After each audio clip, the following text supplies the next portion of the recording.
Hey guys, this is Brian, and I want to share a concept that is so radically transformed my life, and not just mine, but countless of other people. This is not a concept, if you will, what I call the inner game. This isn't something that just affects a few people, or maybe a handful of people, or even a small majority. This is a concept that affects every single human being, and in our context, every single entrepreneur, without question. So whether you choose to discount the concept of the inner game and belief systems and all that's wrapped up in that we're going to cover here on the next slide, or whether you firmly believe in it and you spend some time in it in terms of building it and developing it on a day-to-day basis, whether you believe it or not, it's absolutely working for you or against you. It's a law, right? You just can't get away from it. And this is something that I was completely oblivious to when I first came online about 6 years ago to start an online business. I was in pharmaceuticals and had some pretty good success there, at least what I thought was pretty good success. But what I realized when I decided to start an online business was that the paycheck just didn't come automatically every Friday like I was accustomed to, right? And success seemed almost like an autopilot for me. If I just did a little extra work and I gave it my best and so on and so forth, and I was diligent, then I always did well. But this was a completely different thing. And there were so many issues that I had on the inside coming into this thing that, I had my whole life. They weren't exposed really until I had to kind of fend for myself, so to speak, and really build something on my own. See, my entire life, I hung on the coattails of an employer. At first, it was my parents, obviously, growing up, and then it was my employer, and I looked to them almost to sort of feed me and to sort of push me along and point me in the right direction. It was just completely misguided on a number of different levels that I won't get into here. Here's what I found.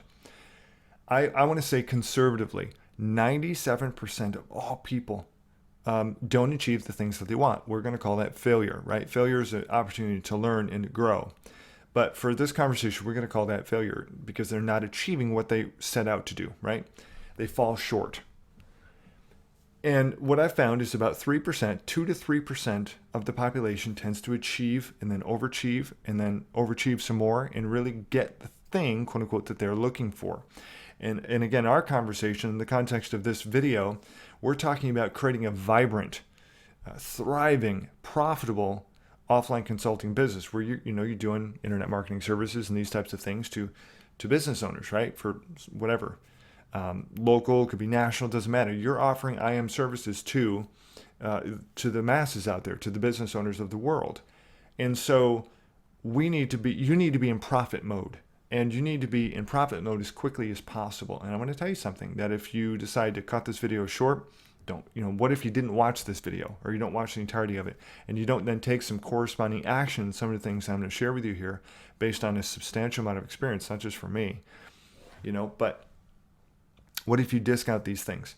It will not only do you a disservice, you will walk away not achieving really what you ultimately wanted to, right? You'll receive lackluster results. And I'm going to break that down. I'm going to share some personal experiences here from my own life and my own business, because this has been a complete game changer. This has been transformative in almost every conceivable way for me.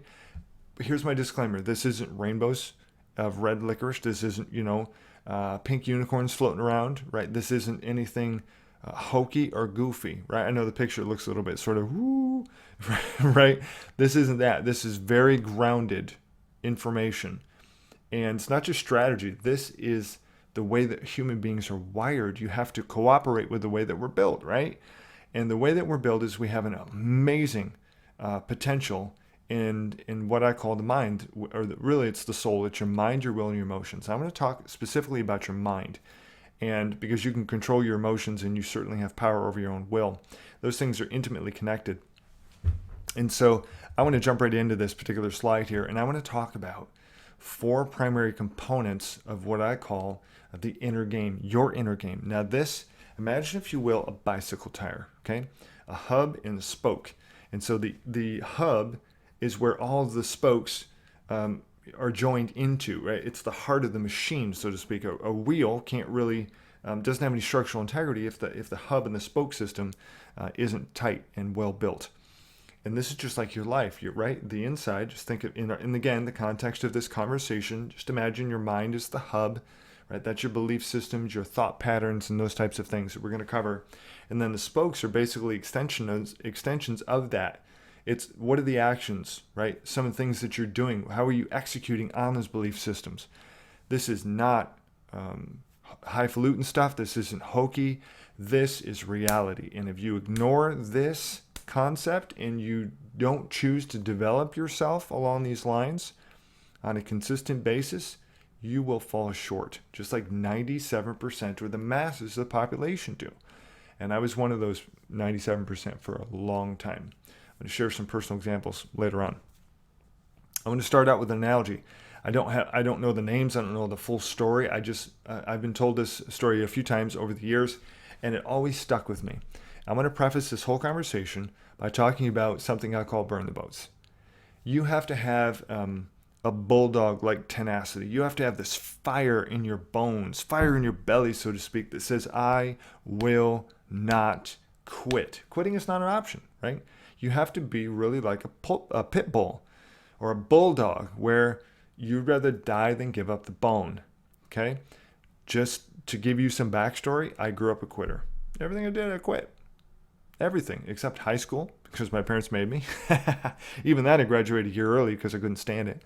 And college, it took me 6 years, and I was thinking about quitting probably a few times, especially toward the end. I just didn't want to pick up a textbook, whatever. I had to learn and develop some skills and some disciplines in my life that have since served me well. And quitting is not going to be on your menu if you're looking for success. Let's bring this down home. Whether you've made your first lead or your first sale, your first dollar or 1,000, okay, whatever the case is, if you haven't achieved the success you're looking for, this inner game is going to be everything for you in the beginning, because everything hinges upon this concept. This is the hub, if you will. And the concept of burn the boats basically came when this war general, I forget his name, took his army over to this particular island. They sailed obviously out to it, and when they landed on the shores, right before the enemy knew they were out there, what they did is what the general did is the commander, whatever he was, he pulled the men aside and, listen, go burn the boats. We either die or we die trying, is essentially what he was saying. But he said there's no returning, there's no going back, this is it. And so you may be in a position where one of two areas, right? And this video may be a little bit long, but I think it's going to be extremely valuable, right? So I'm going to take my time with this because I think there's so much more we could say about this. But you could be in a situation right now with probably one or two scenarios. The first scenario is this. Your back's up against the wall. You don't know what else to do. You don't know where else to turn. You have very few options. You might have spent almost your last dollar to buy this course. I don't know, right? But you are in a quote unquote desperate or close to desperate situation. That's probably one potential scenario. The other scenario is this. You're not desperate. Your back's not up against the wall. You've got plenty of choices, or at least more than the guy here in the first scenario, right? And that you don't feel deeply convicted or motivated to take all out massive action, right? There can be good points and bad points with both of those scenarios, but I'm going to tell you something. That certainty leads to action, and it leads to increased action, because really action corresponds with certainty or belief system. And you're going to be in one of these two places. And if you are living what I call a fearful or uncertain life, as Tony Robbins calls it, your back is up against the wall. And it's do or die. And this information is going to be all about you either making the decision today, because you're just one decision away from changing the rest of your life and actually achieving the 5, 10, 20, whatever it is, plus $1,000 a month of income that you want with offline consulting. It's a mouthful, right? You're literally one decision away from creating the success that you want. Just that simple. Decisions happen in an instant, okay? But results take some time to develop, and obviously, right? So know with certainty that you are one decision away from achieving what you want, but also understand that there does need to be some corresponding action with a change in your belief system. That's why I put certainty up here at the top, leading to action, increased action in particular. And so with this general, that's what he was. He was in a place where, you know what, his back was up against the wall. It's do or die. We're gonna win or we're done, but we're burning the boats. He gave no option for retreat or for failure or for quitting. I mean, that's a pretty radical thing. Imagine that. Imagine you're in the army of this guy, and the captain or the admiral says, burn the boats. What do you mean? Are you kidding? We just got here in these boats, and we have no way off this island.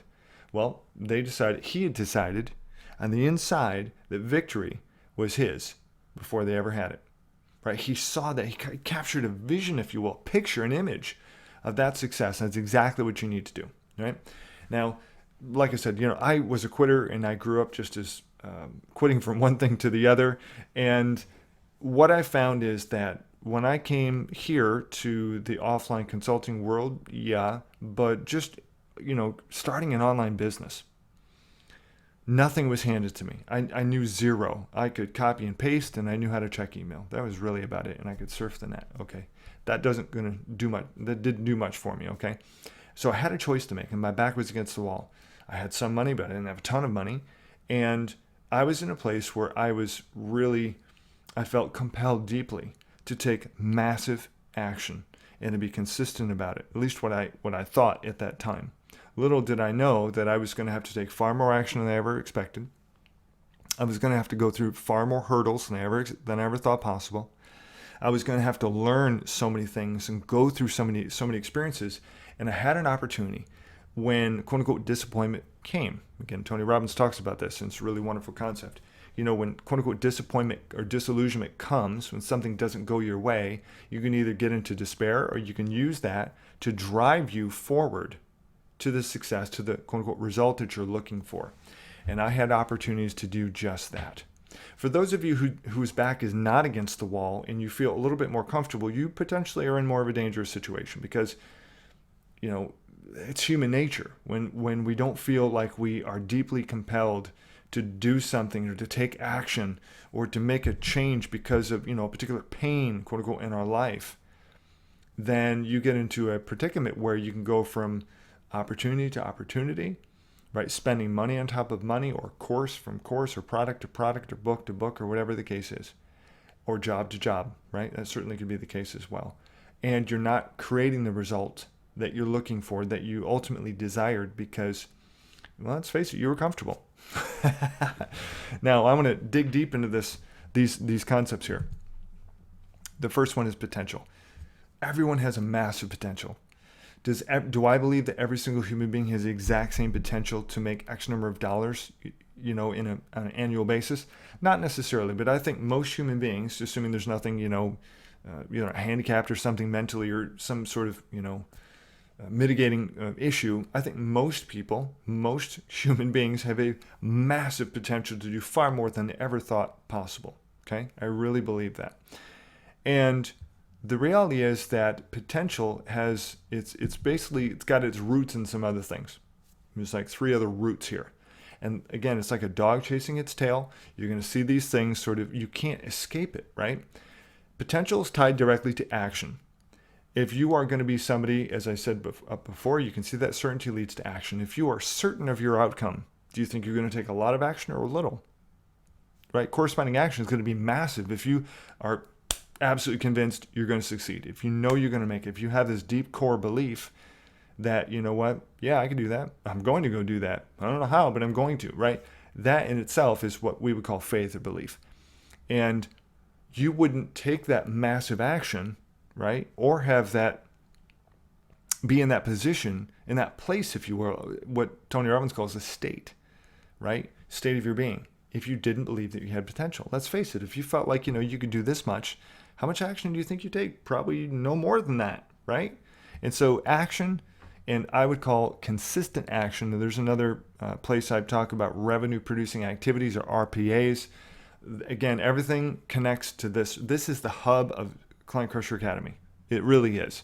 This is why this video is of preeminence, I feel. And so your potential is ultimately, your actions dictated by your how much potential you believe you have. Look at the results, right? So you can see here the actions then lead to or correspond to results. If you believe your potential is small, your action is going to be small. You're going to do very little because, well, how much can I really do here? If I think I can make a couple grand a month, you're not going to take $1 million a month action, right? It just isn't going to happen. You're not going to take $50,000 or even $10,000 a month action because you don't believe it's possible.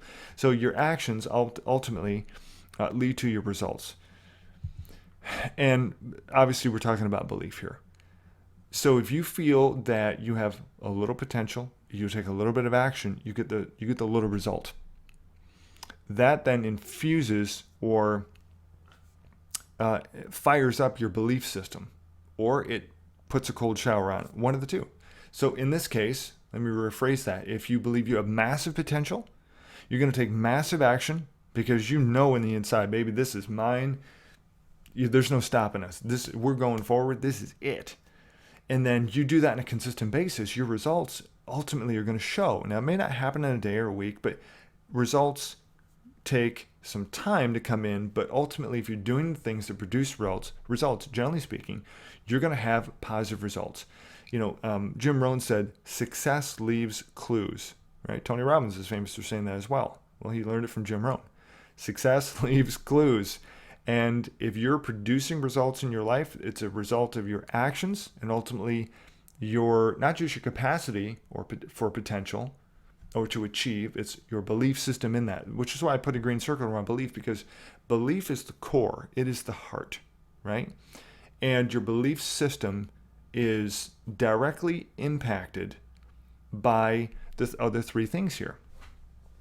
If you are not certain of your potential, you're not going to be able to take action, at least to a significant extent. And you're going to get weak results. And then what's going to happen when you get weak results? Guess what? It's going to mess with your belief system. And it's going to disempower your belief system so that, I knew that thing wouldn't work. How many times have you said or heard somebody else say, and this is very famous in the multi-level marketing industry, I never thought that would really work. I just didn't put any stock in that. How many times have you said that or heard somebody else say that about something in life? It doesn't have to be multi-level marketing. I didn't really believe that would do anything for me. I was just kind of going through the motions. We've all done it, right? Guilty. I've certainly done that. And you can, what I call buy hope for a time. You hear a great message, you hear a great, whatever presentation. For me, I watch a video, so, I might watch a great video and go, whoa, I get pretty excited. And what happens is I get emotionally charged and I get motivated, but I don't get inspired, right? Motivation and inspiration are two totally different things. Can't go into that in this video.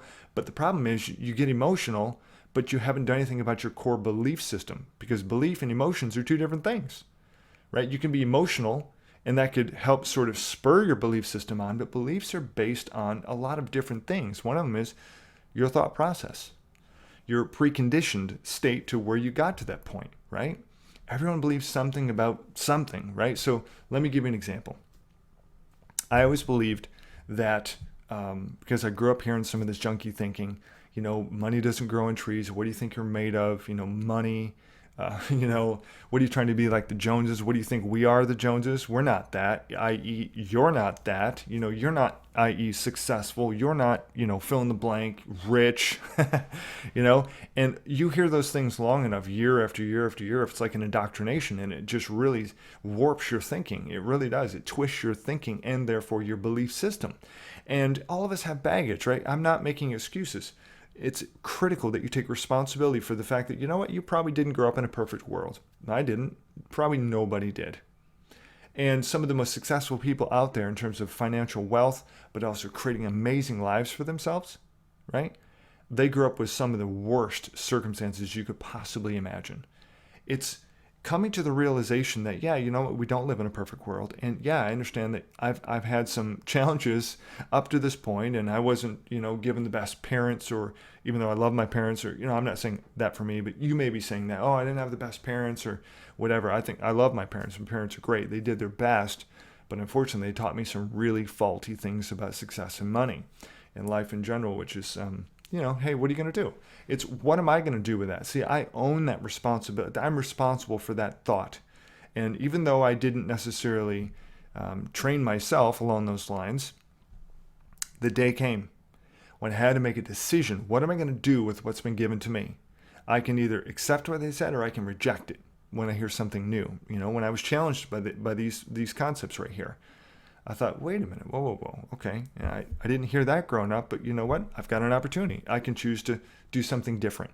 And one of the things that you can and should be doing to get yourself out of this hole, so to speak, out of this rut, which is kind of like a grave with two ends just going on indefinitely. That's really what a rut is. It's like an open grave. It just never ends, right? You need to change your state. You need to change your focus. You need to change you need to renew your mind along these lines. How do you do that? Well, let me give you a couple of practical things here, concepts, based on my own experience. Some people call this self-development, personal development, self-awareness, whatever you want to call it. You need to work on yourself as much or more as you actually work in your business. And something that you need to do is you need to create habits to reinforce new behaviors or new thought patterns, okay? So you need to create some new thought patterns, and that's going to come as you make a daily habit, okay, of renewing your mind or changing the way that you think. And one of the best ways to do that, listen to guys like Tony Robbins or Jim Rohn or Brian Tracy or John Maxwell. There's just a ton. I could list obviously a ton of people here. There's a book in particular that I read by Stephen Siebold. It's about 177 secrets, mental toughness secrets of the world class, right? That's his book. And when I got a hold of that, another one is As a Man Thinketh by James Allen. It's an old school book. It's about 100 years old or something. But I realized that I had so much potential. I wasn't awakened to that reality. I'm like, whoa, I got a lot of potential here, right? And I'm made in God's image, and God's given me, the world really at my fingertips. But what am I doing with that? And I realized I was doing so little to nothing compared to my true potential, which I really believed was massive. And so spending some time on a day-to-day basis, developing yourself, your inner game, your thinking and your talking and your actions, right? Ultimately, you're connected with your belief system. So if you can change your belief system and you can get strong on the inside by getting a clear picture of not only what's possible for others, but what's possible for you, and then putting yourself in your mind's eye in that scenario, that's when real change and breakthrough happens. Let me give you an example. I told you earlier I would. I'm trying to wrap this video up in a couple minutes. A couple years back, I think it was about 3 years ago, I watched a movie called The Secret. And even though I'm a Christian, a born-again Christian, I don't necessarily agree with everything that they talk about in The Secret. But the things that work out of that movie came right out of the Bible, okay? No big secret with that, okay? And what I realized was one of the things I wasn't doing was I wasn't putting myself in a position where I could just close my eyes and get quiet, right? And some quiet time and actually experience the success or the result that I was looking for before it ever had happened, right? Use your imagination. God gave us an imagination. It's wonderful. So don't use it for wicked things. Use it for productive things, right? For good things. And by the way, this principle is used in hospitals. I know because I was a patient and nearly died back in 2000. And so I had a nurse come in and share with me. They called it visualization. And wow, it just made such a difference. It just helped me break free from a really tough place I was in, mentally, because your mind is amazing what it can do. And so this concept is, some people call it visualization. But you spend a few minutes consistently. Morning and night's great because maybe you're in bed and you're kind of just waking or getting ready for sleep. But you understand what you want. You see the result before you have it.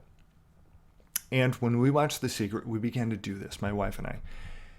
And what I did was I wanted a $10,000 week. I'd never had a $10,000 week in my life, right? I'd been online, 2 years maybe 3, something like that. Probably 2. And so within 2 weeks of watching The Secret and imagining, right? Not just imagining, but feeling the emotions, right? Putting myself in that scenario where I actually felt I'd experienced it before I actually experienced it. I'm like, holy cow, I had so much joy and elation. It was just a really emotional thing. And when I connected the emotion with the imagination, that's when, quote unquote, the magic happened. And within 2 weeks, I had my first $10,000 week. You can call it a coincidence if you want, but I know it's not, because I did it again. Within 30 days, then we said, well, let's go for $20,000 week. That's a pretty good week. And then within 30 days of spending some time daily, right, seeing myself with that success, what does that feel like to have already achieved it? That's the essence of faith, is you believe you receive before you have it, right? That comes straight out of the Bible. Okay? And I actually did that. I experienced the emotion of receiving it. of that $20,000 week. And within 30 days, had a 20K week. Okay, so, I've done this over and over and over. It's what you do with the challenges and with the opportunities, the obstacles, quote unquote, that you face in life that make all the difference in the world. And you have to be able to change your state or your mindset, if you will, right? And you've got to do that by doing things like this, by daily visualization of the goals and the things that you want to achieve and you want to receive in your life. You need to begin to own that, take that internally and say, what does that look and feel like? Feeling is critical to this, right? Because when you can engage your emotional realm or aspect, right, along with your belief system, your believer, then there's something very, very powerful. It just becomes more real. I think that's why. For me, if I can imagine, well, what kind of joy do I have when I just received X, right? Or I just accomplished this, then suddenly it becomes more tangible to me. So that's my best advice to you, is to put yourself in a place where you can change your state or your awareness, or your belief system, and do it on a day-to-day basis by creating a habit of doing this, right? So it's creating a different state by implementing some new habits. And when you do these things, and again, you get emotional about that, this is where real change and breakthrough can happen. Now, all that said, right, for about 25 minutes or so, I've been talking about your belief system and how to build your belief system. If you have some quote-unquote faulty wiring about your belief systems when it comes to success and money and achieving results, whether it's getting your first lead or your first sale, or maybe first $1,000, or maybe it's first $10,000 month, whatever, however you quantify that.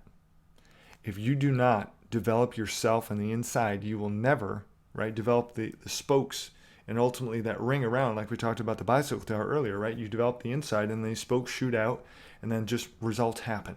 If you don't do this, or you shortchange yourself on this by discounting this, I guarantee you will never experience the success that you're looking for. This is why I feel like this is a hinge to the door of really opportunities and things that you've dreamed of. So at the risk of beating a dead horse, do this, please. Don't do it for me, because I'm not going to know any difference, right? Unless you tell me that you've done these things and you've seen some real results. What would it be like? Let me just paint a couple pictures here real quick and then we'll leave off. What would it be like if you imagined yourself having one lead a day, 1 or 2 leads a day? I mean, that's almost right. That's very little. What about 2 or 3 leads a day? What would it be like if you kind of close your eyes and just sort of internalize, what is that like that I currently am having 2 or 3 leads a day? I'm having one good conversation a day with a business owner, right? What would that be like? How would your business change? Well, I tell you what would happen, because your belief system would become empowered. You would then obviously take corresponding action, because you believe the potential is there, because you've already seen it. And then your results are going to reflect your actions and your potential, ultimately dictated by your beliefs, right? See, that's a dog chasing its tail. And so what would it be like, to have a $10,000 month, or maybe a $10,000 week? What would that be like to consistently be earning, for you, whatever the number is, fill in the blank, right? What does that feel like? And then paint that picture. Take some time until it just becomes real on the inside, and that you know that you have it before you have it, right? I knew a couple years ago, I was wanting a particular car. It was pretty expensive. And, I'd never really spent a whole lot of money in cars. And I even bought this one a couple years used, because I didn't want to spend, the money for a new one. But still, to me, it was a big deal, right? And I saw the keys in my hand for that particular brand, and I just, I've got that car. And I spent some time doing that, and it didn't take a whole lot of time, I don't know, maybe a few months, 3-4 months, something like that I actually had that car.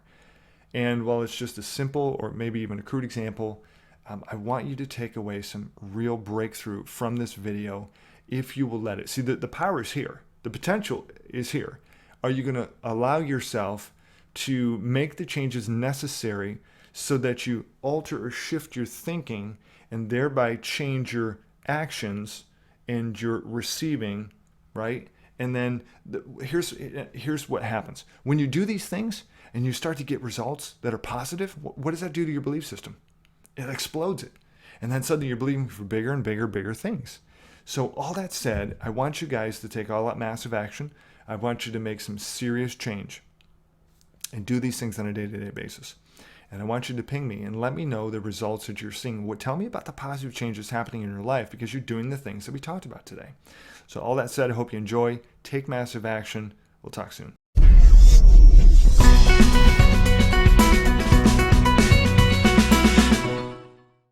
Hey guys, it's M0Gn0S1 and welcome back to Client Crusher Academy. We're going to talk about smart goal setting. We're talking about what impact goal setting can and does have on your life and your business. And this is probably one of those trainings, right? I'm going to admit that probably is one of the least exciting.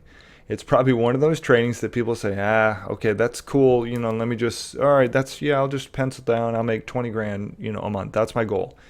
And never give it another thought. But I'm going to break that down. I'm going to pull back the curtain on goal setting. And there are about 50 different ways you could go about goal setting. When I was in pharmaceuticals, we talked about SMART goals. And I'm going to break that down specifically in just a couple of minutes. But the one thing I want to say is this. Always start with the end in mind. Again, I've coached hundreds of people. And I always encourage people, whether it's a prospect or it's a current client or remember it's a coaching student, always start with the end in mind. What do you really want to accomplish? So one of the books that I've read, and I've actually met the author at a speaking event at Backstage a few years back. His name is Simon Sinek. He wrote the book Start With Why. Why do we do what we do is as important as doing the things that we do. And he likened it to Apple, and I'm an Apple user. I got the iPhone and the MacBook Pros and the MacBook whatever. I've got all these things, right?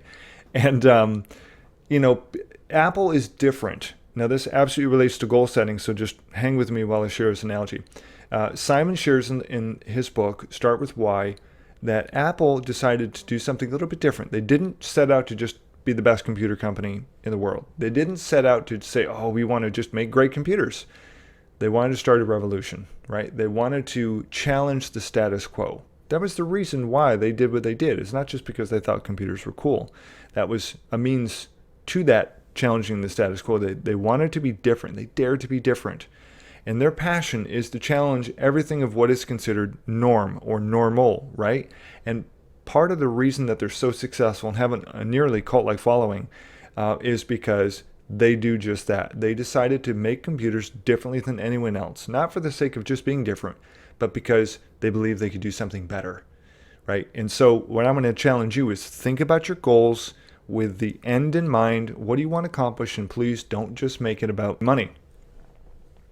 Don't do that. Money is important, but when you've achieved the financial goal, you're left, wanting. Now what? You feel a little empty, a little hollow inside. I remember the first time I set a goal of $50,000 a month and I exceeded that. I made, I think it was 65, something. It was about $65K in that month. And I netted $61,000 in actual profit after my expenses. I thought, wow, okay, cool. I hit my goal. I achieved that, but I feel a little bit hollow, right? I mean, now what? It's because I was focused too much on the money and not enough on why I did what I did. My focus today is it's different. My passion, my part of my mantra, my juice, and the reason that I'm here is to inspire, to encourage, to edify, to exhort other people to be their best, right? And to create a better quality life for themselves. And how do I do that? Well, that's my why, by the way. I read the book, and that's my why. And one of the ways that I accomplish that is through offline consulting and creating my own products here. In particular, creating a product line of my own is particularly satisfying because I'm able to interact with people just like you. And I love to have a passion for people. Especially people who are trying to go through, create the things that I've been able to create. And so I can really help people just like you facilitate a smoother transition from where they are to where they want to be in the shortest period of time by virtue of the fact that I know what my why is and I know how that relates to my goals. Does that make sense? Anyway, let's just keep moving on. Let's talk about not just SMART goals, but being smarter, right? This is kind of cool. So SMART goals are specific. They are measurable. They're attainable. They're relevant, and they're targeted, right? And if you see the graphic here on the screen, the moment I saw it, I said, okay, I got to buy that. It was like $7 for the image, which was very expensive for a little image like that.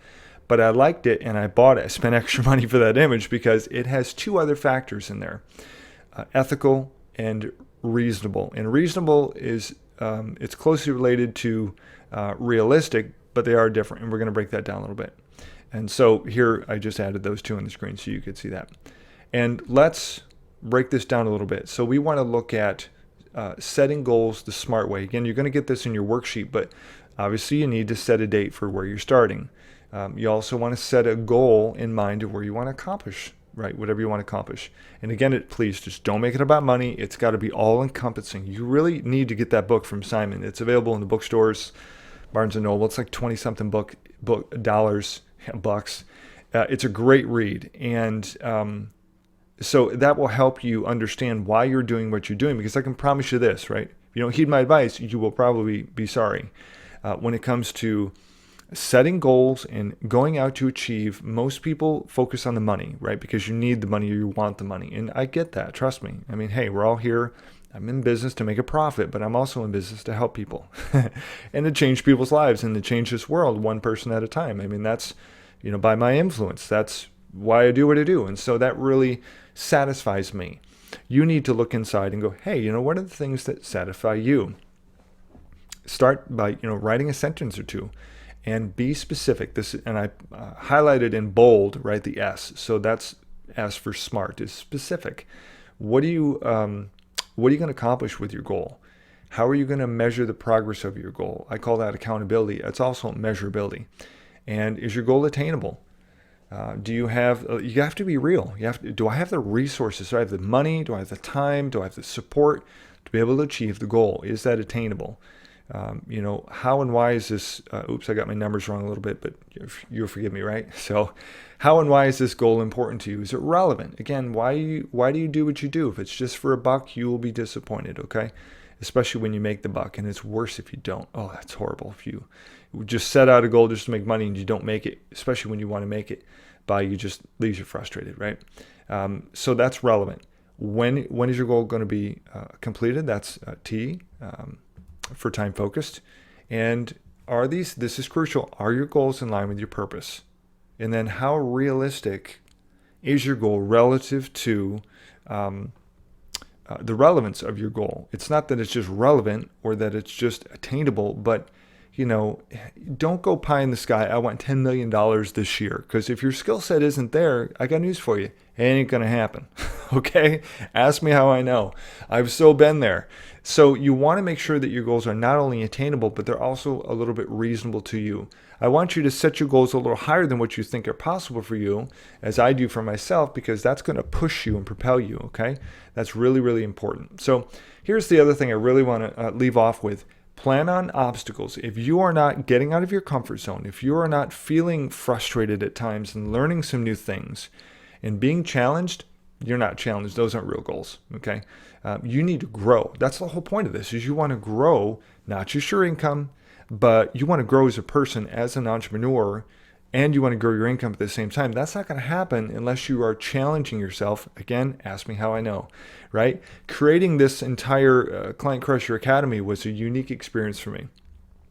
And doing it this way is something that I've never done quite like this. So I had to learn some new software. I had to learn some new things. I had to get pretty uncomfortable with some new technologies. And you know what? That's a good indication I'm in the right place at the right time, because if I'm not uncomfortable, like, I'm just going to chill back, everything's good. Are you really growing? I would actually say that you're going backwards. And if you're not pushing yourself, then you're not really going to make the money that you want to make. And, I could go off on a tangent, but the one thing I'll leave off with this: there are no failures, only learning experiences. Don't ever forget that. I guarantee that will help you. So here's my challenge to you, right? I always like to give you an action step. Is download the SMART goal worksheet and fill it out right now, right? Unless there's something urgent, just shut everything off, take 5 minutes, seriously, and go through that and write it out like old school with a pen and paper. You could put it on your computer if you want, but I'm so digitized sometimes, seriously. I just want notes, like real paper notes. That's what I did for, some of these trainings. I'm just going to do it old school. I'm going to write out with a real pencil and paper, right? And get some smudges on it about some of the things that I want to accomplish, right? I set goals for these trainings as well. And that's what I'm going to encourage you to do. So go do that, take some action, and then make a commitment to yourself. Before you jump into more of the trainings, you get this squared away, you get it settled, because it's really like building a house. You're going to build a foundation, right, with these first trainings and with your goals. And when you understand why you do what you do, you're going to be much more prepared to be able to accomplish the things that you want to do. Does that make sense? I hope so. We'll talk soon.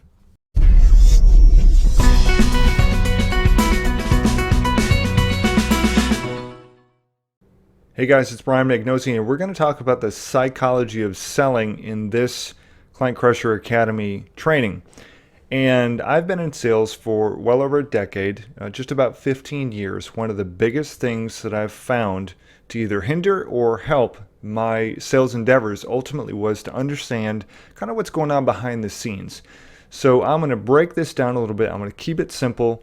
What you'll find with these videos is that we could go down crazy long rabbit holes, and I could keep you here for an hour plus per video. But I think one of the most important things for you is to be able to get the information that you need, get in, get out, and then take action, right?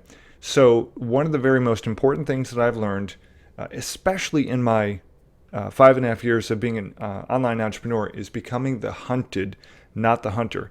Now, this is a huge lesson. It's crucial to understand. Unfortunately, most people get this one wrong, and it's really easy to fix. What do I mean by that? Well, the reality is you need to understand the difference between the two. Are you the expert, or are you the, well, lack thereof? Okay, are you the guy or the girl who's got all the results and people come to you because you're the go-to person, or are you not? Are you properly positioned as the one who is the professional, who has the understanding and the skill and the resources to take your potential clients from where they are to where they want to be in the shortest period of time possible, right? Ultimately, when you're the go-to person, when you have this, I call it posturing, when you have this posture about you that, you know what, I don't have to do business with anybody. I choose to do business with whom I choose to. And when you really look at creating win-win scenarios, you want them to win, but hey, let's face it, you're here to win as well.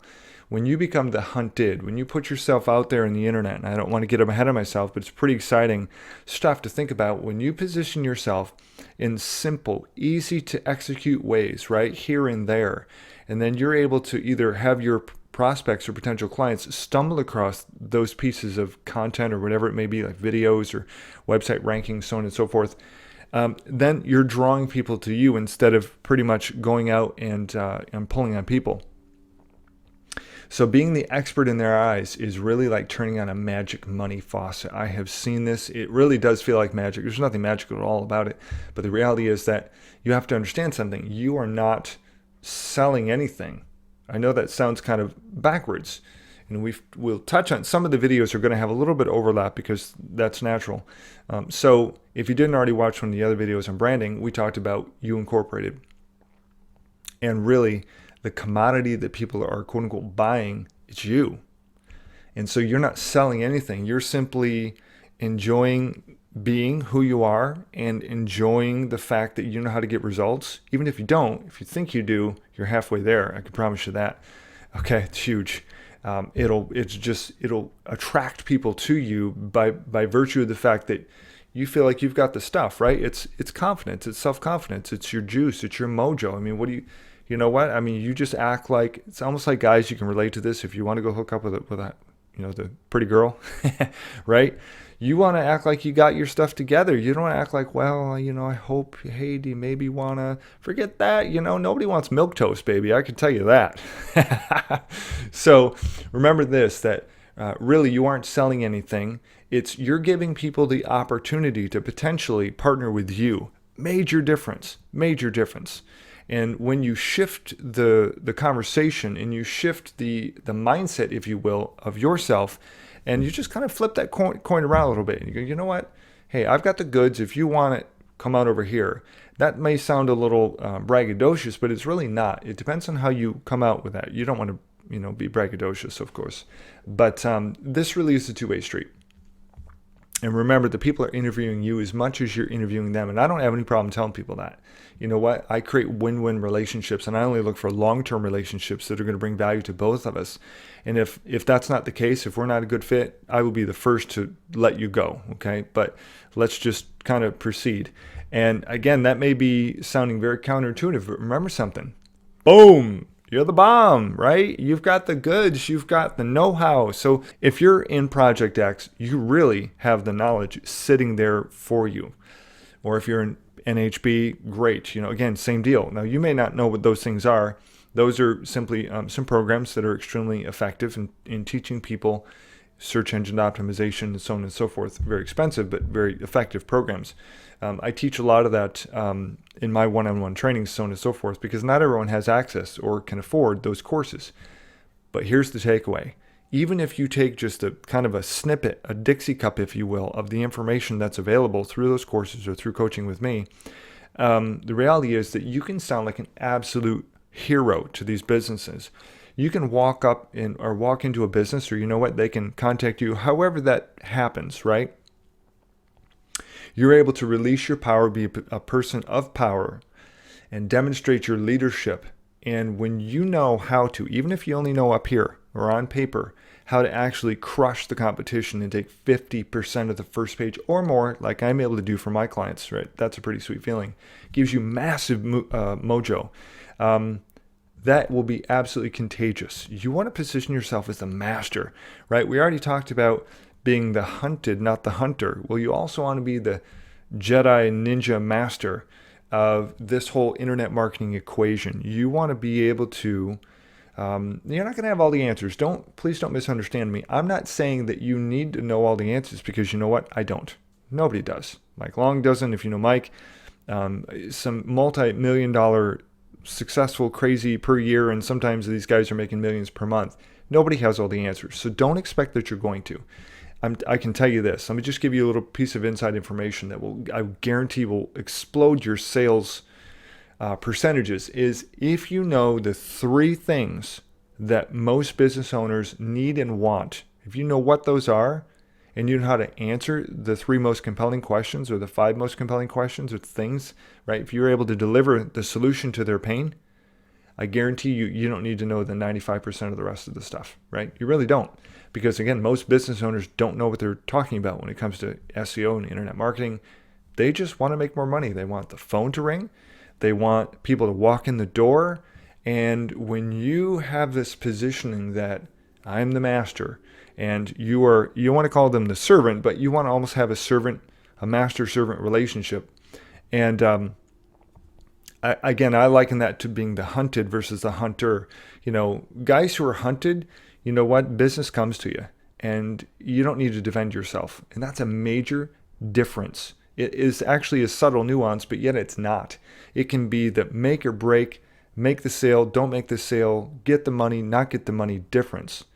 If you understand that you are up here in this position and you're allowing business owners to come to you, huge distinction. And if you have that, regardless of how you reach out to people or how people reach out to you, I guarantee your sales are absolutely going to explode. So here are a couple of ways that you can demonstrate your expertise. 3 simple, easy ways, right? You can build a website, you can get ranked, you can write an ebook, you can teach prospects about SEO. I wrote several books in my time. One of them is called Winning Internet Marketing. And I offer that to some of my prospects. It's like 60-something pages, right? I took some time with that. I had it professionally, covered and graphicked, and all. It's a pretty book, right? It works really, really well.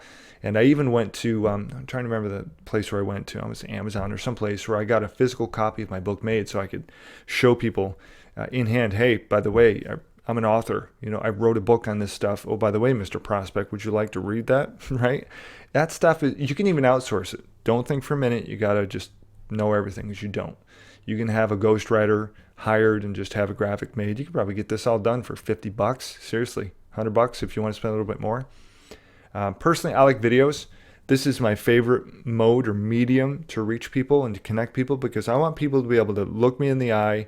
I know it's a little bit difficult because the picture-in-picture is small here, but I prefer high def, really high quality videos where I'm going to basically share something that's I found is important and relevant to a potential business owner or to a prospect. And I'm positioning myself as the expert. So then, therefore, I become the hunted. See the difference? See how that works? It's so cool. I geek out about this stuff. It's totally rocks out. Because it makes the difference between going from maybe making a few $100s like I used to do to making maybe a couple $1,000s, whether it's a month or a week or a day. It's kind of cool, actually. So you want to dominate your space and you want to be able to position yourself out there. That's easy to do. You can go shoot, a couple, 2-3 videos, screen capture videos like this, and get yourself ranked. And so that said, again, I want to just bring this, reel this in a little bit, keep this a little bit on the shorter side. If you have any questions, you can see on the screen, best way to do that. As always, depending on the level of membership that you've got with Client Crusher Academy, you get different levels of access to me, whether it's one-on-one or the monthly coaching program, with the weekly webinars, so on and so forth. So if you have questions, by all means, reach out to me, and I look forward to speaking with you soon.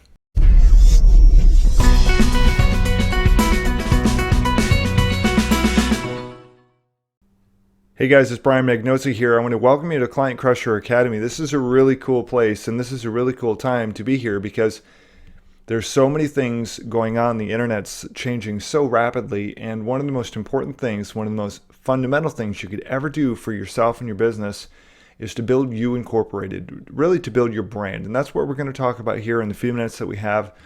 Now, these first few videos and these first few pieces of content may not be the most exciting, right? You may just want to jump into the nuts and bolts of stuff or jump ahead, but I'm going to encourage you to stick with me here in these first few videos, especially. Go ahead, do these first, because one of the most important things that you'll ever be able to do is, again, develop your brand. It's one of the most critical things that I've done to be able to achieve, quite a bit of success, multiple six-figure income per year, 20, 30, 40, 50, 60 plus $1,000 months. So it's pretty exciting stuff. So let's focus on this. This, as I said, is all about you. This is you incorporated. Now, at least in the outset it is, okay? This business really should appear that it's all about your potential prospects and clients, but the reality is that the way you need to present yourself is that it's really all about you. And what do I mean by that? Specifically, your value, your skills, what you bring to the table in terms of experience, expertise, so on and so forth. Ultimately, you want to decide what's your UVP or your USP.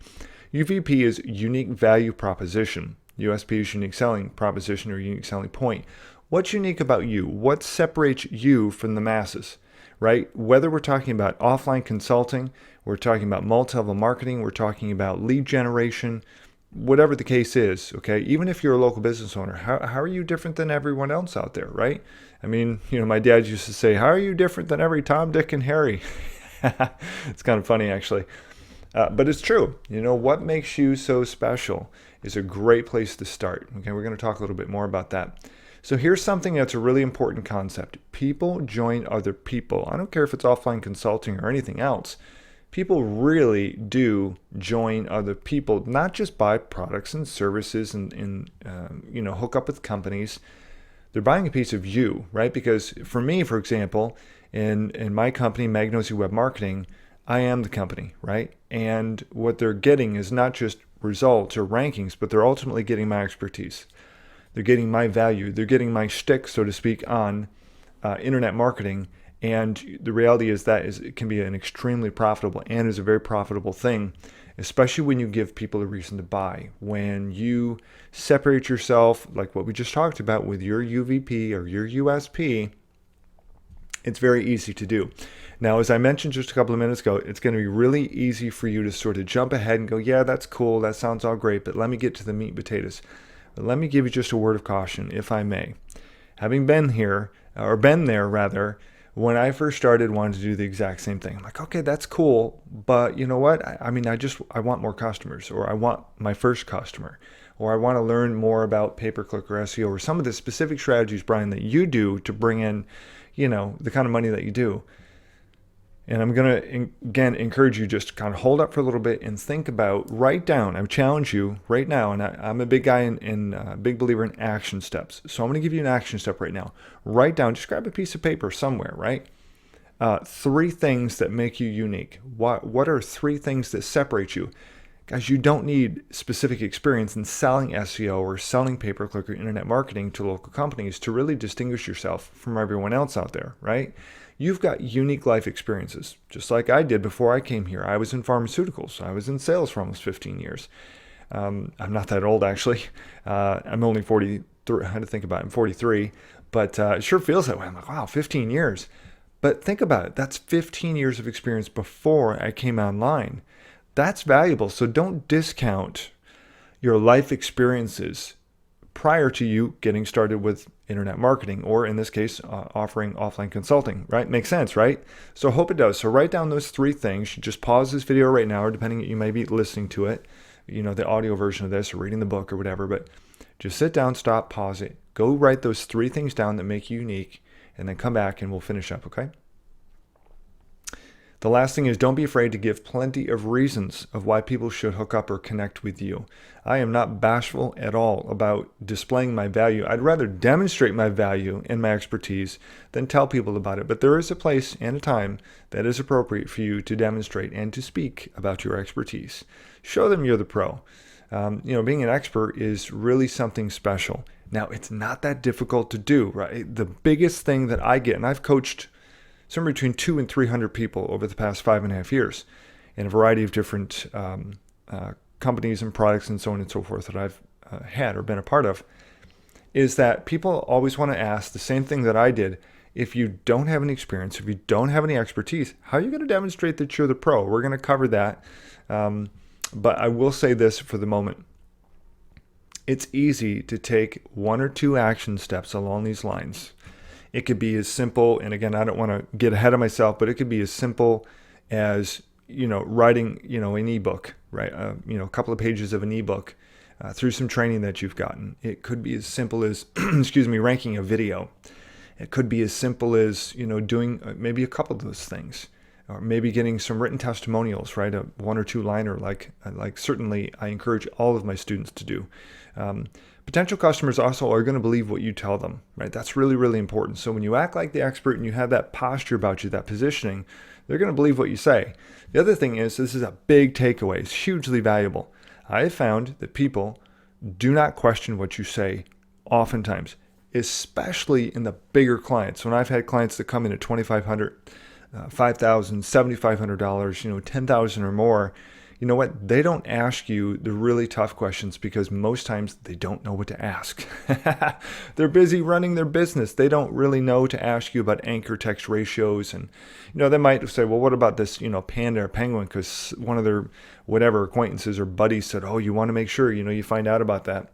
But they really are extremely ignorant about SEO and about internet marketing in general, even when they hire ad agencies. Quote unquote professional ad agencies. These people are inept. They're not marketers, right? They went to marketing school, or they might know Photoshop or, HTML or CSS. But most times that I've found, these are not intuitive or natural marketers at these companies. So they surround themselves with people who think they know what they're talking about. They really don't. So when you come in, you demonstrate your expertise, you know what? You're going to really develop a lot of value. So here are a couple of additional ways. I just mentioned a couple of these things. You could also build a website, like I just mentioned, writing an ebook, shooting a video. Building a website is really, really easy to do, especially if you want to get ranked for like a super easy long tail keyword, like your city SEO expert, right? You could say your city, state name, SEO expert, right? That's kind of a long tail keyword. That's pretty easy to get ranked for. And here's the really cool thing. You don't need to know much of anything about SEO or video SEO, okay, or even copywriting to get these things done, because I know that I've and still do white label SEO for other companies, other SEO experts, right? I'm okay with that. Nobody else needs to know I exist, but you know what? Hey, it works, and it works really well. And I personally have been in that position really about 2 years ago. There was a season where I did all the SEO completely outsourced. I didn't touch it. And then I went back to doing my own just because I wanted some different things to happen. Here's a great example. Look at this right on screen. Syracuse SEO expert. Boom, #1, right? That was easy to do. I think that took all of like 2 links, something like that, to get ranked. Pretty easy. So here's a couple things to leave off with. It's really your business. It's your choice. You ultimately have the power, so never hand over that power to a potential prospect, client, or whoever. Doing so really could cost you more than a few bucks. Now, if you're part of Project X and NHB, I recently did a module there where I actually mentioned this. And Mike Long had asked me, he said, well, can you tell me a little bit more about them? Like, yeah, absolutely. When you could short circuit your own prosperity, right? And not to mention your own paychecks. By literally handing over your own power. What does that mean? That means acquiescing or just cowing down to every demand that a potential customer or prospect throws your way. You don't have to do any of that stuff. It's your business. Do what you want, right? So that said, I hope you enjoyed this video. I'm trying to keep these a little bit on the shorter side, give you action steps to take and ultimately help you, propel you toward the profitability and the income that you're looking for.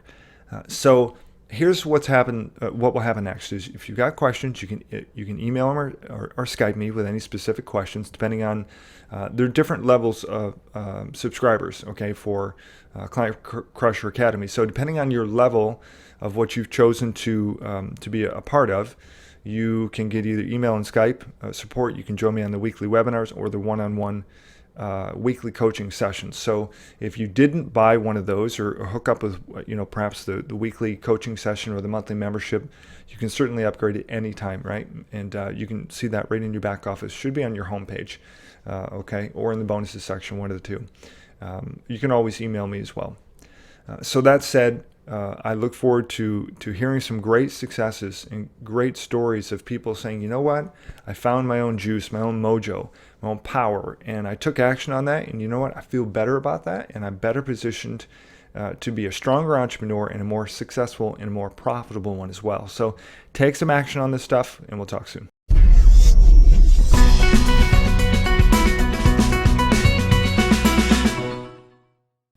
Hey guys, it's Brian, and I want to talk about your daily action plan for success in this video.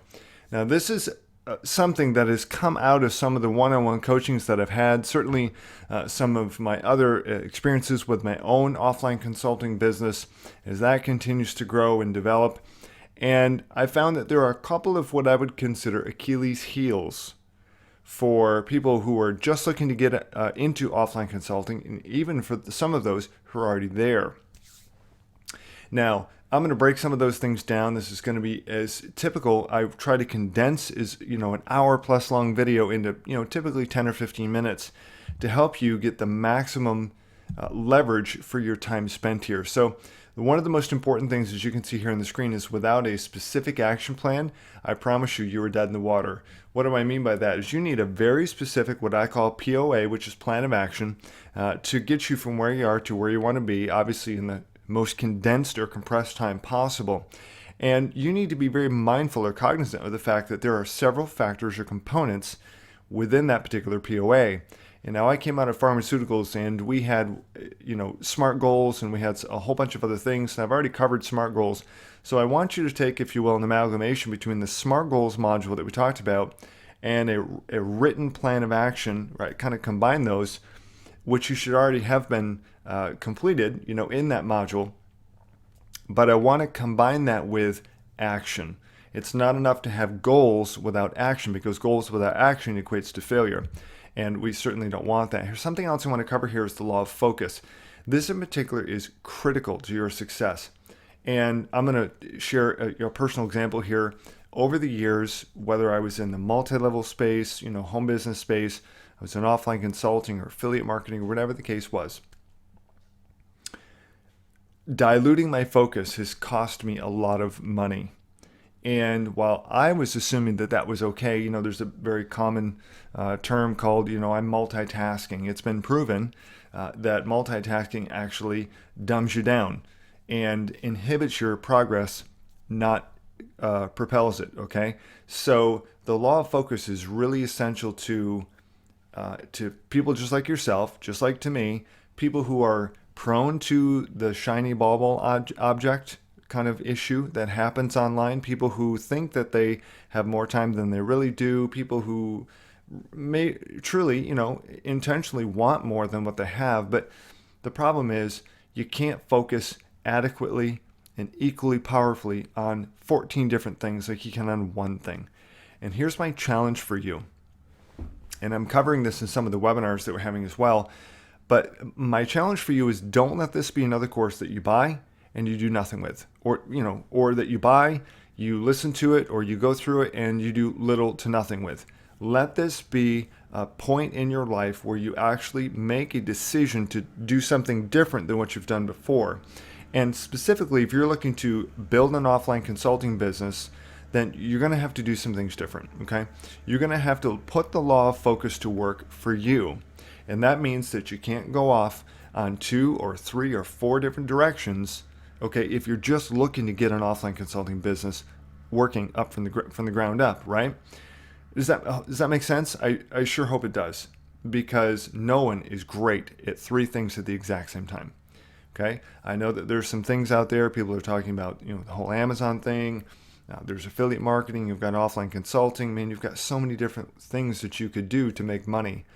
But I promise you that if you try to do all these things at once, you will walk away disappointed. Rather, if you focus on one thing and build that up to a level, I would say at least $10,000 or $20,000 a month, and then you segue off into some of these other things, you will be much more satisfied. You'll be much more fulfilled. You'll make a lot more money, and you're going to be a better manager of your time. Now, speaking of that, we're going to cover that in just a couple of minutes here. Revenue producing activities. These are things that produce leads for your business to build your offline consulting business. And let me just be blunt, well, as I always am. If you're not doing revenue producing or lead generation activities on a daily basis, on a consistent basis, you're going to walk away having lackluster results. You're not going to be satisfied. And you know what? You're not going to be able to build new clients. If you're really committed to, as I said in my sales letter, a minimum of $10,000 a month in the next 12 to 16 months, then your sole focus, day in and day out, must be revenue producing activity. You must be driving leads every day. And if you're not, then you're just not going to get the results that you're looking for. Okay? So I'll cover some of these things a little bit more in depth. But here's the other thing, kind of in that same line of thinking. Taking time to build a website is great, but don't take 3 weeks and suck your time, then get lost in the vacuum and feel frustrated like I did years ago. Okay. Shooting videos is wonderful. I'm probably the biggest proponent of shooting videos, but shooting video after video after video because you couldn't get what you felt was the perfect take and it took you 15, 20 tries, that's a complete waste of time. Don't do it. Ask me how I know. Creating content is good, but if you're so consumed with creating content for your website, again, these are just time vacuums, if you will. Social media, email's a big suck, right? All these things can and do have value. They have their place, but they cannot take the place of lead generation. If you're looking to build a business that's going to sustain you and be able to create momentum, you must have one focus, and that's lead generation activity every day. Anyway, so, and here's the other thing I'll leave off with. I'm glad I put a note here, actually. I almost forgot to say that. Don't spend all your time on learning how to fulfill, learning how to do video SEO or regular SEO or some of these other things. You know what? There's always going to be somebody out there who can and will fulfill for you, right? Again, these are mistakes that I made.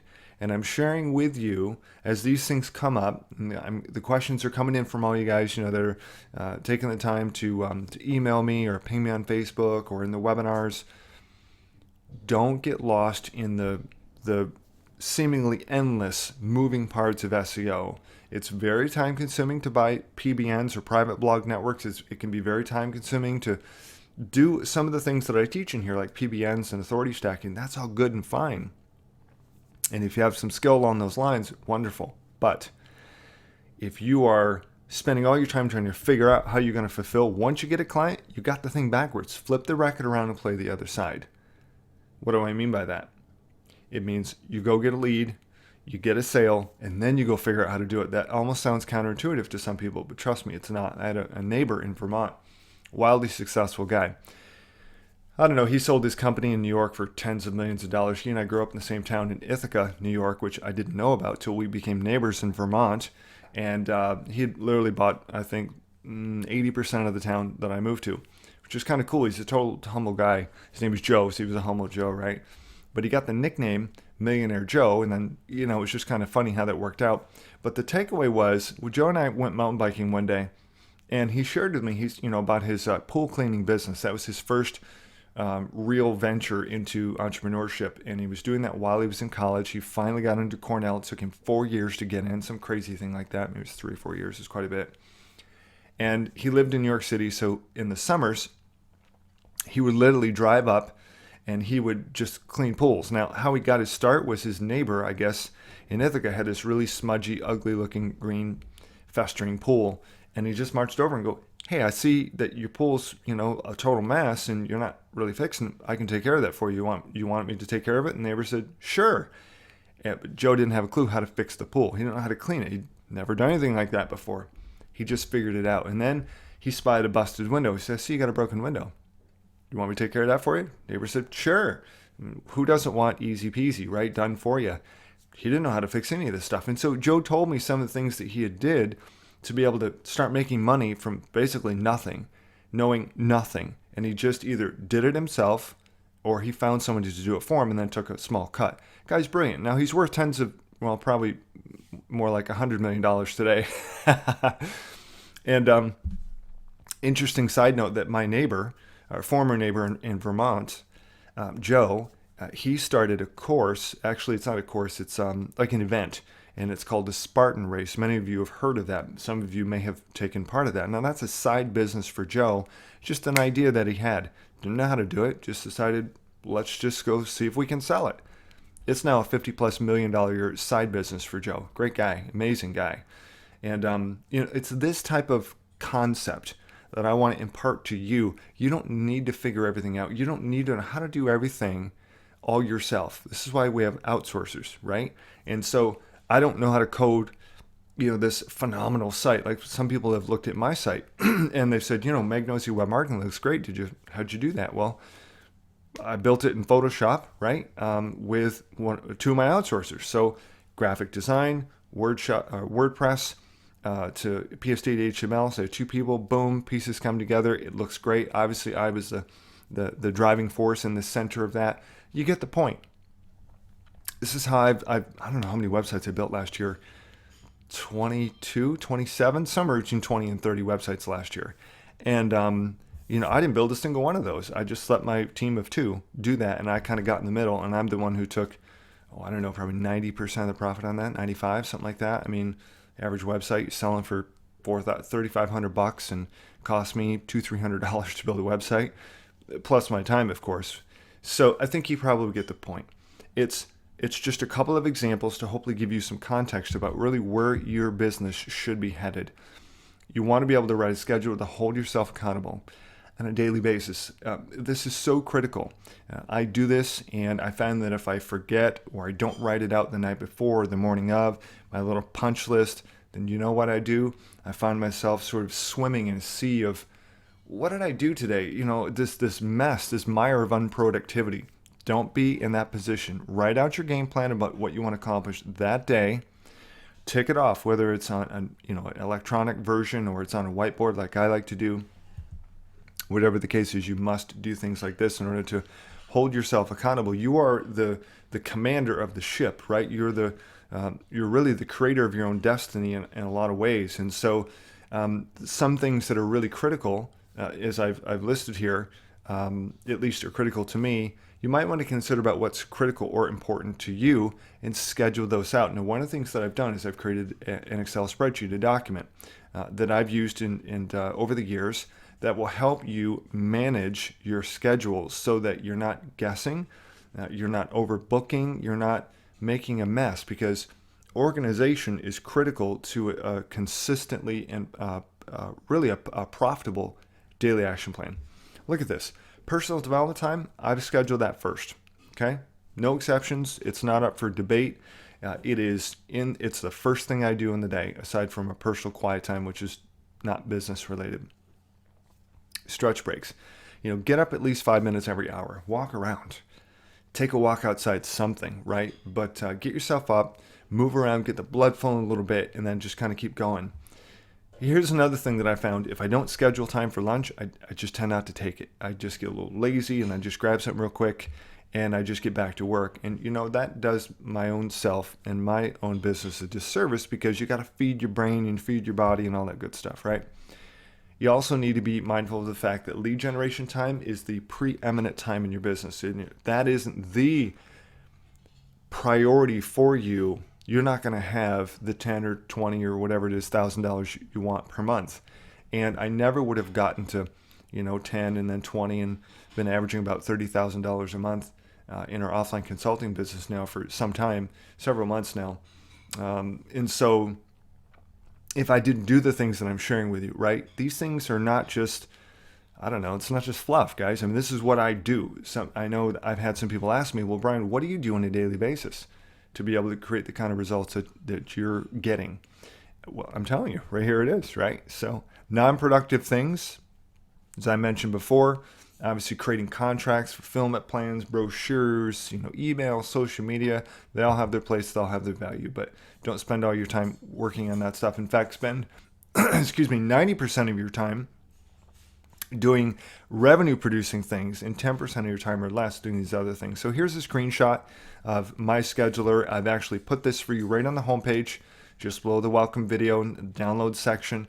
And I want you to be able to download this. And obviously it's an Excel file. You can change this however you like. I just threw in some examples for you guys, some of the things that I've done in years past. So all that said, if you have specific questions, ping me on Facebook, email me. If you guys, any of you that are doing the one-on-ones with me, obviously we'll bring those up in our coaching sessions. But, my desire is that you will not just listen and do nothing, but you're going to take all-out massive action. You're actually going to do, because my greatest desire is that you succeed. I can't do the work for you, right? I can't make a schedule for you, nor can I make you produce leads every day and ultimately drive and build your business to the level that you want. It's ultimately up to you. My job as a facilitator, as your coach, essentially in this context, is to be able to challenge you and inspire you, and then you've got to hold yourself accountable, right? So I hope you've enjoyed this. We'll talk soon.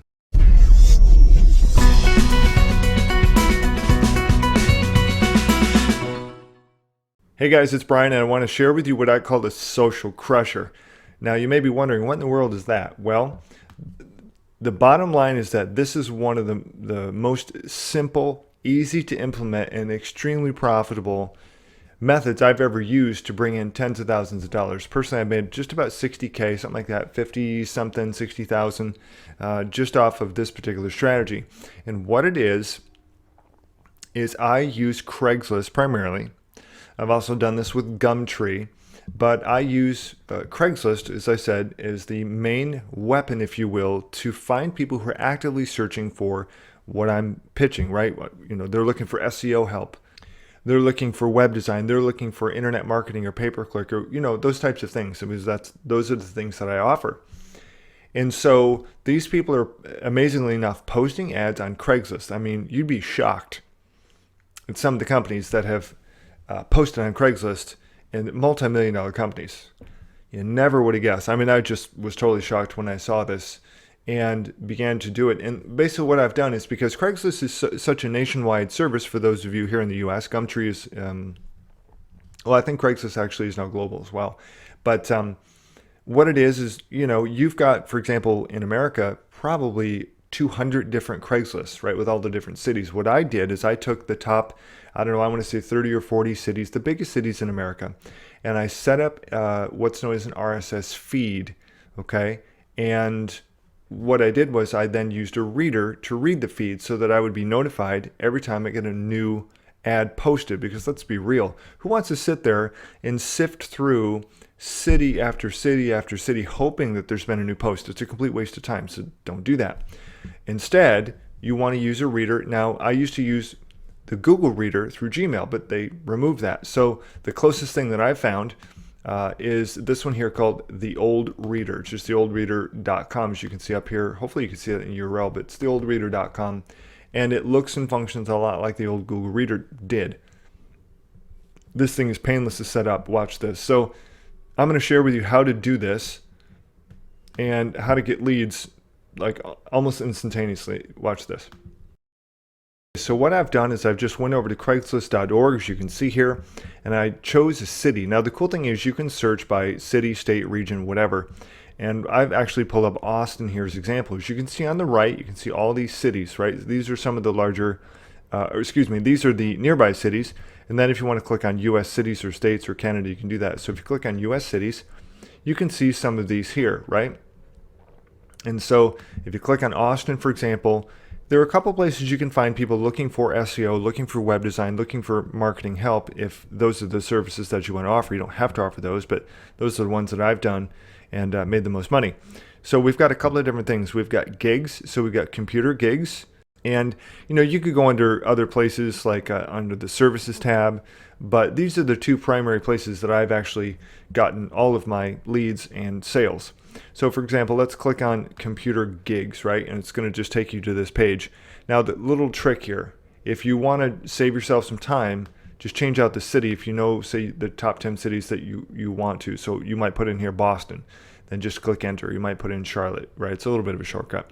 So what you're looking at is everything posted today. A lot of it's garbage, right? You're not looking for everything. You're looking for the golden nuggets, if you will. And amazingly enough, people willing to spend 500, 1,000, 2,000, 3, 4, 5, 6, 7,000. My best is a client I got out of this that dropped $9,000 for like a 2-month period. So, it's not bad.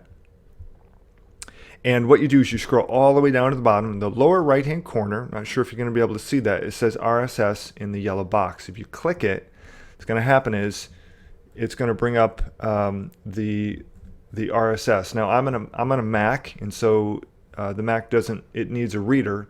So I've got a particular reader here, just a freebie, and I click subscribe. Okay, so I've also copied and pasted that. So this adds that to my ongoing list because I've got a couple of different readers here because I like to test stuff out. I don't particularly care for that one. I really like this one, the oldreader.com. So what you do is it's easy peasy, I'm telling you. You click add subscription, you paste that in, and you click plus. And the cool thing is, boom, it adds it for you right down there. It auto loads, and you can scroll through these. Now you can refresh the screen maybe once or twice a day. I typically spent 30 to 60 minutes a day, first thing in the morning, and I would do videos. And so I would send them an email with videos, so it's a really cool strategy. And now if you purchase my upgrade bonus with the email swipes and things like that, then I'm going to give you the exact email and the subject line that produced, it crushed everything 10 to 1.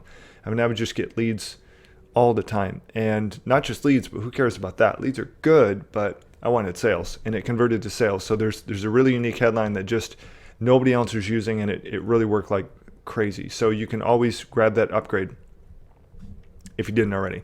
Okay, so basically you can click mark all as read. You could show unread only.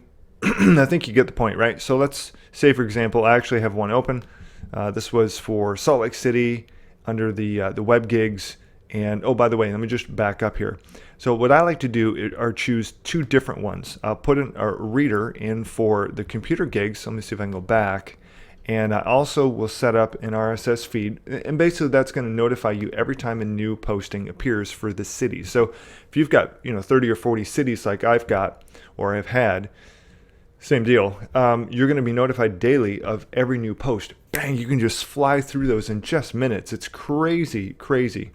And don't be afraid to post to stuff that's older, right? SEO. Social media contract work. I've gotten jobs off of Craigslist that are weeks old because I thought, you know what? Nobody else are doing videos like I'm doing. And the cool thing is I've gotten jobs like that. So don't think you've got to just reply to the first couple here or just everything that happened in the last 3 days. Absolutely not. Again, you'd be surprised. There's a lot of garbage on Craigslist. And so these people are really frustrated by the replies that they get. A lot of these Indians, and it's just horrible, right? So anyway, I just pasted that. So let me see if I can go back here into my reader. I'm going to add the subscription. Okay. I typically have two subscriptions for each city, right? So you click plus and then boom, it adds that.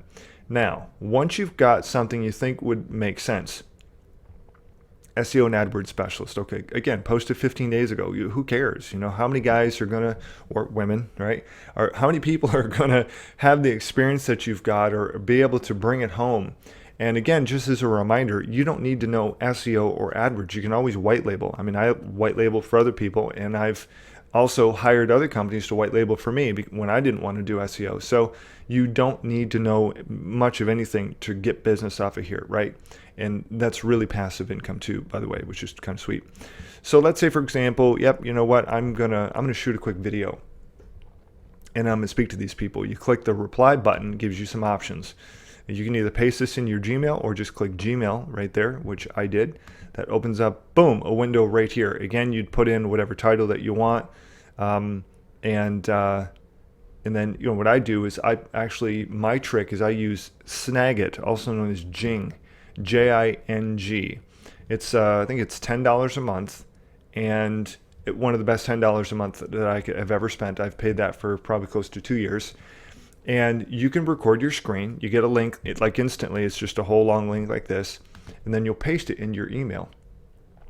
Okay, and you want to make sure that you don't say too much with these emails. That's really important, because if you say too much, or you don't, by the way, don't give your prices. There's certain things that you want to say and certain things that you don't want to say. I've tested a bunch of this stuff, and so again, I found what works really, really well for me. So you just get this all sent out, and then boom, and that way you're creating leads, and it's really, really cool. Now you may be saying, well, Brian, what do you put in your video? Well, I like to demonstrate results. So depending on what I'm offering or pitching, right? Again, it's all about positioning. If you watch those videos before, I'm the hunted, not the hunter. I'm not searching or hunting or desperate. So I'm going to demonstrate results, right? I might type in here, Syracuse SEO company, and then boom, right there, I'm number one. Obviously, I'm only showing number one. I could show a bunch of other results to people, but you don't have 20 minutes to shoot one of these videos. You need to be in and out. My videos were typically 1 to 3 minutes. 3 was long. 2 minutes was kind of the sweet spot for me, right? And I just show them, okay, here's the keyword. Okay, boom, my client's at the top and that kind of thing. And, I'll just go through these and give a brief description without being overly specific, and, demonstrate results. And so depending on the type of client, this is really, really important. A lot of times with Craigslist, they don't want a quote unquote company. They don't want a M0Gn0S Web Marketing or an XYZ SEO.com. They want to work with an individual, an outsourcer, freelancer, so to speak. So most times, and I would say probably at least 90% of the time, I never told them or showed them M0Gn0S Web Marketing. There were certain instances where that was appropriate, but that was definitely the exception, not the rule. Okay, so and then I might show them some of the web designs that I've done, whether it's really different things. If I was pitching web design, I'm like, okay, cool. Here's a couple of designs that I've got, so on and so forth. Different kind of stuff. And again, I may not show everyone everything. I might want to maybe I'm showing video SEO. Like, okay, I've got this video number 2 for the client's best keyword. I might again show them some of these other things. So whether it's video SEO, it's organic rankings, whether my own or clients, it's all good. Website design. Maybe you want to offer social media. By the way, social media is hot. Social media management and reputation management also are pretty hot. So you could easily do things just like that. You could speak to your audience, but keep it short, keep it sweet, keep your posture, and really act like you're the champ, you're owning it, and that's really going to bring it home for you. So this is a method that if you take just a few minutes a day, consistency is the key here, because a lot of times you're just going to get garbage, right? You may not go a day or two, and you're like, man, where are all the leads? But if you're doing 30, 40 major cities in America like I did, you should be getting several leads a day. And at the very least, one decent lead every other day. And it only takes a couple of decent leads to really snag a sale. So, a handful of these emails with the videos typically produced a sale for me. And a sale for me was, I don't think I ever took on anything less than $500 a month. I think that was as low as I went. I typically went for about $1,000 and up. That was my sweet spot. It was about $1,000 on Craigslist. There are people who are going to spend a lot more. So this is a really cool tool when done consistently. It's dirt cheap, right? This reader, you can have up to 100 RSS feeds here, which is more than enough. You can upgrade for $3 to the premium version. So the only cost is Jing. And I don't know if there's a free trial or anything. I just paid $10 a month. But think about it, for $10 a month, you easily separate yourself from the masses. You easily distinguish yourself from everybody else out there. I'm telling you, this is a phenomenal, it's like 100% profit. It's crazy. And these people really look to you for expertise. Oops. And the moment that you give them a video, instant authority status, right? Nobody's sending videos, right? It's really, really cool. So you can tell I'm pretty excited about this because I made a bunch of money. And this was just, like I said, a few minutes a day. I probably averaged 30 to 45 minutes a day. Got it done first thing in the morning, boom. And then I was having the opportunity to open up my phone for some phone calls. And I put my direct number in there and I just answer the phone and just be real with people. So just a thought, it's a great idea. You could use other services as well. Like I said, I did get one decent sized client actually. I think he was paying maybe $1,200 or $1,800 a month from the UK. He was in Manchester, England.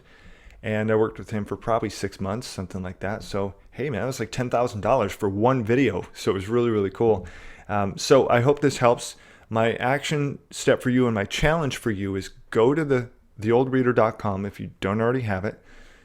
Go choose 10 or 20 cities if this is a method that you think you might want to use. And, just take literally 15 minutes to set this up. And then watch how easy it is to be able to implement this, but do it consistent. If you're not committed to doing it at least, Monday through Friday for a few minutes a day, you're probably going to be wasting your time. And you might go, a week and thinking, man, what is this doing? But I will leave you with this thought. Just give it a couple of weeks. I challenge you for even 30 days. Do this for 30 days, right? Monday through Friday. That's only 20 days. And look how much business you generate out of this.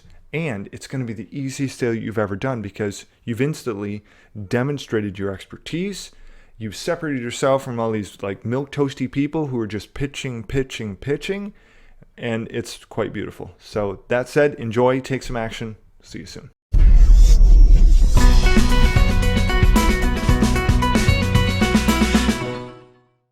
Hey guys, welcome back. And in this Client Crusher Academy module, we're going to talk about killer video marketing strategies. I have been so blessed to be able to make hundreds of thousands of dollars with video marketing over the years. Now, I'm going to cover a lot of information, but I'm really excited about this because video marketing is so unique. It will instantly enable you to diversify, not just diversify, but to separate yourself from the masses. Almost nobody is doing video marketing, especially in the offline consulting world. And that's what's really, really important, is to be able to easily and instantly distinguish yourself from the masses, from these other, Tom, Dick, and Harrys who are just out there blasting the phones, cold calling, these Filipino or these Indian call centers. It's just atrocious.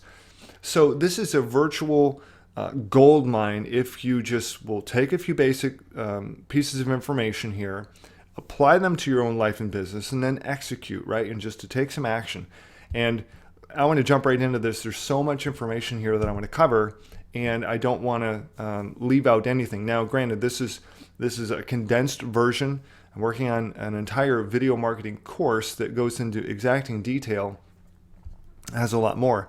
Again, that's not the point of Client Crusher Academy in this video marketing module. This is designed to help you get started quickly, to learn how I'm personally using videos and have used videos to make tens of thousands of dollars of sales, and how to generate leads, and then to, again, position myself as the expert and make myself look like a hero, so to speak, and also give me that instant authority status. And so those components, as we've kind of touched on in some other modules, really come together with video marketing. Check this out. It's just totally cool. So that's a little bit about what we're going to talk about with this module. And I would just want to jump right into it rather than kind of go over some of these things. But here's what I just want to mention a second ago, and is that check this out. Why video? Look at these stats. These stats are mind-bending. 52% of all people make a purchase only after researching, reviewing, and gathering information via video. Before they make the purchase, they actually go to check out videos. I'm one of them, both hands up. Regardless of what I'm looking for, I'm always going to see if I can find a video. Probably 9 out of 10 times, pretty consistently. And it's not just me, it's other people that I know. It's my family, it's my friends. It's just the way people want to search a lot of times. And so YouTube is serving up over 2 billion video views a day. This is absolutely insane.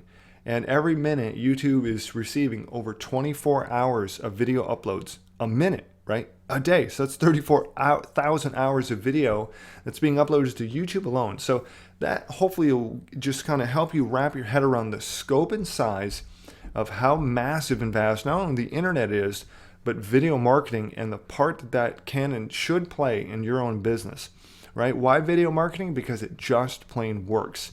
Of all the things that I've done, it is by far the highest profit margin. It's the easiest thing to do, okay, in terms of reaching out to people who don't know you exist. This is by far, bar none, the very best thing I've ever done. Seriously, it's just really cool. So we've touched on earlier in some other videos about You Incorporated and things like that. So I'm not going to recover that information, but I just want to sort of reemphasize the point that you really are a brand of one. It's a brand of you, and there is no other you out there. And video really is the clear champion when it comes to helping to easily distinguish or separate you from the masses out in the world. Not kidding, it's just totally cool. As you can tell, I really like video, and I've been told over the years, of all the things that I can do as a marketer, my videos have really just sort of kind of put the hook in people, and I've sold, $20 products, $400 products, $2, $10, even $20,000 products online, and videos have been the primary, not to mention in addition to my offline consulting stuff, right?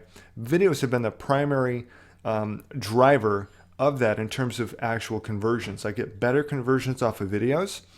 And I think there's a lot of reasons. But again, as you can see here on the screen, people just don't buy into products or other tools or systems. They really connect with people. And video is a great way to do that because it's like jumping into their world, walking into somebody else's world without them actually knowing you're there. You can look somebody right in the eyes. I'm looking here in the camera, right? You can kind of get a feel for who I am and my personality. And if I'm, sort of darting, this kind of thing, I'm looking down, look out, red flag. That's an indication that person might have some issues, okay? And you may not want to do business with somebody like that. If somebody insists on hiding behind a camera, behind a computer, but not willing to get up in front of a camera, again, that's an indication. And I'm not going to fault people who have a different personality type than I do, because I recognize that not everyone likes the same thing, right? Video marketing is not necessarily for everyone, though I think that regardless of your personality type, you can and should be using video to really create some amazingly highly qualified leads and boom, to get in the door where nothing else does, right? Ask me how I know this. I've tried, it seems like every form of offline consulting, strategies to get leads and get phone calls and to make sales, bar none. Video is the clear home run. And you don't, even if you didn't want to do a picture-in-picture video like the one you're seeing here with me, got this little thing down here in the corner of the screen, even if you didn't want to do that, you can still do video marketing and really make that a home run because you're speaking into the computer, you're sharing some information, probably demonstrating results and introducing your services and yourself to others in a way that no one else is doing. Even that is 10 times better than just the standard, schmo who's just out there, from India or the Philippines, and I'm not saying everyone in India or the Philippines are schmoes, but I'm talking about marketers, right? They're not even marketers, they're telemarketers. And they're just paid in call centers. They're good people. I've actually used these people from different countries. So they're wonderful people and they mean well, but they're not skilled marketers and they're not you. See the difference? So I don't mean to offend anybody if you're from India or from the Philippines or from overseas and you're in a telemarketing gig. Just don't stay there, okay? Because, there's so much more potential. Be yourself. This is why I said make it a brand of one. And keep these videos short. At the end of this training here, and a few slides down from here, I'm going to cover a very specific plan of action for you to get started with. And one of the strategies is you want to keep your videos short and sweet. This is a little bit different, this video module. I would never give a 10 or 20 minute or 30 minute, video to a potential client because they're not going to watch it, right? You've got them for maybe 30 to 60 seconds And if you've got the hook in there in just the first couple of seconds, then they're going to watch it for 2-3 minutes or more. I think my longest video ever is maybe 4 or 5 minutes, but at my sweet spot when it comes to sending out these videos to potential clients, 1 to 2 minutes, right? I just want a hook. I'm not going to give them too much information, right? I'm not going to, give away the farm, so to speak, in the video. I'm just going to simply see if I can gather their interest. And if I can put that hook in there, get them thinking. Get them to pick up the phone and call me or respond to my email me back. That's a great indication. So, and you don't need to wax on long to do that, right? Literally, a minute is plenty to do that, or maybe 2. Okay? So the idea is that you're giving short and sweet blasts of information.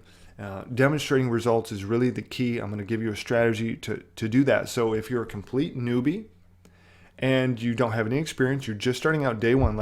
All of us have to start out day one, right? I had my day one just a few years back, almost 3 years ago. Yeah, probably 2.5 by now. And this is a great strategy to get in the door. And it's not, cold calling or warm marketing or any of that kind of stuff. And we covered that here. But this is a really unique kind of thing.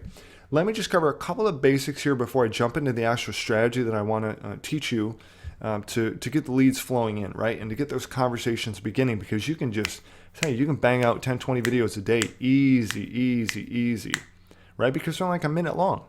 And if you use the software that I'm recommending, you can make it lightning fast. You're not going to upload these videos to YouTube all the time. You're only going to upload videos to YouTube or to Vimeo or something like that you want to get ranked. The videos I'm talking about use Jing, and I'll cover that in just a minute. So again, a little bit getting ahead of myself, but I just want to give it all to you right now. So let me just reel this in and cover just some of the basics about camera and gears and gear and lighting and so on and so forth. My best advice, keep it simple. Do not go out crazy spending lots of money on gear, whether it's a microphone, a camera, lights. I wouldn't do it. I would use what you have. I'm on a MacBook Pro right now, and it's got a camera built in. It's got a microphone built in. You don't have to use the Blue Yeti with the pop filter like I'm using. You certainly can if you want to spend a few more dollars. But I think you spend $100 for the Yeti, and I think you spent $20 for the pop filter. But you don't need that stuff, right? Because my best, most profitable videos, right, the ones where people actually signed up with me to get started, are where I just create enough interest.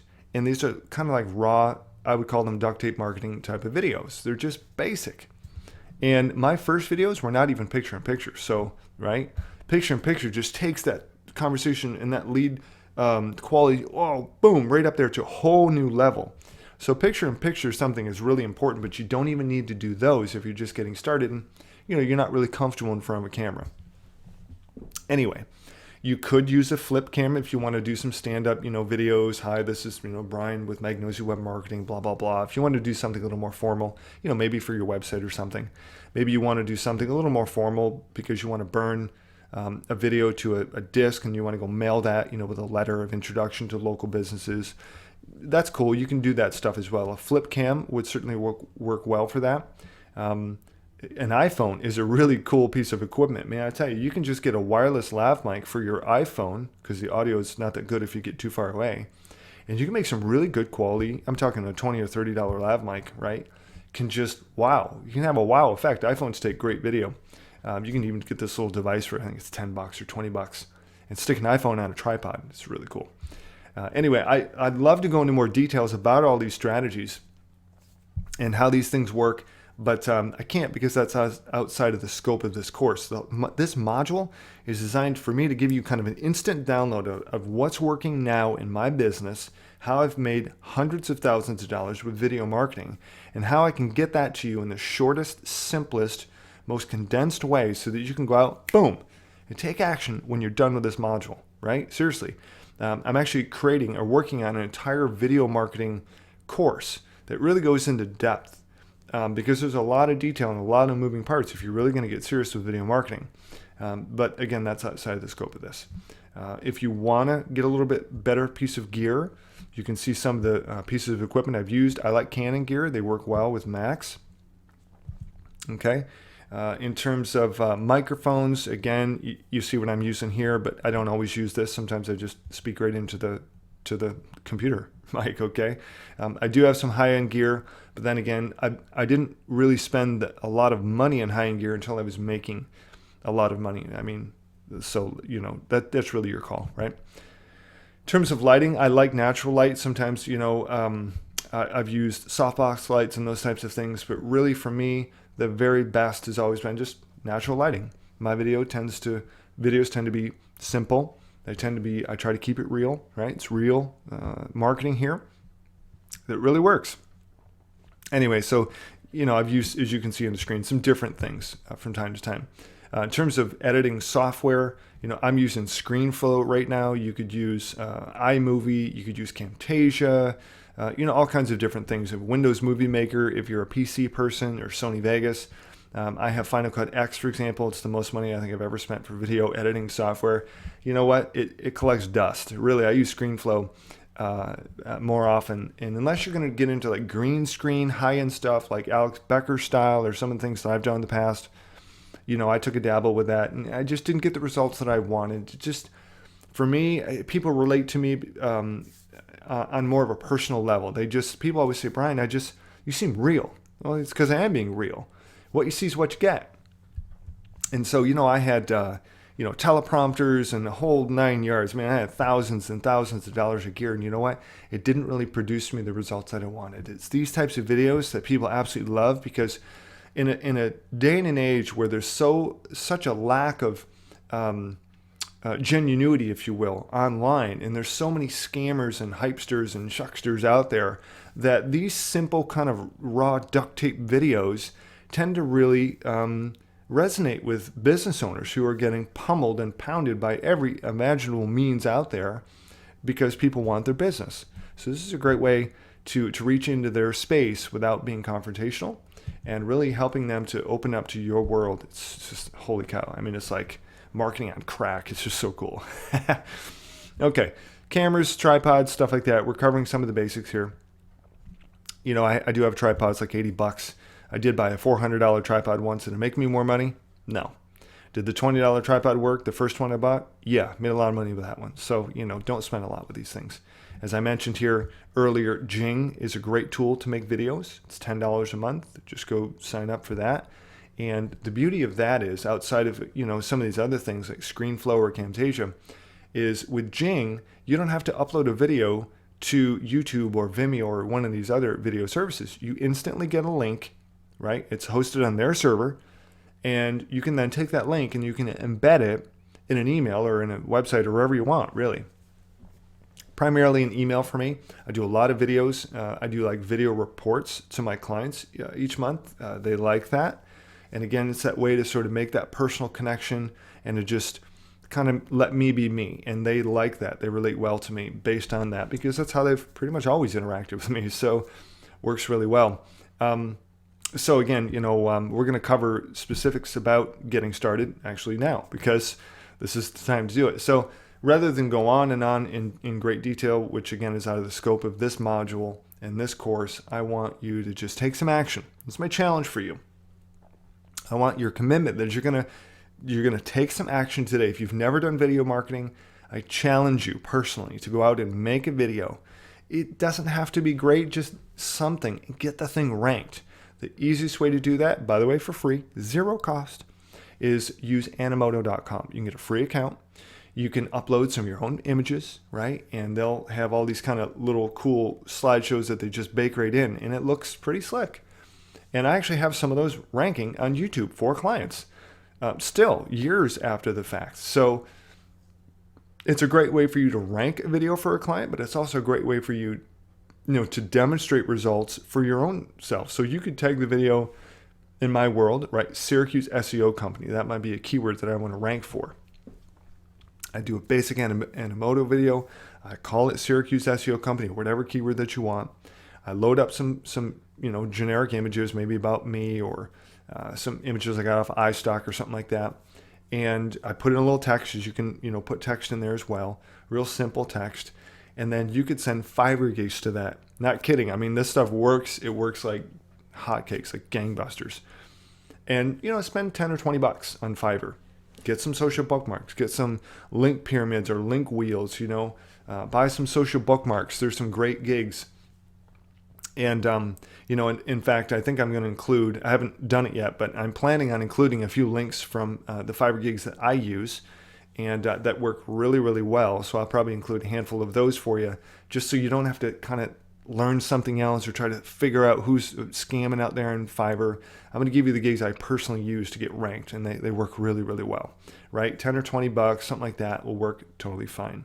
And so the idea is that, you can go rank a video in an hour, a day, a week, 2 weeks, something like that, depending on your city and the level of competition. And you can then use that to go do a screen capture video about, right? Upload that to YouTube.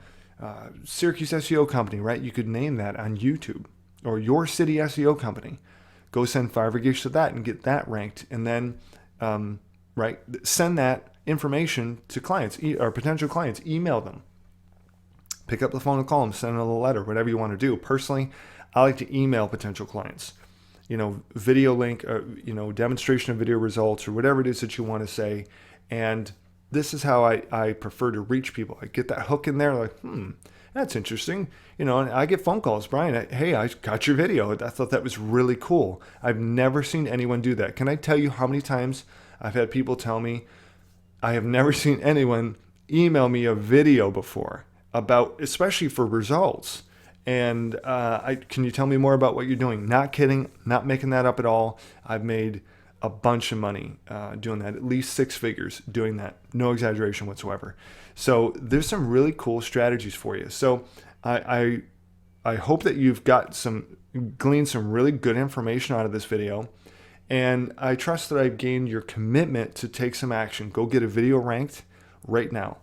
If you decide, I don't really want to do affiliate offline consulting, I'm going to do affiliate marketing instead. Take the same strategy and go do it for affiliate marketing, right? And then just put your affiliate link in the video description over on YouTube instead. You can just direct people that way. I'm doing that as well. And I'm getting 10 to 20, sometimes I think my best so far is 24 leads a day just off of one video for one keyword. I happen to get it ranked number 1 on Google for a term with 40,000 exact match searches. Doesn't hurt the cause. And I did that in under 2 weeks nationwide, right? This stuff is totally doable. So take all out massive action. If you have any questions, follow the instructions here on the screen, right? You can ping me or reach out to me in different ways, depending on the level of product purchase or membership that you've got here with Client Crusher Academy. And I'm looking forward to hearing some phenomenal testimonials, some success stories. If you have questions or comments, ping me. And all the best to you. I look forward to hearing some really great results. We'll talk soon.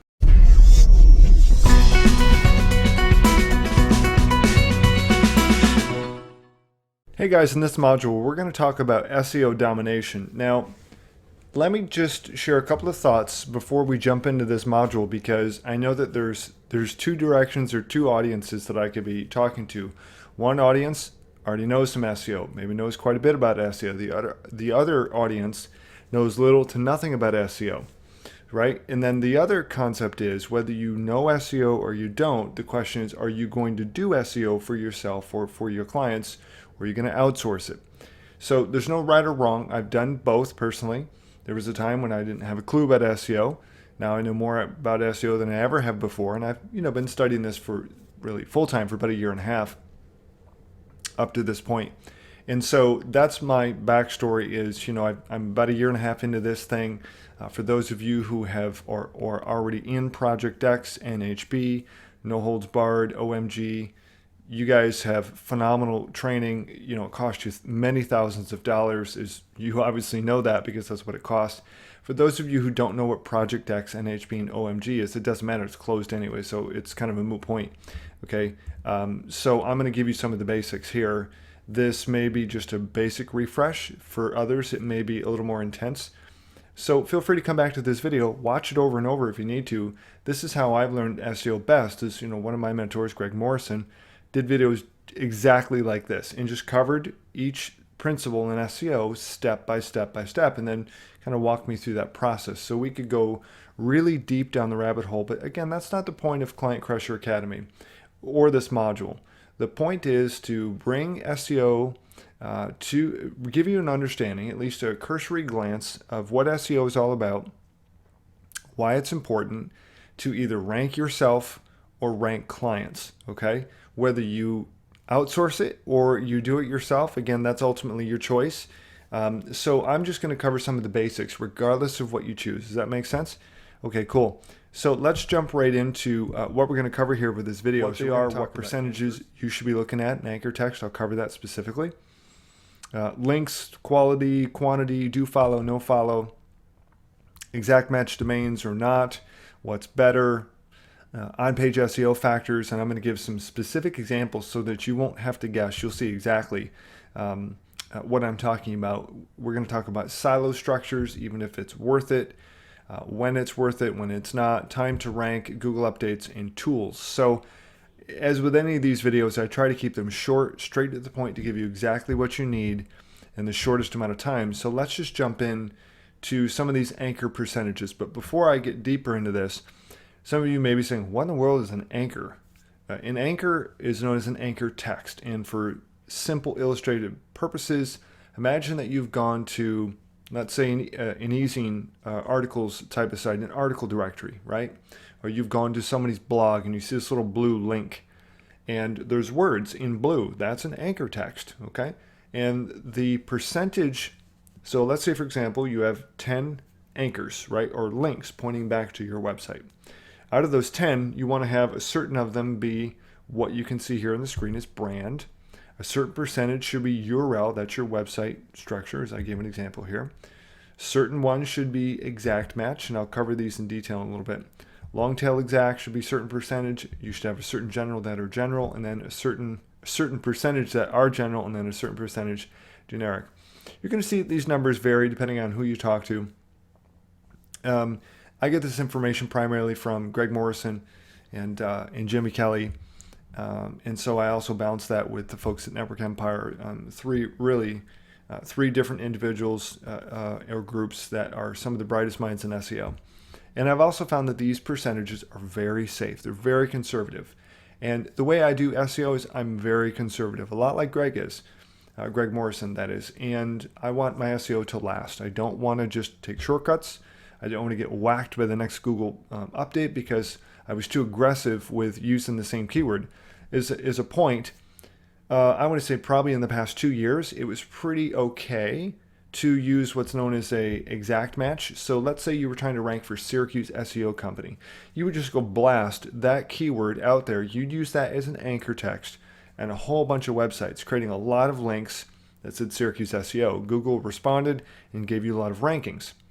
This is not the case after the latest round of updates.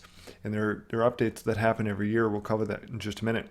So these are percentages that are going to be pretty safe. Now, especially you need to be careful about the exact match. I do less than 10% exact match. So if I have 10 links and I want to get ranked for, obviously this is my primary keyword, Syracuse SEO company, out of 10, I'm only going to have one link that says that exact term. You can use other terms. I call those long tail exact match, and that might be hire the best Syracuse SEO company. See, it's got that keyword in the string, but it's part of it, but it's not treated the same, so you can get away with that. Again, I'm conservative with those as well. It's about 10%. And URL, there's a lot of variations you could put here. You could put in the www version, so this would just be www.magnosiwebmarketing.com in front of the HTTP, or excuse me, after it. You could have a slash, you could have no slash, you could have skip out the HTTP, use www. There's about 8 different variations of a URL anchor, and I use them all because I think it's conservative and it looks natural. If you've got 100 websites out there and they all have the exact anchor that says this, HTTP, ://magnosiwebmarketing.com. And there's no variation. There's no trailing slash, there's no www. That might look a little bit funny, okay? So a brand is just that. It's your brand, and it looks just like this. You sometimes get to remove the spaces, that type of thing. So brand links are very safe, as are URL. Generic anchors are very safe. But again, you see, I don't really go over 20-25% for much of any of these. And I have a wide variety of these. And what I like to do is, depending on my strategy, whether I'm running the private blog network strategy, or maybe I'm using some some different types of links through authority stacking, which I'm going to cover, as well as the PBNs. I'm going to save some of my highest quality, highest PR, strongest links. I'm going to use those exact match primarily. And so I think we've kind of covered the point here. Whether you, again, outsource or you don't, you need to be mindful of these. If you're outsourcing to somebody, you need to know what your anchor percentages are. You really need to know this information. Otherwise, you're just going to get potentially into trouble unless the person or company that you hire really is on this. Now, personally, I create a report, and I'm actually giving that report to you guys. I think it's an Excel spreadsheet that you can download. Whatever the content, I think it is an Excel spreadsheet that I created that you can download, and that's the exact spreadsheet I use to track all of these things. It's really, really important. In terms of links, it's great to have what I consider internal links. Those are links, between inner pages of your site. It's also good to have links on your site that point out, outbound authority links. Oops, let me go back. Yeah, I'll be all right. And in terms of the links coming into your site, let me just skip ahead here. You want to make sure that the quality levels are really, really important. So those inbound links, that's where we talked about those anchors pointing into your site. Those are inbound links, okay? And that's really, again, it's pretty basic information, but just good general information to know.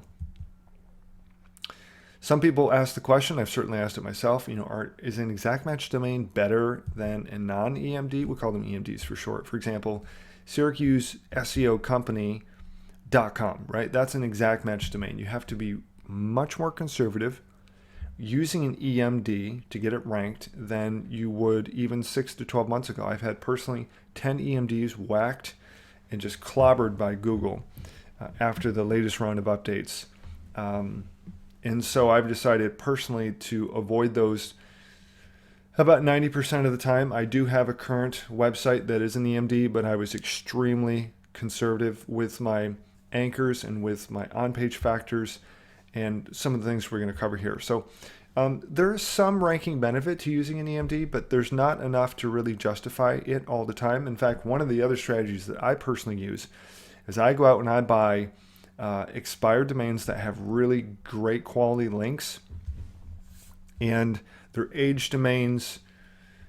Those websites can be very, very powerful, and when used correctly in an SEO strategy, you can actually rank one of those faster than an EMD, and it can stick around longer. Again, there's a lot of factors, variables behind that, but I think it's probably the point.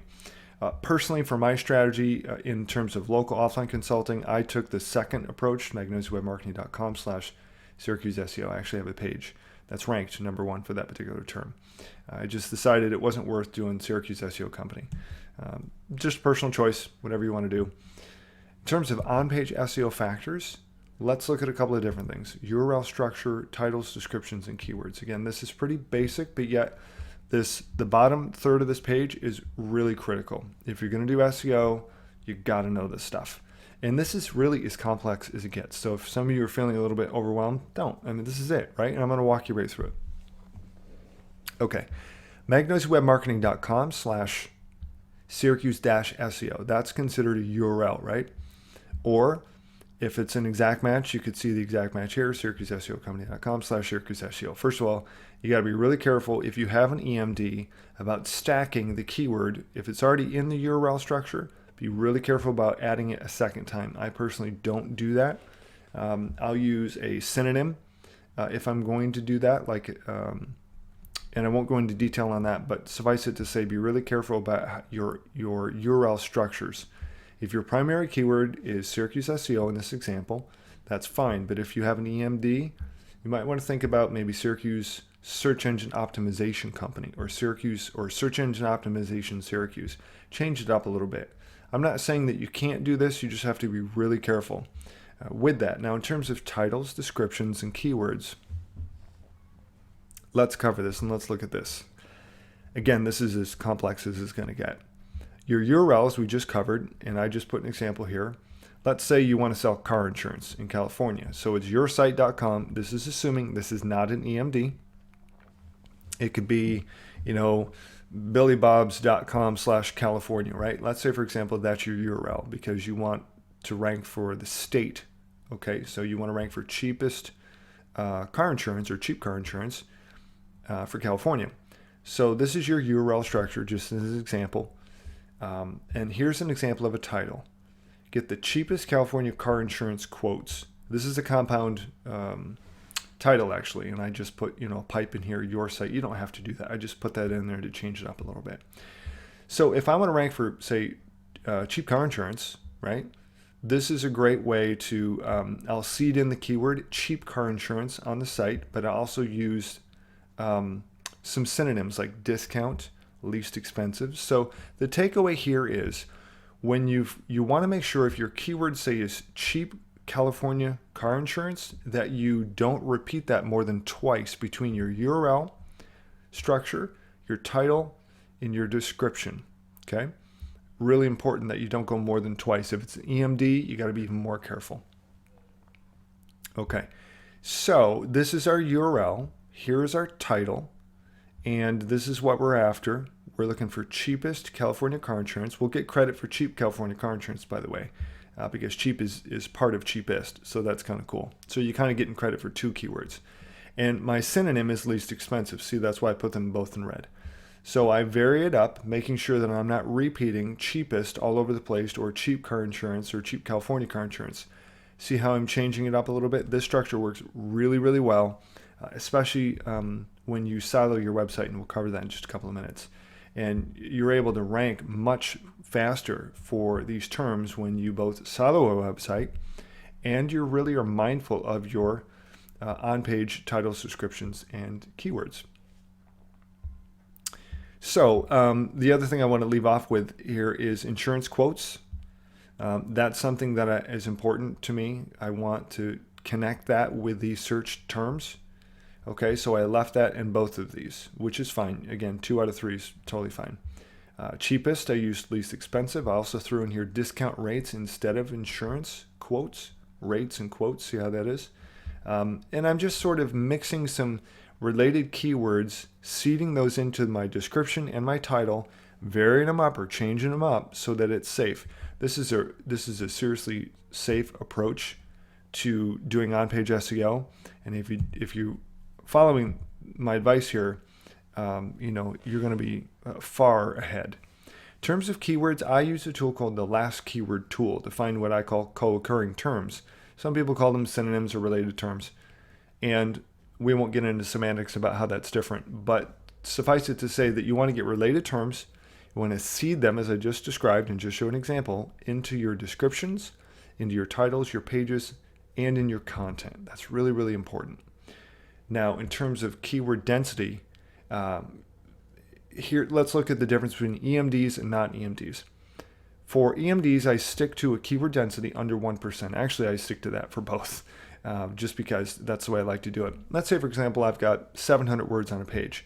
If I want to rank for Syracuse SEO company, I'm only going to use that term once, right? I'm going to get credit for Syracuse SEO, and I'm also going to get credit for Syracuse SEO company because it's all on that, right, in that one string. It's all found on that page. But I'm going to go really conservative. And honestly, all you need is your keyword to be listed at least once on page, and you're going to get credit for that. So just a couple of thoughts on that. In terms of interlinking, on-site interlinking is very good. They do count as links, and so you just want to make sure you're watching your anchors. So in this document that you can download if you haven't already done so, when I make an external link pointing in, and I say I've got 10 links and one of them is Syracuse SEO company, that's the word I really want to rank for. On my site, I'm going to be really careful about not over-optimizing or not using the word Syracuse SEO company all the time. One time maximum, that's it. But again, so if I have 10 external links and I have one link on my site, that's pointing to another page, and I've got Syracuse SEO company on my site, and I'm using that same anchor externally, that's a total of 11 links, but I've used that keyword twice, right? An exact match twice. So what I'll do is I'll add additional external links pointing in to compensate to make sure that my exact match keyword anchor ratio is not above 10%. Occasionally you can go over it, but you just got to be careful. I do SEO I call it the right way. I mean, I'm biased, of course, but I do SEO to last, right? I don't want to get hit by a penalty, and I'd rather be more conservative and then be able to go optimize my links and my sites a little bit more than get hit with the penalty and have to go scurrying trying to catch up on rankings. Outbound authority links on my site, I might link out to Wikipedia or something like that, and I use those, but I just use them sparingly. Inbound links, again, quality over quantity, always watching my anchors. That's really important. And here, let's talk about siloing. Siloing, here's just a real basic example.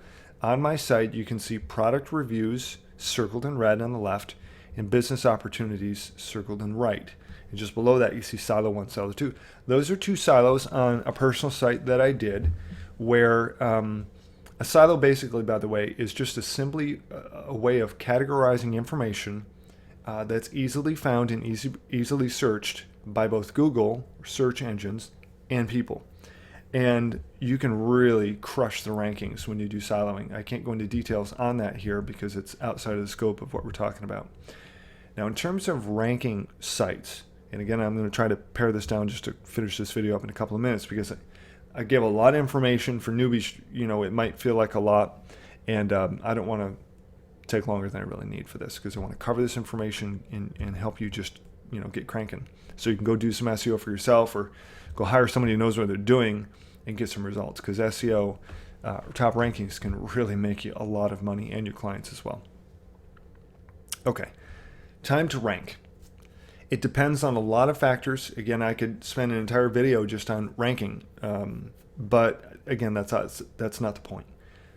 External links, existing links, on page, like the way the website is built, the URL structure relative to the keywords, any potential penalties, competition, the authority or domain authority of competing sites. There's so many factors that influence time to rank. But to break it down really simply, if you have a local keyword and you don't have high domain authority or high page rank sites that are outranking you, it's going to take far less links for you to take the first page, right? Syracuse SEO is a great example of that. Syracuse SEO company, there's not a lot of competition. I think I built 4 links for that. And if I did get more competition, then I'd just have to go build more links, and they'd have to be higher quality, right? Higher and higher quality. If the stiffer the competition. When you're ranking nationally for a term, you need a whole lot more juice, right? A couple links, even from some really good PBNs or even some authority stacking. If you go down that route, it's going to take a whole lot more. And again, that's just enough just to give you some perspective. National takes longer. Higher domain authority sites above you are going to take more links, and will probably take a little bit longer as well. Google typically has a couple of updates per year, usually 2 major ones, and just be mindful of that. So they've got 400 plus updates a year, so it's just keep that in mind. Some of the tools that I use, I mentioned the last keyword tool. I don't have that here on the screen, but the last keyword tool is one, Open Site Explorer, Ahrefs, Majestic SEO. These are some paid tools. Here's some free ones, SEMrush, SEO for Chrome. So I'll have a resources section where I've got affiliate links. So if you need or want some of these tools, and if you buy through my links, then I'll get credit for that, and I'll earn a commission. So I just want to be upfront about that and say thanks. If you decide to purchase one of these tools, I'll make a sale, which is really cool. It won't cost you anything more, but I just thought I'd clarify that. So that said, if you have any questions, by all means, depending on the level of membership that you chose or that you purchased, you've got different levels of access to me. And so just reach out to me with any questions. Again, I covered a lot of information. SEO can be a incredibly deep, very long rabbit hole. It can be really complex or as simple as you want it to be. And so I think that hopefully the takeaway for you is whether you choose to outsource or you choose to do SEO, or maybe a combination of both, SEO is so powerful. It's crucial to building an offline business to be able to have somebody at your fingertips, so to speak, who can really create results or to be able to have at least a fundamental understanding of these concepts, and to be able to rank sites for yourself. So like I said, I've done both. Both are great. It's your call. It depends on what kind of business you want to do. And then, you may have purchased this course, but maybe offline consulting is just something you wanted to dabble with. Maybe you really want to make money with affiliate marketing or something like that, or launch your own product like I've done. Again, SEO is going to be really, really important, whether you want to do launch jacking or just get ranked for, some affiliate product. Whatever the case is, SEO should absolutely be in your arsenal because it's so powerful regardless of the application. So I hope you've enjoyed this, and we'll talk soon.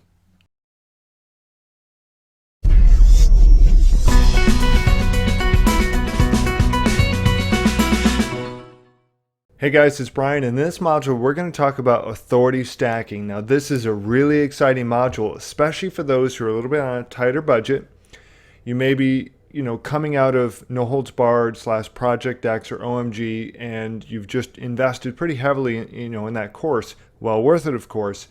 And you may be saying, hey, what can I do to be able to create rankings either for myself or for clients? That's going to work well, but it's going to be on a budget. Now, for those of you who don't know what Project X is, or OMG or NHB, it's okay. It's an SEO course. It's a $5,000 SEO course. So this is not in any way, shape, or form to replace that, but simply to complement that for those of you in the course. Now, for those of you who have never heard of that or are not a part of that, it's already closed, so you can't get in, I think, for another 6 months. But, authority stacking is a really great way to be able to create movement, to be able to create high quality links with a lot of trust flow, in my opinion.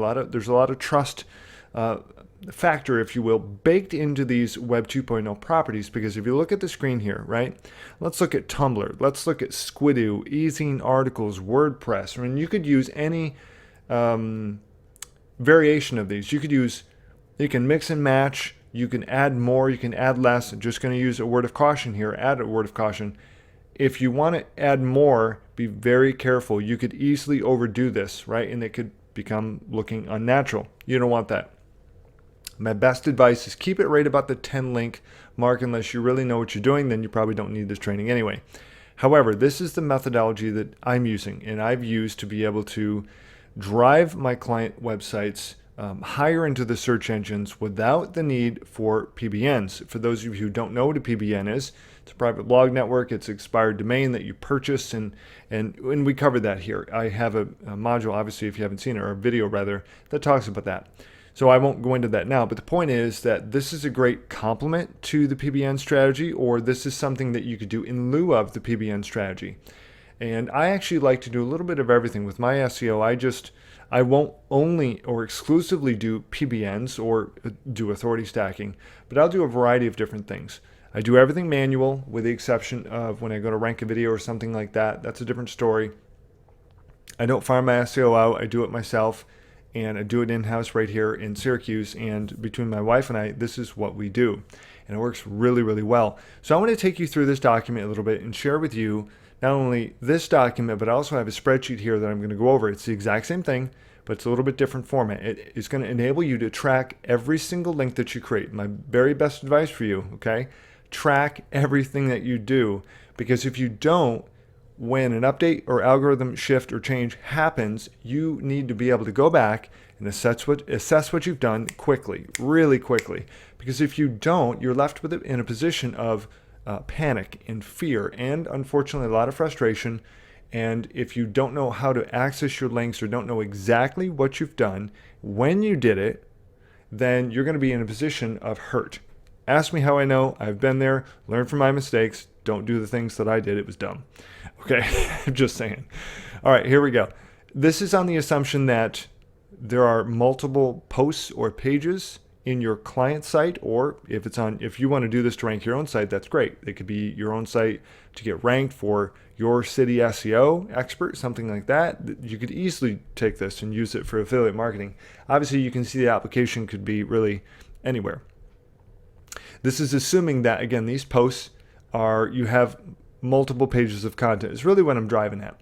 And the money site is simply the homepage of whatever you're trying to rank. You could use this in rank PBN. You could do this to rank videos and then stack a whole bunch of videos silo style into a particular YouTube channel. There's a lot of really cool applications that I don't have time to get into here, but are really exciting because they work really, really well. So that said, have multiple pages of content. And what you want to do is you want to be able to mix and match these a little bit. As you can see here, starting on the left, the Tumblr, for example, again, you could interchange. You could put Squidoo here or M0Gn0S1 articles. You could do, WordPress pages with multiple, right? You probably get the point. And what I like to do is I like to change it up. Now, what I've done is I put a whole bunch of arrows here. For example, this first link that you're going to see here coming out of Tumblr, I just like to not leave a footprint. You don't want to do the exact same thing every single time, okay? Because that doesn't look natural. So maybe you want to run one link from Tumblr over to the money site, post one. Then you want to maybe send two links, to maybe one here to the first post and one to the second post. And next time, maybe you just want to send it over here to the third post. I like to mix and match and change things up. I think it just looks natural. It doesn't leave a footprint or a pattern. I think it's the most important thing. And that certainly holds true with your anchor text. These here, for example, I put an LSI, that's latent semantic indexing, for those who don't know, which is a fancy way of saying a related term, okay? So say your keyword is Syracuse plumbing, for example, then you might want to put Syracuse plumbers, right? That's an LSI. Plumbers is a LSI word for plumbing, right? Just a simple, crude, but adequate example. Same deal down here. You simply want to change these up. I put here two LSI keywords. You can certainly do whatever you like. These are things that I've done. And what you don't want to do is you don't want to do any carbon copy of what you're seeing here on the screen. You want to change things up a little bit for yourself without deviating too much, because you ultimately want to have full control over your SEO and you want it to work, right? And the whole takeaway of this style of authority stacking, and you could really do some cool things, by the way. You could throw in here some social sites like Facebook. That's a great one. YouTube. I mean, like I already mentioned, you could have 5 YouTube videos all in one channel. Then you could do this to rank your YouTube channel, for goodness sakes. I mean, there's some really cool ideas. So you could easily throw in safely, a couple more of these sites and interlink them so that it doesn't look exact or contrived. And the idea is that you're interlinking these amongst your money site, the site that you want to get ranked. And you're changing up the anchors, okay? And so what I've done here is I put here a Tumblr and a Tumblr inner page. This is simply another post on Tumblr. And I suggest that you have 2 to 3 posts in each of these. Now, the beauty is you can do this yourself. You could do this for free. You could do this in just a couple of hours, and it works really great. And you don't have to spend a dime for this. That's what's really cool about this strategy. So if you're on a tight budget, you could just bang these out like all day long. If you want to go rank 5 or 10 different sites or videos or whatever, I'm telling you, this is perfect for those on a budget. If you're willing to trade some time, right, in lieu of money, then you could do this, get things really moving well. And honestly, you could do this for just about any type of site, like I said before. From the Tumblr inner page, or that internal post, or that second post, really is what it is, you could do, for example, an exact match keyword porting down to WordPress. You could do a general keyword, then porting to Squidoo. And I like to mix in exact match keywords here and there. Okay, there's a few of those in here. There are a few LSI keywords. There's some general keywords going on in here. There are URL or brand. This one here, particular from M0Gn0S1, I left blank because I call that variable, as you'll see in the document. It's important that you understand that you don't have to do exactly this, nor should you. You should do something that's perhaps similar, but uniquely you. And so you could do a brand. You could do another general keyword. You could do pretty much anything you want. All right. And you can see M0Gn0S1 articles is now pointing down to WordPress. WordPress is then pointing up to the money site. And that's the gist of this. Moving this out of the way, you can see that the exact same document I created here, I recreated basically with spaces for the appropriate number of links. Okay, you're doing roughly, I think it's 9 links. Let's see, 1, 2, 3, 4, 5, 6, 7, 8, 9, 9 links. Again, you can add to this document, whatever. Just make sure that you are being very specific and that you put in the anchors that you use, right? In our case, if we're talking about, it's a Syracuse plumbers site, then exact match would be Syracuse plumbers, okay? You could do a long tail exact match. Find the best Syracuse plumbers, right? Maybe a general keyword in this instance would be Syracuse plumber, plumber, plumbers, that sort of thing. You could do a URL, which is the www.websitename.com. Variable, again, could be anything you want. Maybe the brand name of the company if you want to rank something. Brand name of the product if you want to take this and apply that toward affiliate marketing. I think you guys probably get the point. And then what I did is I simply just listed here where these going. I bolded the money site posts and homepage just to make that a little bit simpler for you, right? Then what I do is put the date, and I put the specific page that I'm posting to. So I like to have a specific URL, a specific link. So there's going to be a link here in this column, as you can see on the left. So it's going to be a link right here. It's a specific page. I do like to not only rank a homepage, as I've mentioned, but also these inner posts or these inner pages. Okay, that works really, really well. And all this column is here is just that, the money post link. It's the specific URL to this post or to the homepage. That's it. Okay, because you want to be able to go back. You don't have to go search these out. You just pretty much can click it, takes you right to that particular page, opens up in a new browser, and you're good to go. So this is the gist, if you will, of authority stacking. And again, I can't stress enough that how valuable this particular tool is in this process. If nothing else out of this entire course, okay, you could take this and you could apply it, right, in addition to maybe some other free strategies. You could just do some articles. You could do some manuals, social bookmarks. You could do a variety of things completely free, just trading a little bit of time in exchange for that, you're not having to pay the money, and build some really great SEO links and create some great results. And then what you can do is you can build on this. This could be one of multiple authority stacks. You just want to make sure that you're really controlling these anchors, as you can see here on the screen, because the last thing you want to do is get into an over-optimization situation, because those penalties can really wreak havoc, as you can imagine. So all that said, I'm really excited about this. This has a lot of different applications, and jump into this. My challenge to you, as with anything in this course, is take action. That's my biggest, if there's anything of all the people I've coached over the years, it's that people love to hear, but they take little to zero action. And I know you're not one of those people, okay? I know that you're not, because you invested in this course. You invested, obviously, of your time to not only purchase the course, but to go through it. And so that's where I want you to do. I'm looking forward to hearing your story. I'm like, hey, Brian, I created X authority stacks. Here are the results, right? Make sure you track your results as well. And you could easily put those results here. You could just add another column to this, because I'm giving you guys this document to download. It's yours to keep. You could put in here the specific keyword that you want to rank, or keywords, maybe below it, and the date that you, obviously you have the date that you posted here, and then track your results, maybe once a week or something like that. You could also use the tool. I use Microsite Masters as well. Doesn't matter. A lot of good tools out there for keyword tracking. You could just do it manually if you don't want to pay the fee, right? There's no limits to how effective this could be, and you certainly don't need to spend a dime on doing this strategy, even if you continue to build this out, okay? So I hope that's helpful. Go take all-out massive action. We'll see you soon.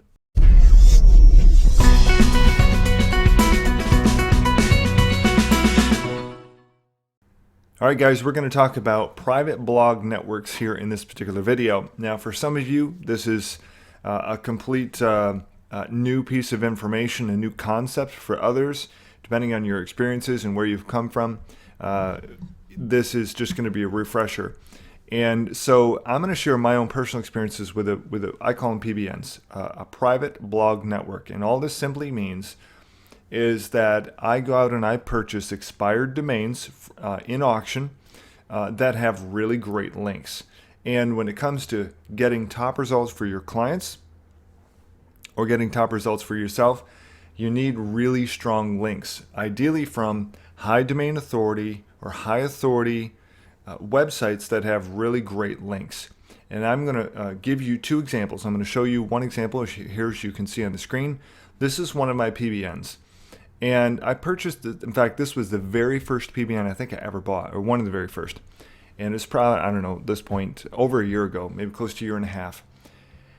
And it's a very old domain. I don't remember, I'd have to look, but it's either 95 or 1996. So this domain is, what, 17 years old? It's crazy how old it is. So it's got a couple things going for it. It is financially, it's in a financial niche, so this is good. That's the first thing for me. is when I go to buy a PBN, I want to make sure ideally that it's got great age, it's got great links, and the bonus for me is if it's in a niche. Now I don't find very many of those. However, you don't have to have a niche specific name in order to get really great results in terms of your SEO, whether again for yourself or for your clients. And I bought this specifically for my clients, and I think I added one post in for myself. And so there are two different ways that you could do PBNs. This is one way where I just make several posts. I put them all in the homepage, and I put 2-3 links in each post, right? The other method I'm about to show you, and I'm going to show you an example, is very different. It's I buy a PBN. It is only for one customer. It's got a theme on it. I silo that. It's only got a couple of posts at most on the homepage and a couple of links at the most. They're two very different concepts. And if you are coming out of Project X or NHB, the method that you're seeing here on screen is what is generally taught, and they both work fine.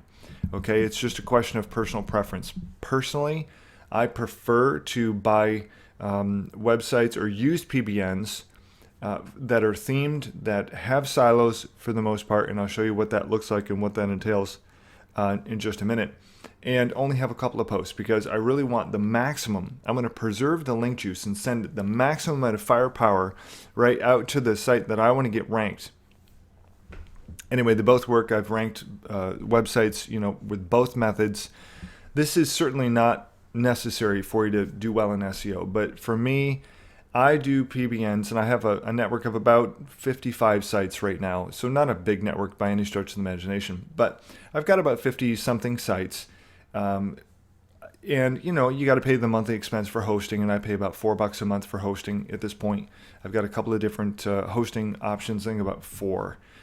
Two primary ones that I use. One of them is SEO web hosting, and the beauty of having a network of sites is that, number one, I control everything. This is huge. If you want to really crush it in SEO and you want to have long-term results and you don't want to be at quote-unquote risk of being shut down by some of these other web properties that you might, like WordPress or something like that, or maybe some of the Squidoo lenses or some of the Web 2.0 properties, hub pages, whatever, is that, they own the property. But the difference is, I paid for this, and it cost me a few bucks for the site. I think I paid $20 for the site or something like that, so it wasn't too bad.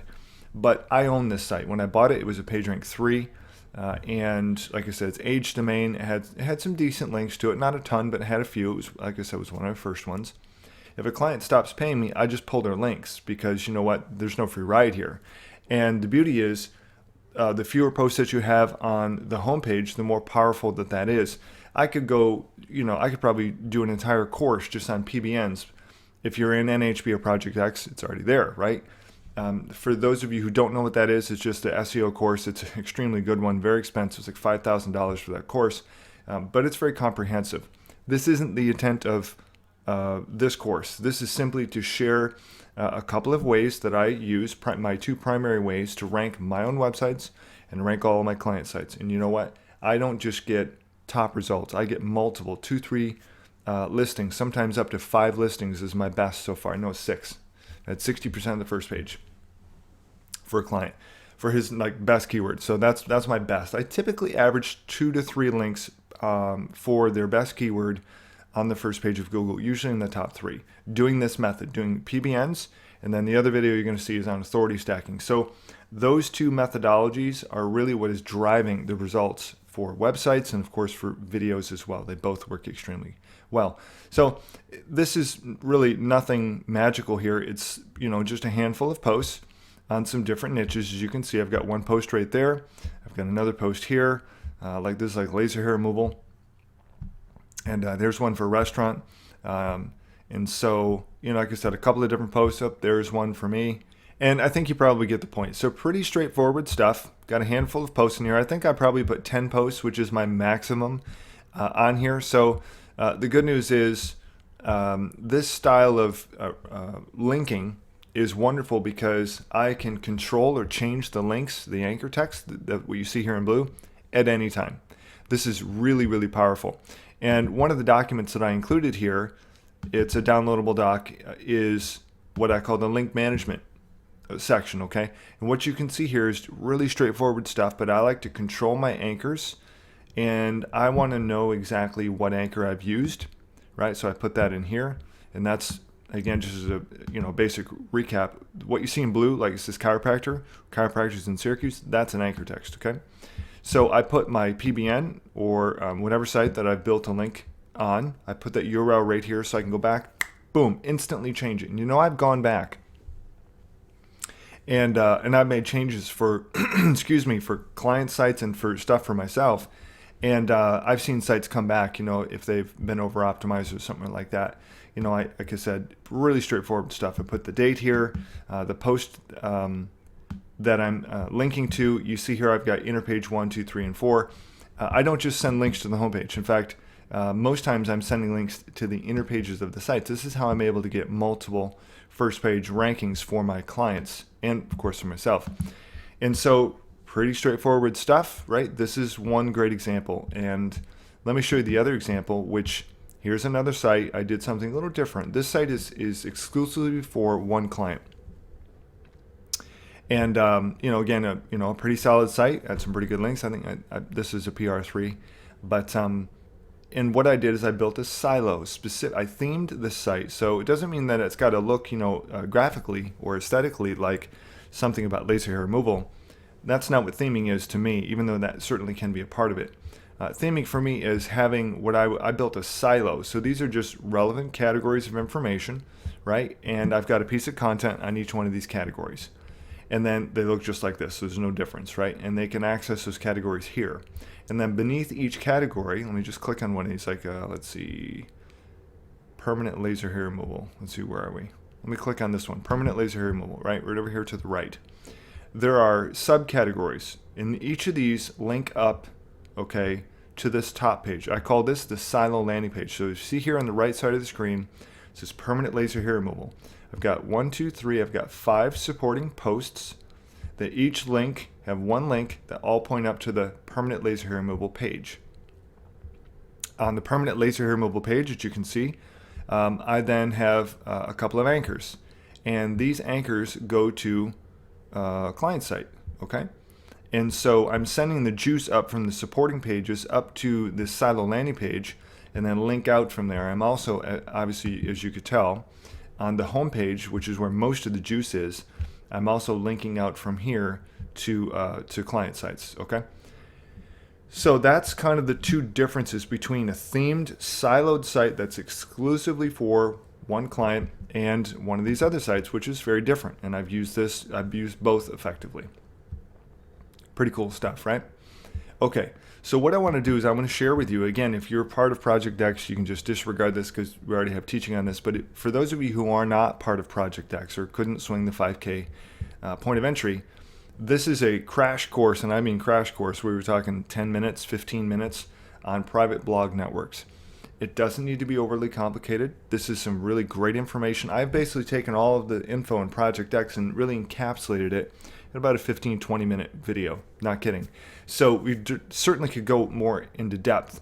But again, that's not the point of this course. The point of this course is to encapsulate information that's maybe there's hours and hours of info out there and really condense it so that I can give you exactly what you need to go out and get results today.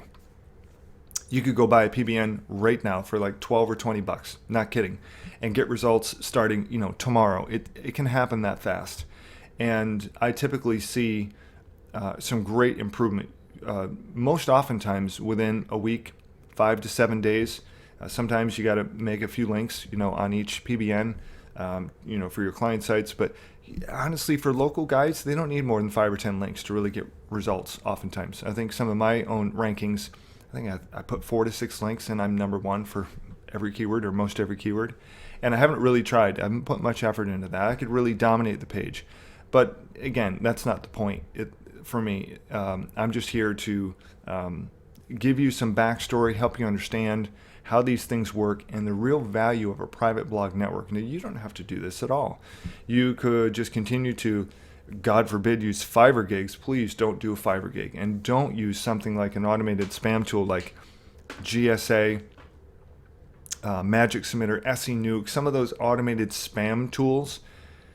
Don't ever use any of those on what I call a money site. That's like a client site or your own personal site or any site you want to get ranked. Don't ever use those tools directly to a money site. You want to use those tools to go send links, okay, out to maybe YouTube videos. That's a great way to get great results, or maybe to some of your social profiles. You could also use those tools to send links to some of your private blog network sites. You just have to really watch your anchors, okay? You have to be careful with that. I generally don't send more than 100 links to a particular PBN, okay? And I'm really careful with my anchor text ratios. I really am leaning more on generic keywords and that sort of thing. So some of you, I may have lost you. Others like, okay, cool, I get that. And I'm certainly available to answer some questions and give some specific coaching along these lines. But let me just leave off with this, right? Because we're going to wrap this up here. Register Compass is a paid tool. You can, I think it's expireddomains.net, I think is the other tool, and that's free. I like this one better. It's $37 a month, I think is what I pay. So I log in, I click on Go to Domain Search, and I'm just going to show you my personal settings. Again, this is a huge value because of how effective it is for ranking websites. And, excuse me, you can search for all kinds of different things, but let me just show you my settings and then we'll wrap up, okay? I typically will not put any name right in here. I'll go down here and I will click a couple of things. Let's see, maximum characters. I like to buy domains that have 6 characters or less. And then I'm going to go down here to, I like to see these expire in the next 7 days. And I'm in here, we're pretty much in here buying domains every week, or at least searching for domains. I don't buy them every week, but I do search for them. And I just picked up 3 the week before last. Okay, let's take a look here. All right, I skipped some of this stuff. PageRank, I don't buy on PageRank, by the way, so I disregard that. Google indexed, I want at least one page of, the site has to be, when I buy a site, I want it to be indexed on Google. And so I'll just pick 0 to make sure that that site is indexed. And again, I'm going to scroll down here. Typically, I like to buy a domain that's at least 3 years old. So I'm going to pick less than 2011. So actually, yeah, so that'll be at least 3 years old, going on 4. Okay. And then we'll scroll down here, and I like to have a domain authority. Typically, I like to have a minimum of 30, but you could certainly buy some better domains, you know, in the 20s. They're pretty decent. They're not going to be super duper. Okay, but here are my settings. What I do is I click Find Domains, and it's searching, and here we are. Now I click on Auction Domains. You could click on these 2 columns over here. I just personally use this one. I don't see a huge difference. So let's let this load, and I'll walk you through this screen. Okay, a lot of information here, and the way I like to sort primarily is through SEO Moz authority. Okay, so I want to scroll from highest to lowest, and so you just click on one of the arrows and it will sort, you know, from highest to lowest or lowest to highest. In this case, it's highest to lowest. Okay, anything again above 30 is pretty strong. 40s and 50s are rocking, and you can see here some domains. Now, let's be honest. I'm not going to spend $24,000 for this domain. Buy nows I generally avoid. The bid pricing, $50,000. I don't think so. Okay, so I typically look for stuff that's $12, $69. You know, those types of things. This might be a pretty decent domain. Now, I could go on and go into depth and detail about buying PBNs, and maybe I'll add a module at some point, or maybe I'll just reserve that for private coaching or one-on-one coachings. I'm not entirely sure, but at the moment, you know, I won't go into more detail than this. This is enough to at least point you in the right direction. It's not a specific course on buying PBNs, but this is really cool. And this is my personal, you know, take on this, and how I purchase PBNs and how I've used them to create some really, really great results. So the takeaway is that the bidding on this is $69, and I don't see any bidders on the moment. It does not show any page rank, but that doesn't necessarily mean it's not a good domain either. And I use some other tools, like Open Site Explorer is another tool that I use. You can use that for free, and if you want to make multiple queries and you have to spend some money, it's $99 a month. It's a little pricey. But again, for me, a couple $100s a month for tools, and maybe a few $100 for PBNs, or maybe I don't buy any PBNs that month. So my costs for SEO are generally pretty fixed unless I'm buying new PBNs, which I tend to do each month.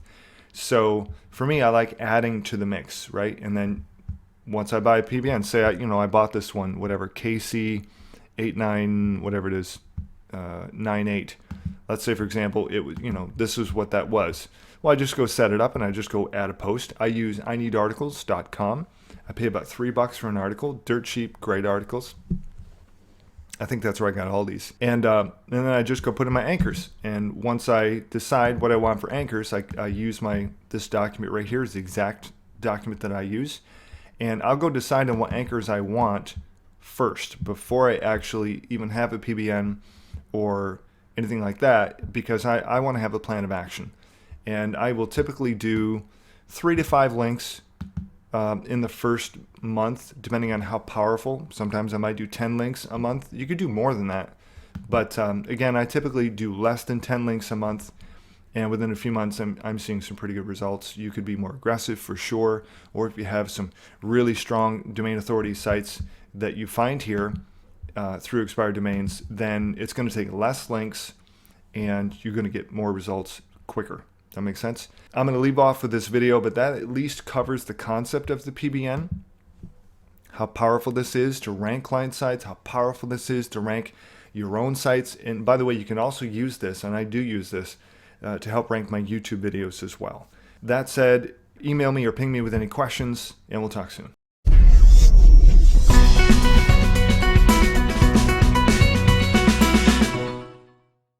Hey guys, it's Brian, and we're going to talk about keyword research. And the way that I personally do keyword research for any of my national or local pay-per-click campaigns is what I call the simplified approach. You can go really deep down the rabbit hole if you like with these sort of things, but I tend to like to simplify my keyword research, especially in the beginning, and I like to test out smaller groups or smaller groupings of keywords and ad groups initially. I like to keep things really tight and really simple, and then as the campaign grows, I like to build it. Now, I've run pay-per-click campaigns in the past. I think the biggest campaign I've ever had 50,000 keywords. I mean, it was just nuts. And here's the takeaway. Between some of the campaigns where I had 10, 20, 30, 40, 50,000 keywords, that only a handful typically produced like probably 95+% of the results. Only a handful. And so literally I just weeded out tens of thousands of keywords. So these days, instead of going big initially, I start small. I start with what I feel is the root of everything, and I build my campaign out from there. The upside is, as I do that, I'm able to keep a tighter control on my campaign. Number one, I'm also able to keep my costs down, and because I'm keeping things smaller and more tightly focused, okay, I'm actually able to be more profitable quicker while spending less. I know it sounds counterintuitive, but that's the way I do it. And I've done both ways. I've had some huge campaigns. 50,000 keywords is a big campaign. That's a lot. So what I'm going to do is I'm going to take you through my process here. It's going to be really short. This will be a short, sweet, simple video. For some of you, you already know this, no big deal. For others that have never dabbled with Google pay-per-click or AdWords, that's their brand name, then you're going to have the benefit. And I remember that my first mentor, he said, just go do pay-per-click. I said, what is that all about? I was just really clueless. I just came online. He said, okay, we're going to schedule a session. I'm going to give you 15 minutes and I'm going to walk you through how I set up my campaign. I said, brilliant. And that's exactly what I'm going to do for you here. Right? So what I do first and foremost is I go to Google. And I have an idea of the keyword that I want to cover, right? In this case, it's Syracuse SEO Company. So I want to see not so much about the organic rankings. I'm really after who's advertising for pay-per-click, right? These paid ads. Sometimes you'll see them up top and on the right, sometimes just on the right, occasionally just on the bottom. And I'm looking at my competition. If I'm going to create a pay-per-click ad for, say, Syracuse SEO Company, and I'll actually create that here as a test. As an example, so you can see that process step by step. And by the way, pay-per-click, can I just tell you, I've made hundreds of thousands of dollars. In fact, my average ROI in pay-per-click on an annual basis is for every dollar I put into the machine, I get 2 back. Seriously, that's not an exaggeration at all. So I know that I made just about $200,000 gross, which is pretty cool. So I've netted like 6 figures. PPC can work brilliantly. It's instant recognition. And that's one of the strategies that I used when I first started. Was not only did I rank a video, I still have that video here. Well, actually one of the videos right there. Not only did I rank my website, but I created a pay-per-click ad, and I was instantly up at the top of Google for a handful of keywords that I was really most interested in, because it's kind of like instant recognition. If you don't get a video ranked, right, for maybe a couple of weeks, you can at least say, you know what, I'm at the top of Google. And I understand both paid and organic search. And, that's a great position to start with, right? So, for example, let's say this is the keyword that I'm pretty interested in. But, what are other related terms? Well, Google Planner, the keyword planner, is going to tell me some of that, but I also like to use what's known as Google Instant. So, for example, you can see on the screen, I've got Syracuse SEO Company. Let me just back part of that out. And you can see already Google is serving up suggestions. This is, we're seeing obviously Syracuse SEO Company. We're seeing Syracuse SEO Expert, SEO Syracuse, New York. So these are additional keywords that people are typing in, and Google is saying, oh, by the way, did you know that if you're looking for this, other people are typing in a related term? You might want to look at those. So this is a great way to get some additional ideas for keywords and to see what my competitors are currently doing in this space. Then I come into the keyword planner. Easy enough to find. Go to Google, type in keyword planner, and boom, here you are. It's the first listing, at least for me. So I click on that, and you've got a couple of options. The keyword planner has replaced the keyword tool. In case you didn't know that, it was about 6 months ago, sometime in, mid 2013, late, maybe fall of 2013. Okay, you've got a couple of different options. I encourage you to play around with this a little bit. But again, for my purposes, which I tend to keep things really simple, I come in here and I say, you know what?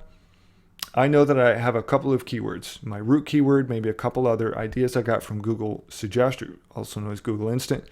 And I'm just going to pop some of those in. And then I'm going to scroll down and click Get Search Volume.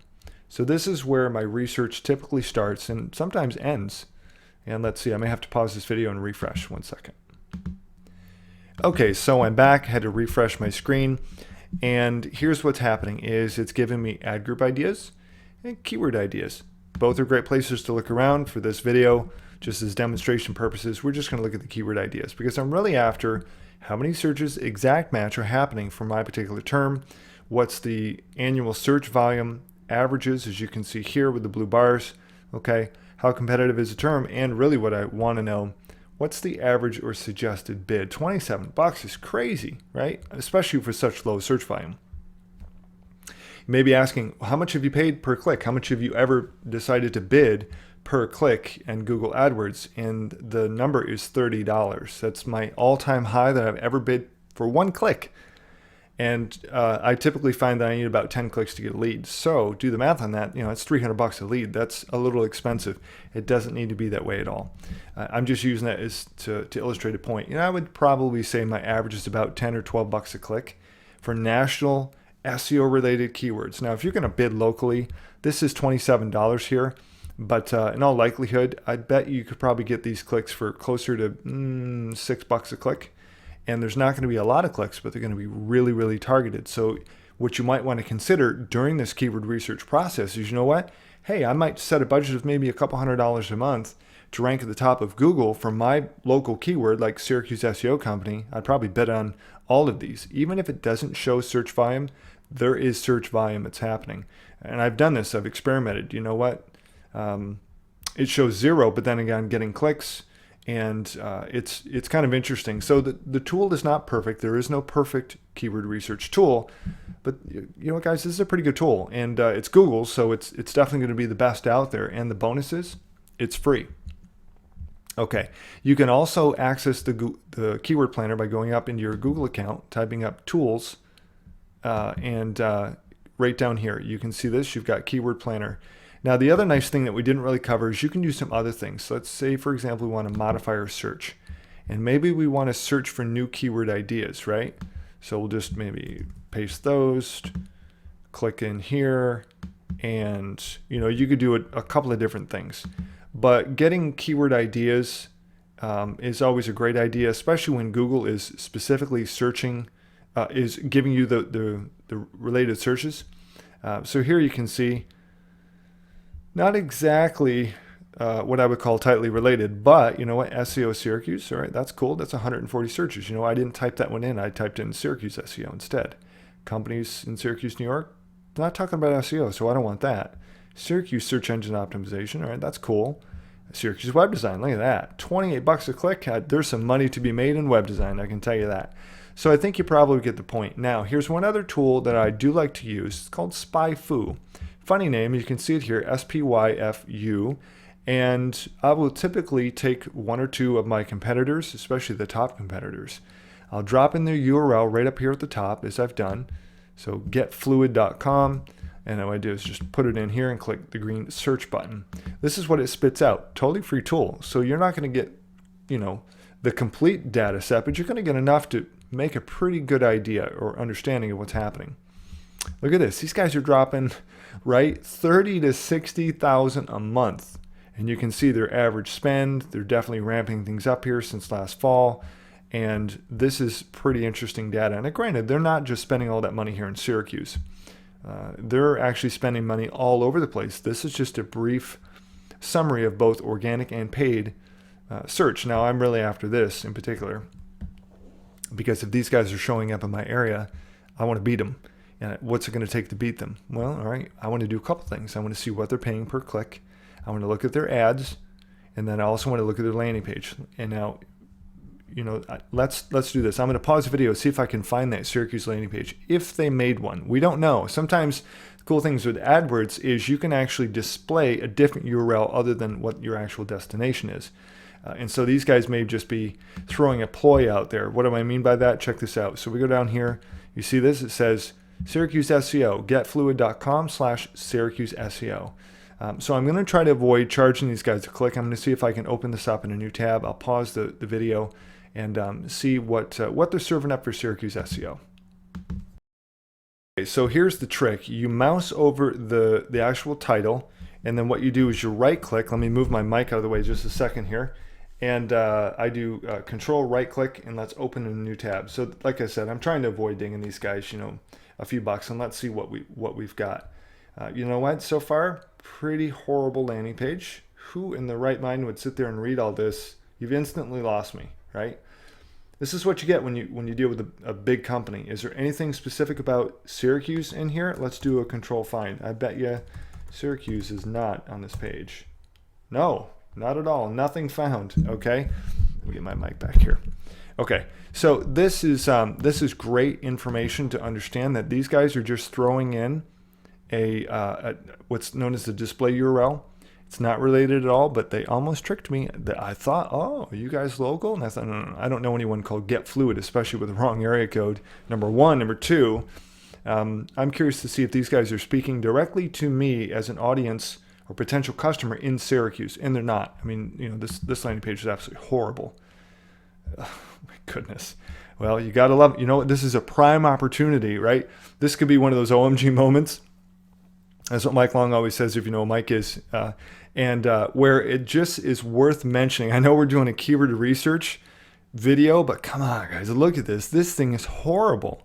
First of all, I don't see any tracking URL up here. Opportunity number one. If you're going to do SEO, and when we do the ad, I'm going to show you how to put in a tracking URL. You need to track every single click.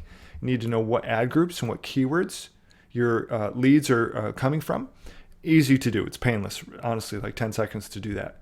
But they're not doing that. At least we can't see that they're doing that here. Number two, look at this pitiful landing page. I mean, nothing personal, just a glob of text.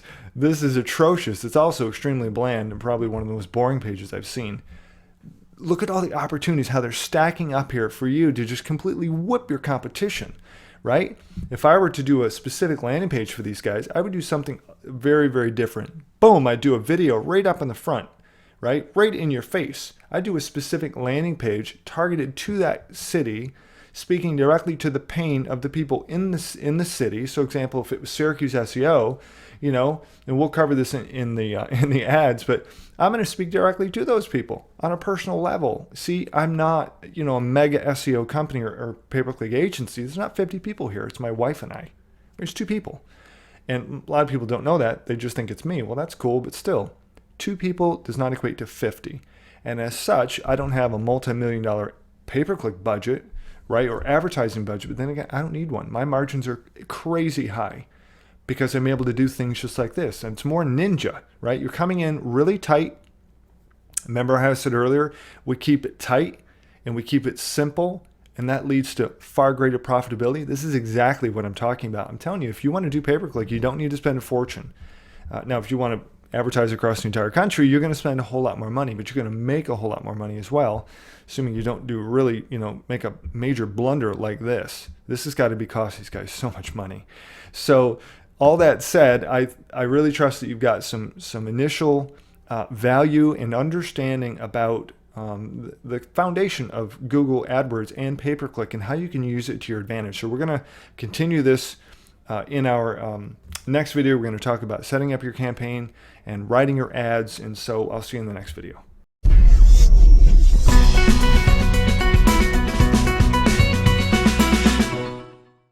All right, in this Client Crusher Academy video, we're going to actually be looking at setting up a campaign. So this is really cool, and I remember the day I set up my first campaign, it was just, I'll never forget it. And the exhilaration I got of creating my first lead online through AdWords, and it was really, really cool. So here's what we're going to do. When you're in your account, you're going to go over to, it's just trying to navigate over to the Home tab, okay? And so I went to Home, and then, you know what, I went over to Campaigns. So now what we're going to do is we're going to scroll down, and right about halfway on the page, we're going to see Campaign, a little plus sign. Now, Google is constantly changing their interface, right? So that said, you know, your interface may look slightly different depending on when you're seeing this course. Just keep that in mind, but you know what, it's all the same information. Sometimes they'll move it a little bit here and there. Just, that's Google for you, okay? You gotta love them. All right, and you can choose what type of campaign that you want. Now, a couple things. The way I do pay-per-click is I only start with the search network only. I don't run search and display. I don't do, and by the way, if you're wondering what display is formerly known as the content network. And what that means is you're able to create a text ad or a banner, like an image, and you're able to put it out on Google, quote unquote, partners, websites all over the place. One example would be Gmail. Right? A display ad could be a text or an image, and that would appear in Gmail for a term that could be quote unquote relevant. Could be on an Ezine articles or you know, article type of directory, and you might see an ad that Google thinks is relevant to your particular search query. That's the display network. Personally, I found that the costs are 20 to 30% lower per click on the display network, but the traffic is just way less targeted. They're not actively searching for it. It may be similar, right? It's maybe relevant to a certain degree, but I've never had great success with the display network. I've always had really overwhelming success with search. Online video is something else we're going to cover. That is brilliant. I tell you, we won't cover that in this particular module. I may cover it in the video marketing module. That is extremely profitable as well. Oh, I really like video. Okay, but let's focus, right? My wife always tells me, focus. So we're going to focus on creating a search network only campaign. Now the way that this works is when you create one campaign, you can really duplicate those settings and move on over. So I start with search, and then I segue over to display if I want to do display. Online video is a different thing, so I wouldn't throw that into the same bucket of this conversation. Okay, they're very different. And so this is very targeted. Again, I don't want to spend a lot of money with pay-per-click. I want to keep it really tight, laser focused. I want only people who are typing in my exact term or highly or closely related terms to my seed keyword, right? So all that said, that's the backstory. You give it a name, pretty straightforward stuff. We're going to just call this Syracuse SEO test. I moved my mic over a little bit so I could type, so hopefully you can hear me okay. And lots of things that you could do here. Again, I'm going to recommend you keep it really simple in the beginning, especially if you're just starting out with pay-per-click. All right. Again, here's where I said you could duplicate. You can load existing campaign settings, which is really nice. Okay. I do include Google search partners. And that's not the same as a display network. So this is something that I do, and I don't find a degradation in traffic or lead quality, okay, or sales for that matter. I never have. Devices, I just leave this as default. Most of this I do leave as default. Obviously, depending on what part of the country you're in, whether you're US, Canada, or somewhere else, and obviously choose the location that you want. What I found is that some of my greatest success, depending on the product, right, is I'll choose typically 5 English-speaking countries. But if I'm doing offline consulting, obviously I don't want to go, have my ad display in Australia. But typically US only is what I choose if I'm going to do this, or US and Canada. It's really a personal preference, okay? Languages, I leave that set. I do manually set my bids. I do not want AdWords to set my bids for me. Again, I've got a very specific strategy that works like gangbusters, and so I'm going to share that with you. So I leave this set to manual. Default bid, you can always change this. So for now, I'm just going to say $1, and that's going to change radically. And your budget ultimately is up to you. You can always change any of these settings, so don't worry about that. Let's just say $500, for the month. Oops, sorry, per day. That'll be right. So that would be, let's just call it 20 bucks. Again, you can always change it. And what's really nice about your budget is that you may see that you're getting all your clicks in a couple of hours. If you're in a city or have a particular term that's got a lot of search volume, so you might want to bump that up. You might want to spread that out a little more, or just load your campaign heavy in the beginning of the month and see how it produces, right? Because if you spend 200 instead of 20 and you're getting a lot of clicks, you can make better decisions quicker in a shorter period of time. You really compress the information. I personally use Google AdWords as a keyword research tool for my SEO campaigns as much as I do as a lead gen tool. Does that make sense? It can be really, really, it's just a wonderful tool, and you can use it a lot of different ways. Ad extensions, you can drop in your phone number, which is cool. Different site links, I highly recommend site links. And you can also extend, more information here with your location and all that kind of stuff. For the purposes of this video and just to get a campaign up and running, let me just choose extend my ads with a phone number, okay? And let's just, this is actually a tracking number of mine, so let's just click that, and then we're good with that. Let's just, okay. Show this extension, edit, okay. Okay, we're gonna click save and continue. And then your ad group name, again, is something that's specific to you. If you're gonna run a larger campaign, you're gonna have a lot of ad groups. So what's an ad group? It's really easy. It's not a group of ads, it's actually a group of ads related to your keyword. They're a little bit different. And so what I like to do is, let me give you an example. And I'm going to go down the rabbit hole just a little bit, but just bear with me because it's important. When you go to create an ad, for example, in this instance, we're going to call this campaign Syracuse SEO Company, right?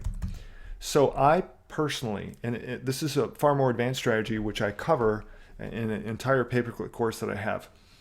I use some software, some tools. One of them is the desktop tool for AdWords, and it's a Mac and PC tool, right? It works on both. And I also use another tool to create one ad group for each keyword. So let's say, for example, I've got 100 keywords that I want to rank, right? Or I want to, run as ads. Excuse me. I've got 100 keywords and I want to run them in a campaign. So it's one campaign, it's 100 keywords. The way a lot of people do SEO is they'll maybe, take Google's research tools there and look at the ad groups, at the ad group ideas. Remember we looked at this over here? So you've got ad group ideas. And then if we click on that, we just kind of take a look. So these are some different ad group ideas. Syracuse SEO Company is different than search engine optimization. The way I like to create a campaign is I like to create one ad group for each keyword. It is uber related. I mean, it's uber relevant. It's totally tight. It's the tightest campaign you could possibly use. What's typically done is you'll load 3, 5, maybe 10 keywords into one ad group that are closely related to that term. And I can get away with doing that here. It's not like, I would get bad results doing it, but I get better results when I create one ad group out of one keyword. So in this instance, if I have, say, 10 keywords, I'm going to actually have 10 ad groups, and I'm going to have 10 ads. You think, oh my goodness, that's horrible. I'm going to do that manually? No, you're not going to want to do that manually. You're going to want to use some software. A couple of pieces of software that I use. But again, that's a lot more advanced strategy. There's a whole lot to it, and I don't want to complicate this. So we're just going to basically call this Syracuse SEO company, and then we're going to write an ad. So I'm going to pause this video. I'm going to write an ad that I feel is going to be compelling. It's going to speak to their pain. It's going to offer a relevant solution, and it's going to be emotionally driven. Okay, it's going to be it's going to hit those triggers because people purchase and of course click based on, how do they feel about that, right? 85% of all buying decisions, and in this case, it begins with a clicking decision, happen based on emotions. So let me take just a couple of minutes, fill out an ad, and I will be right back. Okay, so I've got an ad here, and again, let's take a quick look at that. You could I typically will write 2 ads at the same time. And so we've got top Syracuse SEO company. You can see that over here, how it would display as a side ad or a top ad. Top Syracuse SEO company. I like to have my keyword in the title, and I ideally want to use my keyword at least twice between the title and the ad in general. Right, so I've got the keyword in the title. I've got my display URL, which is here. And Syracuse SEO wouldn't fit, so I had to do SYR SEO. So people know what SYR is here. Okay, grow your business this month. Call me for free, no obligation quote. And then here, I've got my destination URL. This is where the ad is going to direct people to. And then I've got a Syracuse-SEO page. I happen to have that already on my site. And I just put in a simple tracking string. $T=GA for Google AdWords, _S for search. So I always know if I'm going to do, Yahoo, or if I'm going to do MSN or something like that, then, it's going to be either GA or MSN typically, right? It's going to be search, or I might do display. So S or D tells me what that is. And then you can see here, I've got my ad group. And what's really nice is when you set up some conversion code on your site, which is a little string of code, it's super easy. You can see a little bit more data, right? So what I did is I wrote a basic ad, and then we're going to go ahead and drop in some keywords. Okay, again, I'm going to keep this is just a simple demonstration example, but I'm going to keep the ad group and the keyword the same because this is going to be really, really tight. Normally, if you don't want to go through the trouble of having some software to create one ad group for each keyword, no problem. Then, by all means, you could put in other things like Syracuse SEO, right? I mean, that's very relevant. You could do, Syracuse NY SEO, Syracuse New York SEO. Those are all very relevant keywords. Here's another one, top Syracuse SEO company. You don't have to capitalize the first letter. I just did that. Right? These would still be considered really, really tight, really, really relevant. You'll get great results with this, but again, I tend to, kind of go to the nth degree. You certainly don't have to do that by any means, okay? And so you've got some keywords here. Just keep scrolling down. Your default bid, I've got it lean down here, look at the screen. So again, we set that at $1, and it's saying it isn't quite ready, so we need to add at least one keyword. So let's click estimate search traffic. And let's see what, not enough data. Okay, that's fine. And we want to save our ad group. Okay, we're going to let that save. And here we are. So you have basically created your, really a campaign from scratch with Google. Now you could do this for your city. Let's say you're in Austin, right? Really no different. Just follow the blueprint. This is paint by numbers, simple, at least, at this level. And you can see the keywords. You can see, Google's saying this is something important. Once you set up your initial campaign, it's below the first page bid estimate of $5. No problem. So what we're going to do is we're going to click that, and we're going to edit. Okay, we're going to put 501. Just maximum cost per click. Now let me just change this one over here. Here's the strategy I was mentioning earlier. This is again what I would call a minimum point of entry. The way AdWords works is Google ranks people to the top of the ad section, top of the page, at the very top or to the right, but primarily those top 3 listings, okay, based on a couple of different things. And part of that is called quality score. Quality score, while this is not an exclusive definition, it includes a couple of things. It does take into account your click-through rate. That's the number of times your ad gets clicked relative to how many times it's actually displayed. Okay. They look at your bid. They look at your history. They look at a lot of different things. They look at the quality of the landing page, okay, how relevant that is. And let's see here. So here's, for example, my page. You probably can't read this up top, but you can see my tracking ID is right up there as well, okay, which is really nice. Ordinarily, if I was going to actually run this, I'd pop in a video that talks about Syracuse SEO, but at the moment I don't. I just happen to have this page handy, so I'm using this as an example, okay? So, boom, this is extremely relevant about Syracuse, expert Syracuse SEO company. And by the way, I'm ranked organically #1 for that term, which is kind of cool. And I've got some case studies. I've got my opt-in form above the fold, right? So this is a pretty tight, landing page. Again, it does need a video, but I'm not going to run this. It's just a demo. So I think you probably get the point. Now, if I want to crush the competition and I want to drive to the top of Google instantly within a couple hours of running this ad, and I want to stay there, I'm not just going to go with the minimum. I'm actually going to jack that up a lot. Now, it may look psychotic to be able to put a bid that's triple what Google is asking. Okay. However, when I run a campaign, I monitor it a lot more closely in the first, couple of hours, first few days, and then I gradually wean myself off of it, because it's a lot more front end loaded. But it's kind of like this, curve or a line. It just goes down. In this case, we're way up here at the very beginning, and it's a lot of work and it's a lot of time. But as you go over the course of 90 days, typically I find is the maximum ROI, the maximum profit I can pull out of a campaign typically occurs by that third month, especially on bigger campaigns. But small ones, you're going to, find that you'll get great results in 4 to 6 weeks, and maybe even your first couple of weeks, right? So I'm going to jack this bit up. And the strategy is it drives me to the top, because you can buy your way to the top of Google like that. Okay, but you're not going to last there if you don't get enough clicks, and if Google doesn't give you what's known as a high enough quality score.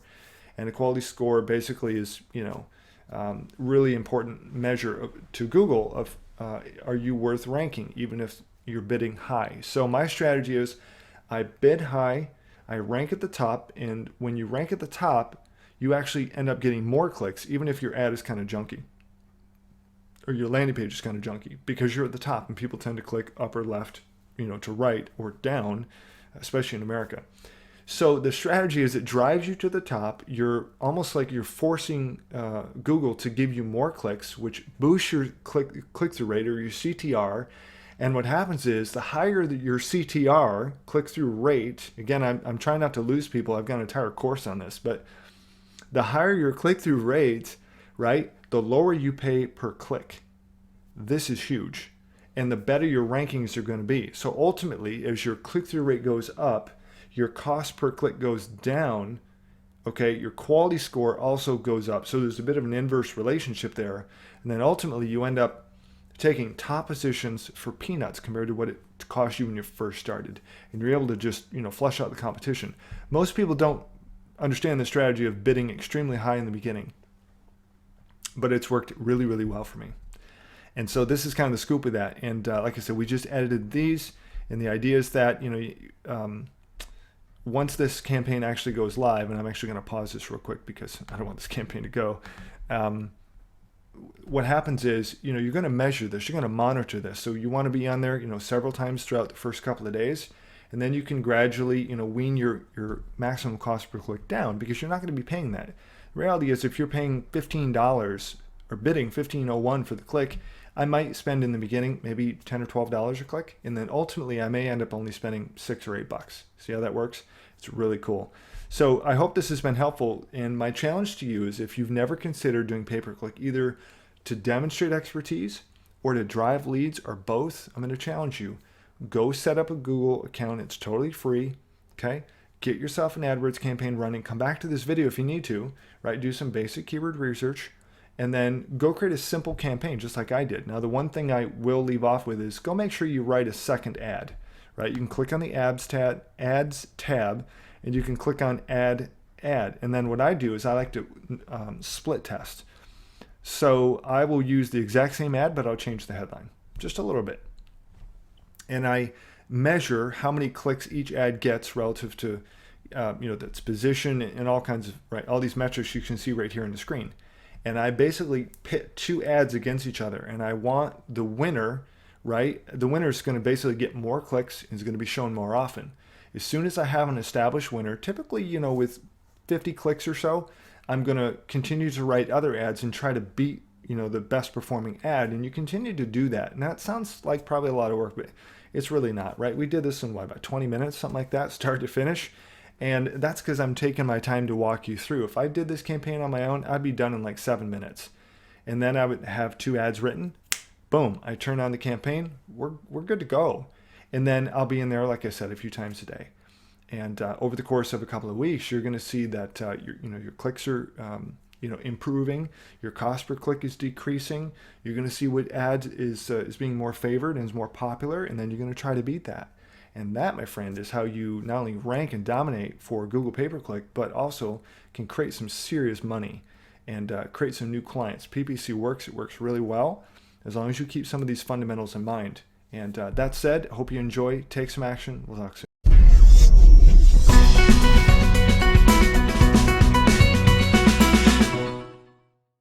Hey guys, in this video we're going to talk about mastering the art of cold calling. Now this is something that puts a lot of fear in a lot of people. However, I took this concept, I put a twist on it, and I made a lot of money personally from my cold calling efforts and derivatives of there that I'm going to walk you through right now.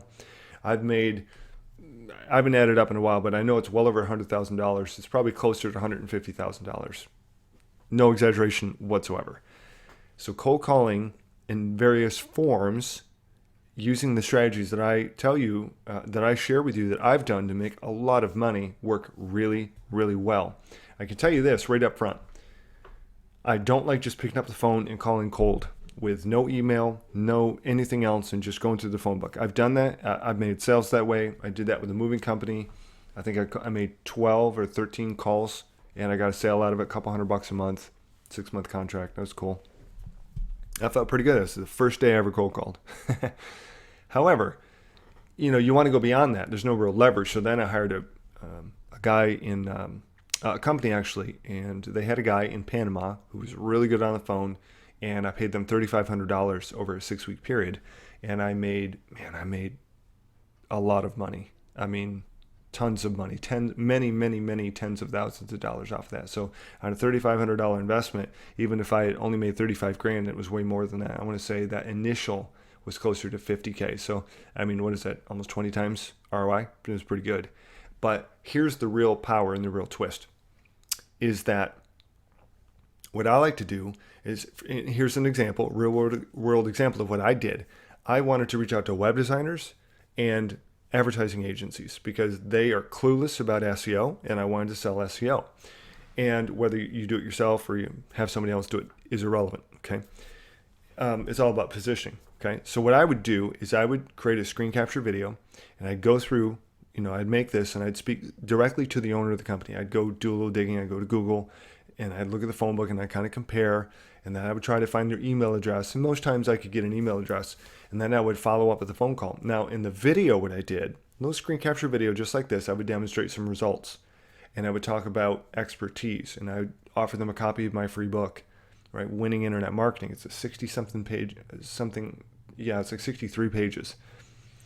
Did I always have a book that long? No, you don't need a book that long, but you just go write a 3-page book, 5-page book, have it ghost written, any number of ideas.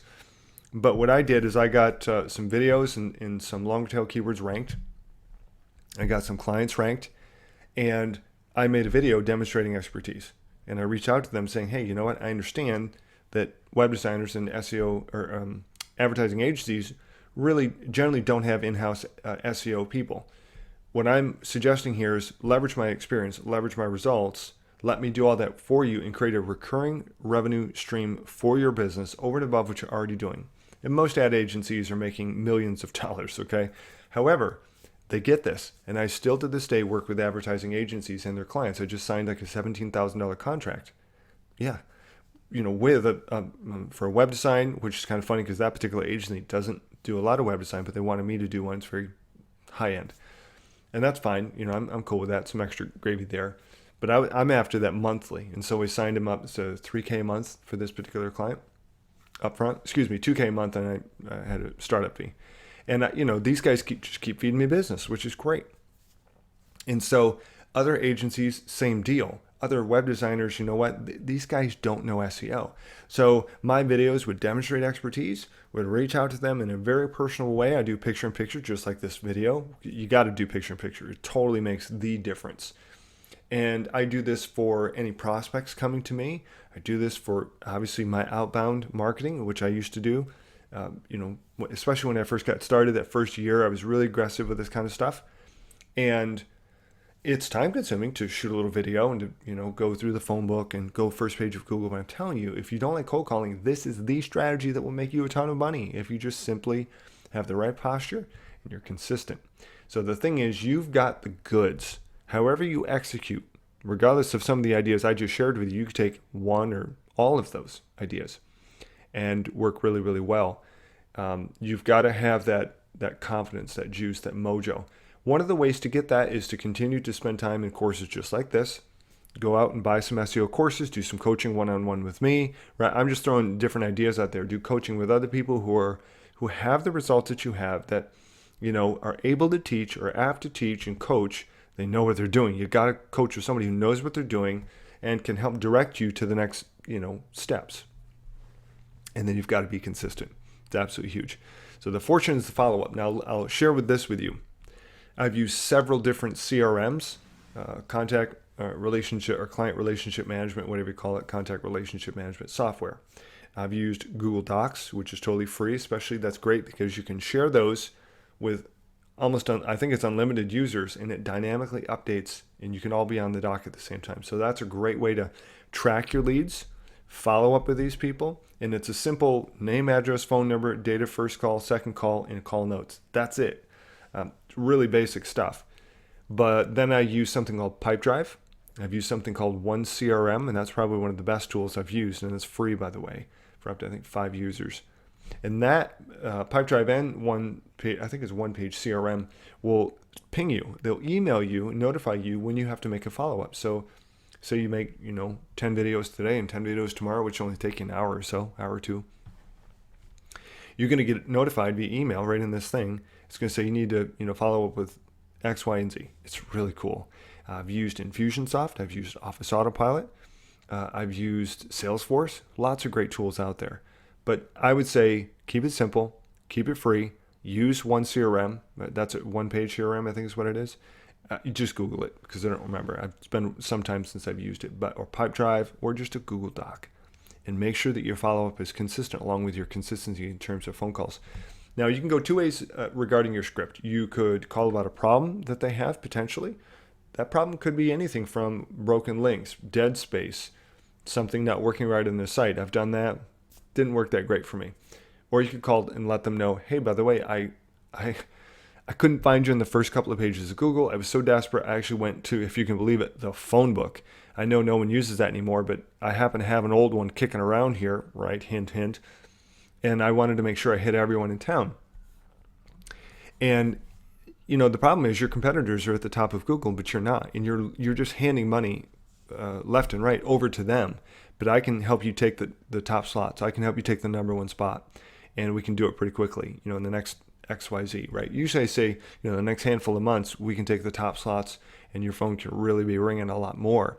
That's how I generally go about it. I have offered free webinars and those types of things. Never really worked well for me, but these are a few ways that I've personally went about it. And it could be something as simple as, hey, I was searching for a local plumber or moving company. I couldn't find you, right? I just shared that. And you don't want to take no for an answer, right? You don't want to be obnoxious, but say, hey, who do I talk to about this? I mean, you guys have a serious problem here. I thought you'd like to be alerted about that. And a lot of times with plumbers and moving companies, the owner will actually answer the phone, which is a really good thing. It's another neat little tip. When you call larger companies, you're going to get the gatekeeper, like law firms.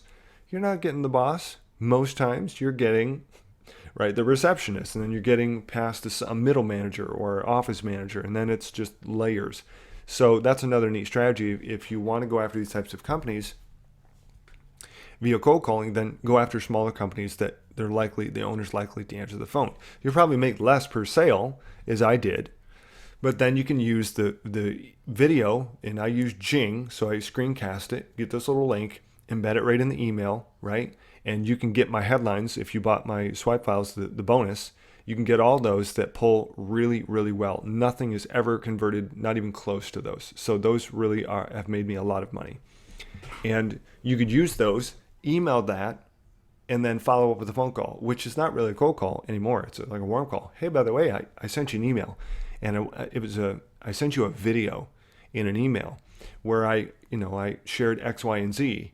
Who would I talk? Is if you know the owner of the company, hey, is John in? Or who would I talk to about that? Because sometimes I would send videos out and I didn't know who the owner of the company was, or I couldn't find their email, so I would just send it to the generic email on the website. Great ideas, extremely profitable. You just need to be consistent with these things. Now, the last thing I want to share is you want to ask for the next step, the next action. You want to go for a meeting, whether it's in phone or in person or over the phone. And you want to be able to put a time to it and just have a couple of times that right up front. How's 2 o'clock tomorrow at your office, right? And these people are busy, so they need to be kind of managed. You have to manage the process and the person, okay? And what I'm seeing is that is the single, you're not selling anything other than the appointment. That you want to compartmentalize this process. If I've learned anything in 15 years of sales, and especially selling internet marketing services and IM services to local businesses, you really want to be able to do that. You want to be able to, you're only there, your job is to get the appointment. That's it. If you get the appointment, you're successful. If you don't, you need to either call back or they don't want to talk to you. Okay, so you just write them off. But I typically close half of my face-to-face appointments and about 20 or 30% of my phone appointments. So that's actually pretty good. Out of every 100 cold calls that I make, I usually get a sale, occasionally 2, and it's usually a few $100s a month. Okay, sometimes I've had sales that are much more than that. Really depends. So this is just a few different ideas.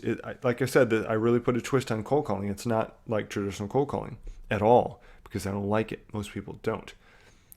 So my challenge for you is go take some action. Go make, set a plan. Set 5 videos a day. Once you get a couple of videos ranked, and get a few long tail keywords ranked, you might want to take a couple of weeks and just go do that. And then once you've got a handful of properties ranked, then you can really get after this. In the meantime, you can go work your referrals, right? Those are other great ways to get started and get started quickly. And referrals first, and then this is a great process to be able to demonstrate results. Here's a lightning fast way. I'll leave off with this. I totally forgot to share it, but it's really important. You could leverage the results of somebody else who has tons of results instantly and get started now. And that's one of the things that I did. The first few months I worked referrals and I did cold calling, but then I realized, man, I need more results. I just need that confidence factor. If I'm going to go sell somebody via video, I need to have really powerful results. And I don't want to sit around and wait for them to kind of show up. So I hooked up with a guy in Chicago. He had a company. He had some really amazing SEO results for a time. And so for that season of 8 or 9 months, we worked together, maybe it was a year. And this guy had top rankings for some really great keywords. And I actually leveraged those and said, we. And I worded it in such a way that I wasn't lying at all because integrity is important. And I just leveraged the fact that this is my partner, and because he was. And here are the results that we're getting. And I didn't say these are my clients. I said, look at these results for clients. Right? There's a difference when you say my client or these clients or clients. And that's what I did. And I was able to really get some momentum going with that. And then eventually I got enough results on my own. I just do my own stuff these days. But that's another great idea. So all that said, take some action. Either, just take some kind of action today. That's my challenge for you. You don't have to go pick up the phone book and go to Google. But I challenge you, at least do 5 videos a day, right? Do 5 simple videos a day. I usually like to do 10 if I'm going to do them. Just knock them out in about 2 hours. And do that consistently. And put up on a whiteboard or something like that, your goals and make yourself accountable to yourself. If your wife or your spouse or your husband, whatever, get accountable, be accountable. Maybe to some other folks in a networking group, or even if you do coaching with me, I will hold you accountable, right? Because that's what I do. That's part of this whole process, is to to help facilitate you getting more results. Is it possible to just do these strategies, implement these strategies that I've talked about in this video, and go make, $10,000 a month in the next 3 months? Oh yeah, you can do it way faster than that. Honestly, you really can. It just depends how much action you're going to take. So that said, enjoy, take action, talk soon.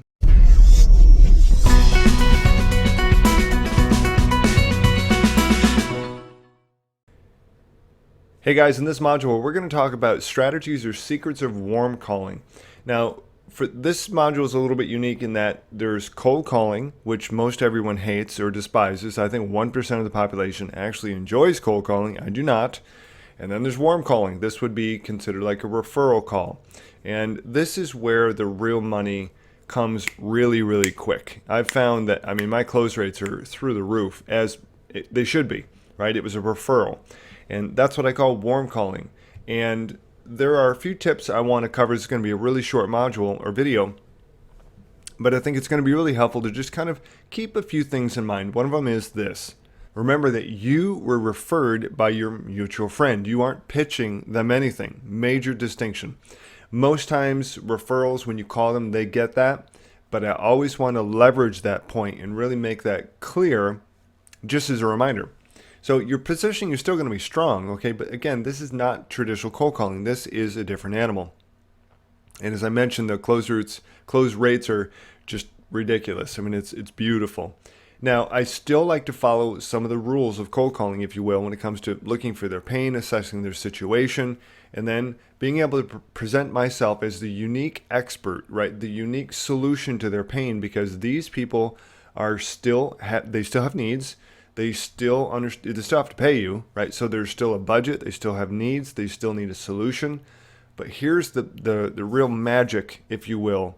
The secret sauce is it's the trust factor is not an issue. It's like a moot point, because if their personal friend, who we're both acquainted with, is referring them, the trust thing just doesn't come up. It's never come up. And the handful of referrals that I've had, some really good ones. I had one referral. It was like $3,100 a month. Guy paid for that like almost a year. That's a pretty good referral. And I could just go on, but I think that's a great point. Whether they're a couple $100s a month, or $500, or $1,000, or $3,000 or more, referrals are really beautiful. So you definitely want to go looking for them. One of the things that I first did when I first started was I went out in an email and I went through my entire database, every person I could possibly think of, right? Friend, relative, coworker, whatever the case. If I had their email, I sent, I created one email, copied and pasted, and then just sent it to I don't know how many people I sent that out to. I can think of at least probably 20 or 30 emails that I sent out. And that helped me get one of my first pieces of business. And it took a few weeks, but by the time I actually reached out to these people, I found that there was a legitimate need, and so on and so forth. So, that was really nice. That's a really nice, easy way to get started quick. You don't have to really be, the nervous factor if you're brand new is really not there so much, because it's not like you have to prove yourself. You've been referred, especially if it's a family or friend. It's a really easy peasy sale. Now, the fortune's still in the follow-up. These people are still busy. They're running their businesses. They need to be reminded of the fact that they need your help. And that almost sounds kind of silly, but it's absolutely the truth. They're busy running their auto body shops or their plumbing businesses or whatever they're running, right? Their business. They're busy people. They're entrepreneurs. They're probably managing employees. They've got bills to pay. All that stuff, as you can imagine, is going on in their head. So try to get in their head a little bit and say, you know what? This is really not a whole lot different than cold calling, in that these people are still busy. The beauty is you don't have to really sell them anything, and you want to leverage that strongly, And so here's an example. So let's just say that, the referral name is Bob, and John is our mutual friend. So, hey, Bob, it's, John Connor suggested I reach out to you about SEO and pay-per-click management, for example. And I wanted to touch base with you regarding that. Can you tell me a little bit more about what your needs are? Tell me what's going on with you. And, if I can help you, I'd love to be able to help you. And if I can't, then I'll point you in the right direction, or whatever you want to say. Even though I was in sales for a very long time, I am more of a relational selling kind of guy. I'm not a strong, aggressive kind of hey, John, we need to get started right away or you losing. Yeah, I mean, that's not my shtick, okay? So some people that works great for, that's not me. And so I'm just very transparent with people. I'm very casual with people, pretty much like this is right here. I'll probably have a little bit more energy in my voice or something, but I don't try to hype something up. It's just me being real. Hey, Bob, it's it's Brian Magnosi, and John suggests I give you a call. I wanted to reach out to you. Tell me a little bit more about what's going on. What are you looking for? Tell me a little bit about your history, and help me understand what's going on in your business. And just, those are kind of open-ended questions, and people love to talk about themselves. So they're going to start talking. And the longer you can get a prospect talking, whether it's a warm call or cold call, it's absolutely beautiful. Now, you still want to ask for the next action, the next step. And you want to quantify that. You need to be very specific. Like I said earlier, these people are busy. When's a great time for us to get together? I can do tomorrow at 2 or Wednesday at 10:30.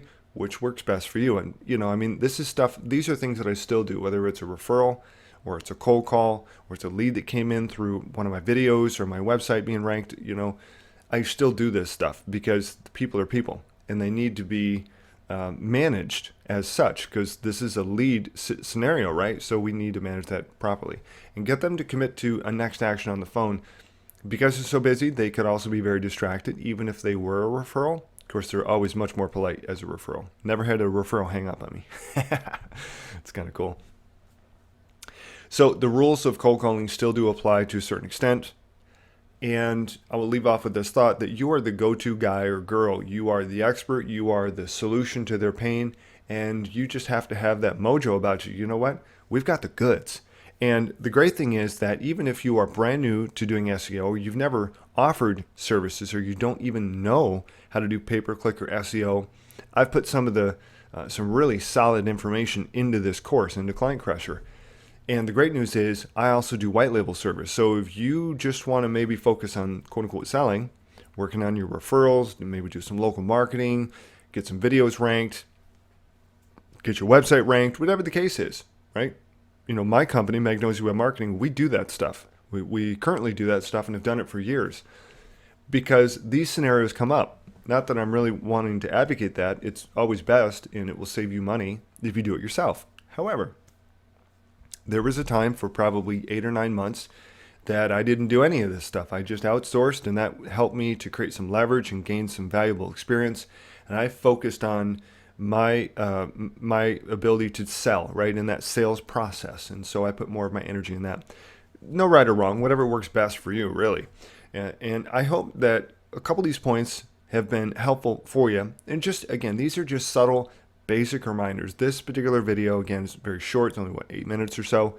And it's all about just helping you maybe glean a point or two from many conversations that I've had and many successful conversations that I've had when it comes to warm calling. And these are some of the easiest sales you're ever going to get. I can promise you. Some people call them lay down sales. I don't really like that term. They're much simpler. They're very straightforward.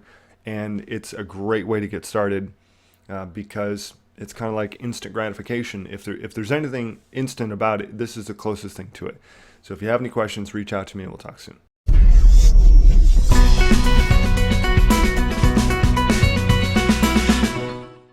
Welcome back. In this module, we're going to look at local networking that works. And my goal with this module is to really help you have a couple of takeaways from this. I've spent between a year and a year and a half doing local networking, and it was a unique learning experience, I'll put it that way. And fortunately for me, in the end, it turned out really, really good. However, in the beginning, it was not so good. And what I want to do is I want to teach you some of the mistakes that I've made. I want to help you understand a little bit more about this. I've got a buddy, actually, who's the guy who got me into doing SEO and internet marketing for local companies a couple years back, and he's built his entire business model just on local networking. I mean, the guy's amazing. He far exceeds me because, in this area, because that's all that he does. And it's just really amazing the way he operates. But he's got a different mindset, if you will, but really he's got a different personality. He's a different guy. And so for me, I was always sort of clinging to the automation and the leverage aspect of creating leads online through the internet because that was my experience and my history for 3 years prior to beginning to do offline consulting and internet marketing for small and mid-sized companies here in America. And because of that, I think it always held me back, right? So I'm sharing, I'm being transparent here because I'm hoping that you can glean something from that. One of the biggest takeaways is that you need to be consistent, both in your showing up, right, in your meetings and in your message. And there are different types of meetings. You've got mixers, you've got tip clubs, you've got weekly referral meetings. And I went to, for example, a BNI meeting, and it's very famous. You just have to Google it if you don't already know about that in your area. And I know it's here in the States. I don't know if it's elsewhere. But they're basically, you have to show up and you have to have a lead for somebody. And if you do that 3 times or you show up with no lead, you're kicked out of the group. And you have to pay $800 a year to join the group. It's crazy. I'm not the kind of guy, I wouldn't consider myself Mr. Social. I'm always out. Hey, Bob, do you know anyone who might need a plumber? I've got to have a lead this week. It's just that's not me. So I did not join BNI. I did go to some mixers. I went to, I don't know, maybe 3 or 4 of those, and maybe 5 or something over the course of a year or so. Didn't really care for that. I'm not really excited about marching up to some total stranger I don't know. It's like, hi, John, I'm Brian. What's your name? or what do you do? I mean, everyone has a different personality, a different comfort level. So this module may not be for everybody, but if you're going to do local networking, it's a great way to get business because, well, it doesn't cost you money necessarily. It does cost you time. It does cost you energy, okay? And for me, even though I've been very fortunate to have made, I don't know, I mean, I have to add it up, probably 50 or 60 grand, something like that, through networking, local networking. I mean, it's an extra 50, 60K, whatever that is. Like I just got a $17,000 contract like 2 weeks ago through local networking. And it came through one of these meetings I went to, right? And I've got other clients that have come through that. So, I mean, I could share more and more about that, but the takeaway is it works, but it takes time to work. Just don't show up and expect that people are going to hand you all kind of business and that you're going to start making money this week off of local networking. At least I've never found that to be true. You may be the exception if you decide to do this. I don't know. Here's another idea that I think is important, but before well, let me just cover this. I have something else I want to share with you that just came to mind. I think it'll really help a lot of people. You could go after different types of networking groups, different clubs, if you will, like the Lions clubs or the Rotary. Now, the Rotary is an international organization. It's a service-based organization. Typically, a lot of times, people in leadership in the community will go to these types of events, or be a part of these types of clubs. And because it's service-based, it's expected that when you show up here, you're going to do something to give back to the people in the group and in the community. And a great way for you to potentially do that is to show up at these groups, look for opportunities to serve and to give. Maybe, for example, you might want to build a website for somebody. Maybe you want to offer free services. Maybe you want to help offer free internet marketing consulting or coaching or something. Maybe for, like a nonprofit, a church, or a library or whatever, right? Even offer to show up and give some training for free at the group, or write a little book or something like that, or show up at somebody's business. Hey, can you come down and talk to, my department heads about internet marketing and the value that it can bring, or about blogging, right? I think you probably get the point. And that could be really, really beneficial. And you could even target specific members in the community. Maybe you want to go after attorneys, but you want to go after high-profile personal injury attorneys.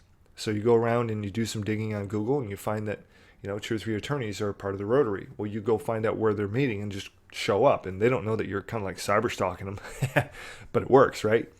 So that's something that could be really, really beneficial. Here's a mistake I want to share with you that I made that really cost me dearly. And the mistake that I made was that I went into these meetings, these local networking meetings, and I rebranded not once, not twice, but 3 times in a little over a year. I started out with a company called 1440 Web Consultants. Doesn't exist anymore, but that was the brand I decided to start with because I didn't feel comfortable at that point branding myself. I thought, what local company or mid-sized company is going to want to hire just a solo guy? They're looking for a SEO agency, right? Not true. I've actually far exceeded my income like crazy exponential amounts by branding myself. I'll share more on that later.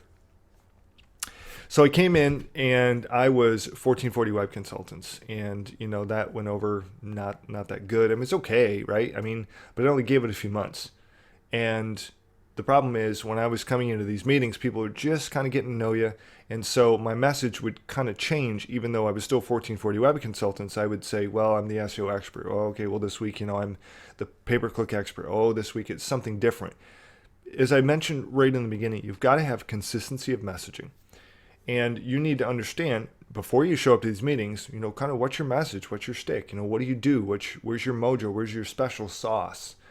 And it's okay to, to have a kind of parameter. Okay, this is the space that I'm in. We're an internet marketing company. We specialize in SEO and pay-per-click, right? I mean, and social media management. Those might be your three things. And so that's okay as long as you tell people up front, they know what to expect. But I went in as 1440 first, and then I seemed to always come up with some new service that we were offering, and people just couldn't remember my message. Then I said, oh, this isn't working. I need to leverage somebody else's results, and I wanted to focus on sales. I didn't want to do the SEO anymore. I had a few clients, and I was struggling. I don't know. I don't even remember. It might have been just a month or two, maybe a month. It wasn't anything really legendary, we'll put it that way. So I hooked up with a guy, and he did the SEO for me, and I leveraged his results, and it was Idea to Result, right? That was the name of it, Chicago-based company. It was just a guy, really. He was making 20 or 30 grand a month. He was doing pretty well. And so I'm like, okay, sweet. So I'll leverage your results. You'll do the SEO for me, and I'll sell for you. So I got different business cards. I show up to these meetings, and I'm now Idea to Result. And people were confused, as you can imagine. And ding dong, I did not get that.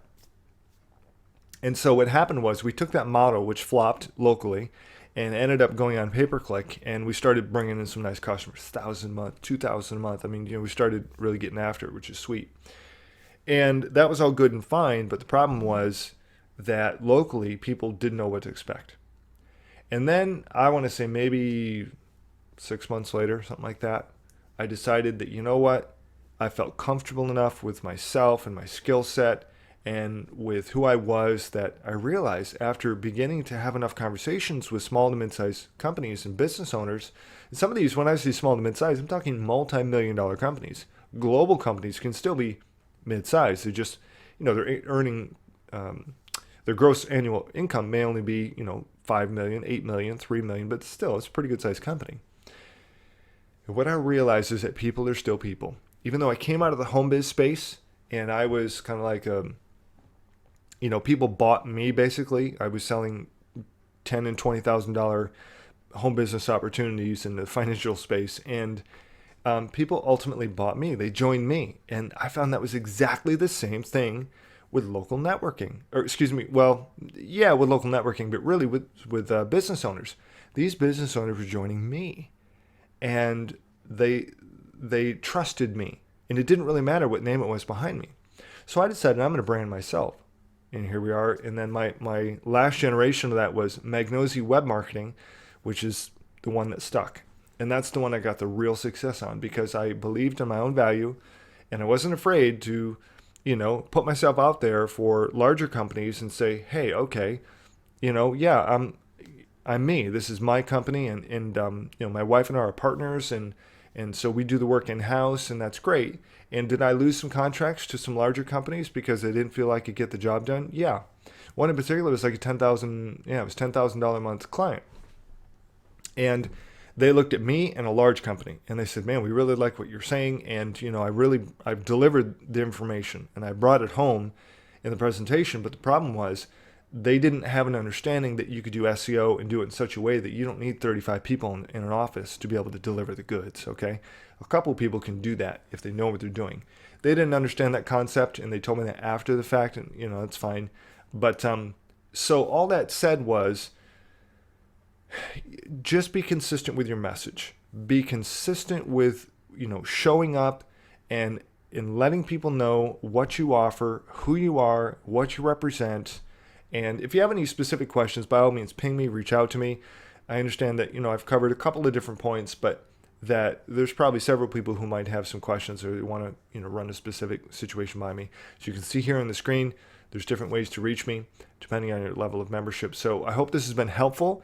And I'm going to challenge you, as always, if you're not doing local networking and you're an offline consultant that wants to maybe grow, I challenge you to make a commitment to show up at least one meeting a week. Give it at least 6 months. Really, a year is ideal, but 6 months would be a minimum. And then go in and let people know what you offer and what you've got. And I tell you, if you're consistent and you have some confidence, right, some shtick about you, you're going to get some business. So hope you enjoyed that. That's it. We'll talk soon.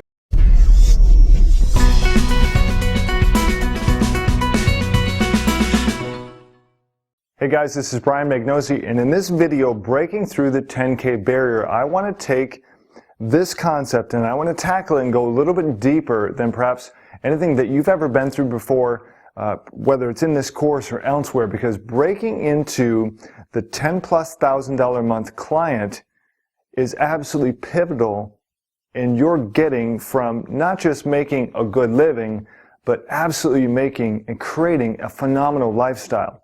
Right? Now, it took me a couple of years to get to the point where I felt comfortable, I felt good about, and to the point where I was actually taking on $10,000+ a month clients. And the reality is that I didn't need to wait a couple of years to do that. I could have did that really straight out of the gate or within at least the first couple of months. And what I found is I had some limiting beliefs, I had some issues, we'll call them mental baggage.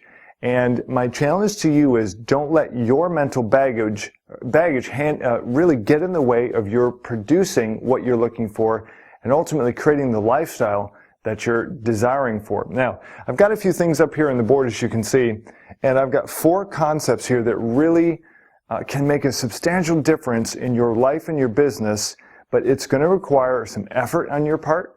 It's going to require some energy on your part. This will take some time to develop and to work at on your part, but I promise you, as with anything that works, if you work it and put this principle to work for you, these principles I'm about to share, you can and will create $10,000+ a month clients for your local consulting business. Now, the first thing I've got here is attitude, and I've got some initials here, MB+D.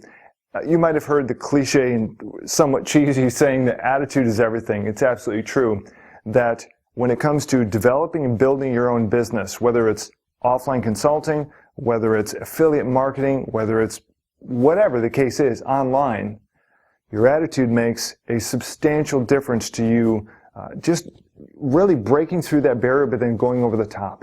And there are a couple of components that I feel are really critical when it comes to attitude. One of them, of course, is mindset.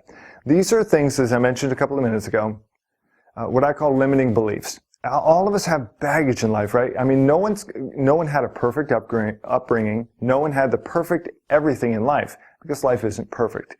But it's what you do with the things that you're presented with in life that make the difference in your life, okay? And mindset is one of the major ones. I've heard it said that mindset can be 90% your decision and 10% external circumstances. So, you could certainly liken that to attitude. Well, your life really is substantially based on what you think it is, what you believe about your circumstances, about yourself, about other people in your life, about your customers or potential customers, whatever the terminology or nomenclature you want to put on that. Really, life hinges upon your mindset. And your mindset doesn't just change automatically. It starts with a decision, which is automatic. But mindset is a process to develop into, get yourself into the place where you're thinking big and you're achieving big. Now, I don't want to oversimplify this concept, but I'm telling you that that's exactly what it is. Now, mindset is something that absolutely, like I said, is critical, but here's the next thing. I've got the letter B up here, beliefs. Your frame of mind then begins to lead to the change or the evolution of your belief system, because what you think about changes what you believe, and what you believe then ultimately changes your outcomes. Now, this is a substantial principle. Don't let this one go because you think it's overly simple. It's not overly simple, but yet it really is. There's some people will say, "Oh, here's the real magic." There's no magic in this at all. But the truth is that this is a powerful principle that really took me from getting clients at $300, $400, $500 a month up into the $5,000 and $7,000 and $8,000 and $9,000, and then breaking into the $10,000+ a month barrier. It's this principle right here. You might have heard me say this before. If there's one thing, just one thing that really held me back from earning substantially more money, especially in the first few years, it's this principle right here. It was faulty thinking because I just didn't see myself having the success that other people did. It's hard for me to sort of put that into my own space. I saw other guys doing it. I said, that's great. I know it's possible, but I didn't know if it was possible for me. Am I speaking to anyone there? Are you in a place where you absolutely know, beyond a shadow of a doubt, that it is not just possible for you, but you're going to do it? See, that's faith, by the way. And that principle, that concept, is just as real as the chair you're probably sitting on, right? I mean, it just is what it is. And you can't negate this, nor could you sweep this under the rug, so to speak. You can't ignore this principle. You must change the way you think, and ultimately that's going to change your belief system, which will then change your outcomes. The last thing I've got here is D for desire. Your desires are ultimately a reflection of your mindset and your thoughts. So one of the things that I do on a daily basis is I spend some time called personal development. So I put myself in a place where I could either hear some amazing teachings like guys like Jim Rohn or Tony Robbins. Jonathan Budd is a mentor of mine. There's a lot of great people that I like to listen to. But you know what? I also like to read. I think it's important for me and for us to get our eyes or get our eyeballs on a book. Now, one of my favorite books, in fact, probably the all-time favorite book for personal development is by Stephen Siebold. It's 177 mental toughness secrets of the world class. This book is amazing. It's been a complete game changer for me. No exaggeration whatsoever. And I'm in this book every single day, okay? And for me, it has made a substantial difference in my capacity to really take on and expect and then ultimately to receive bigger clients. The second thing is action, and I've got an abbreviation here, RPA. These are revenue producing activities. What do I mean by that? Well, I can tell you what I don't mean, first of all. Revenue producing activities is not checking email. It's not listening to voicemail. It's not social media. It's not training time, even though those things are important and they have their place. And I schedule those things into my day, into my everyday. But that is not the summation of my day. The primary driver of your business in terms of creating the $10,000+ a month, not just income, but 10K a month or more clients in that income are revenue producing activities. You've got to have not only the right frame of mind, but you've got to quite honestly be able to develop yourself to the place where you're absolutely positively driving traffic and driving leads for your business on a day-to-day basis. Because if you don't, what's going to happen is you're going to leave yourself short. Just think of a bucket. And if you don't fill that bucket up high enough, then what's going to happen is that your bucket is going to run low or be quite frankly empty, and you can't drive a business. I don't care what kind of level of monthly income that these people are paying you, whether it's $200, $500, $1,000, $2,000. You're not going to get any of that if you're not driving leads and having those consistent conversations. Does that make sense? I sure hope it does. Okay, now we're going to talk about the principle of consistency. Now this is probably admittedly one of the most simple principles here in this list to break it through the 10K barrier. However, don't let its perceived simplicity rob you of the benefit that it can bring by applying it on a, guess what, consistent basis. You need to be absolutely consistent in developing your mindsets. You need to be absolutely consistent in your lead generation activities on a, not just a, hit or miss basis, but on a day-to-day, week-to-week, quarter-after-quarter basis, right? And then the reality is that whatever you do, you must do it, and you must do it consistently in order to see the real power. Imagine if I gave up, say, 3 or 6 months into this local client consulting because I didn't get the results that I was looking for at that point. Imagine if I quit maybe a year into it. How about a year and a half? 2.5 years? I think you can probably see the point.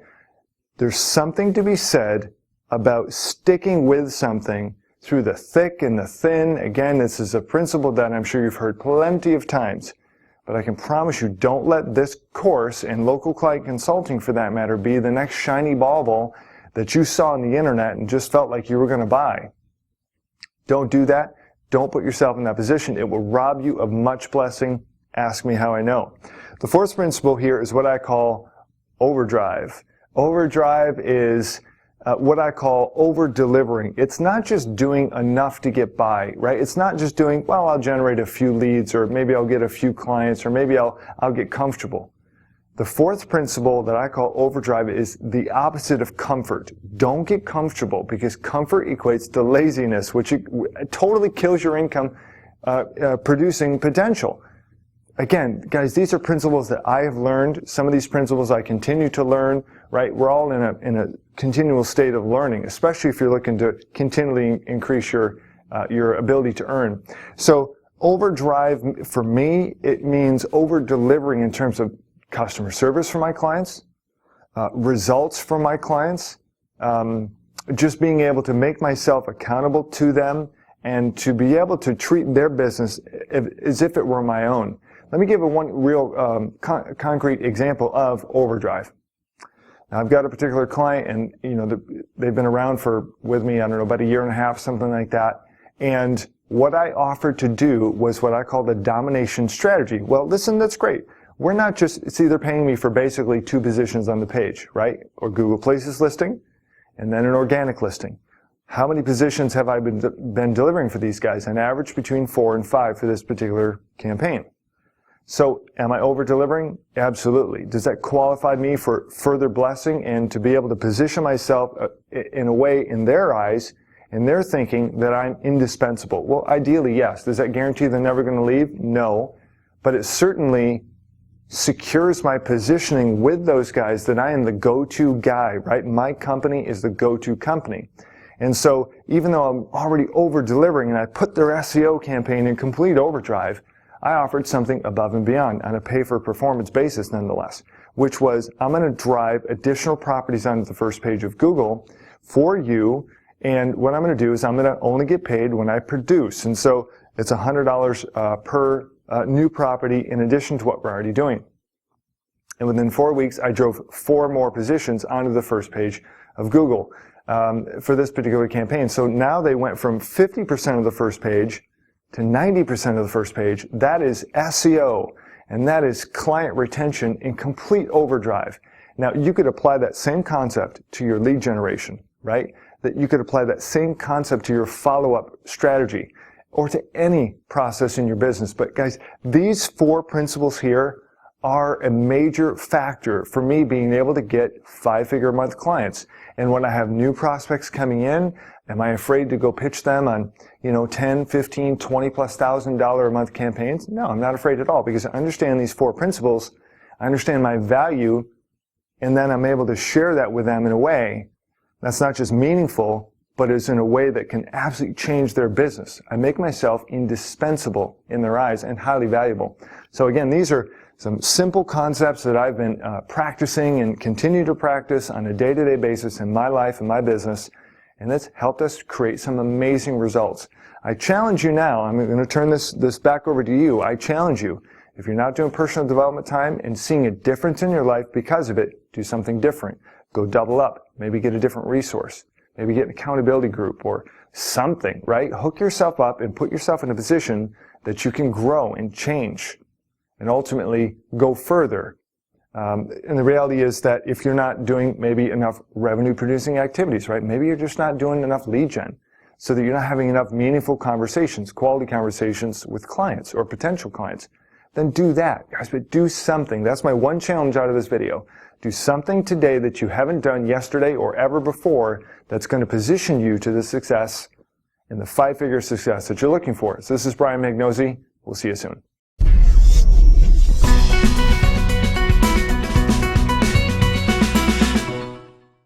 Hey guys, it's Brian, and we're going to talk about speed ranking websites and videos. This is a really cool module, if I don't say so myself, because I am smiling because this will help you just create crushing results really fast. If you need or want really quick results for yourself, for your clients, regardless of the application, this stuff really works. It works really good. Let me show you a couple examples. I actually built a website in the dubstep niche. It's software that makes music, right? For lack of a better term. And you can see here, this is me, and you can still, depending on when you see this, I'm still optimizing it, so it should still be there. I just checked a minute ago and it's there about 3 weeks after I did this. But here's a video you can see. It's circled, and that's me in the running hat.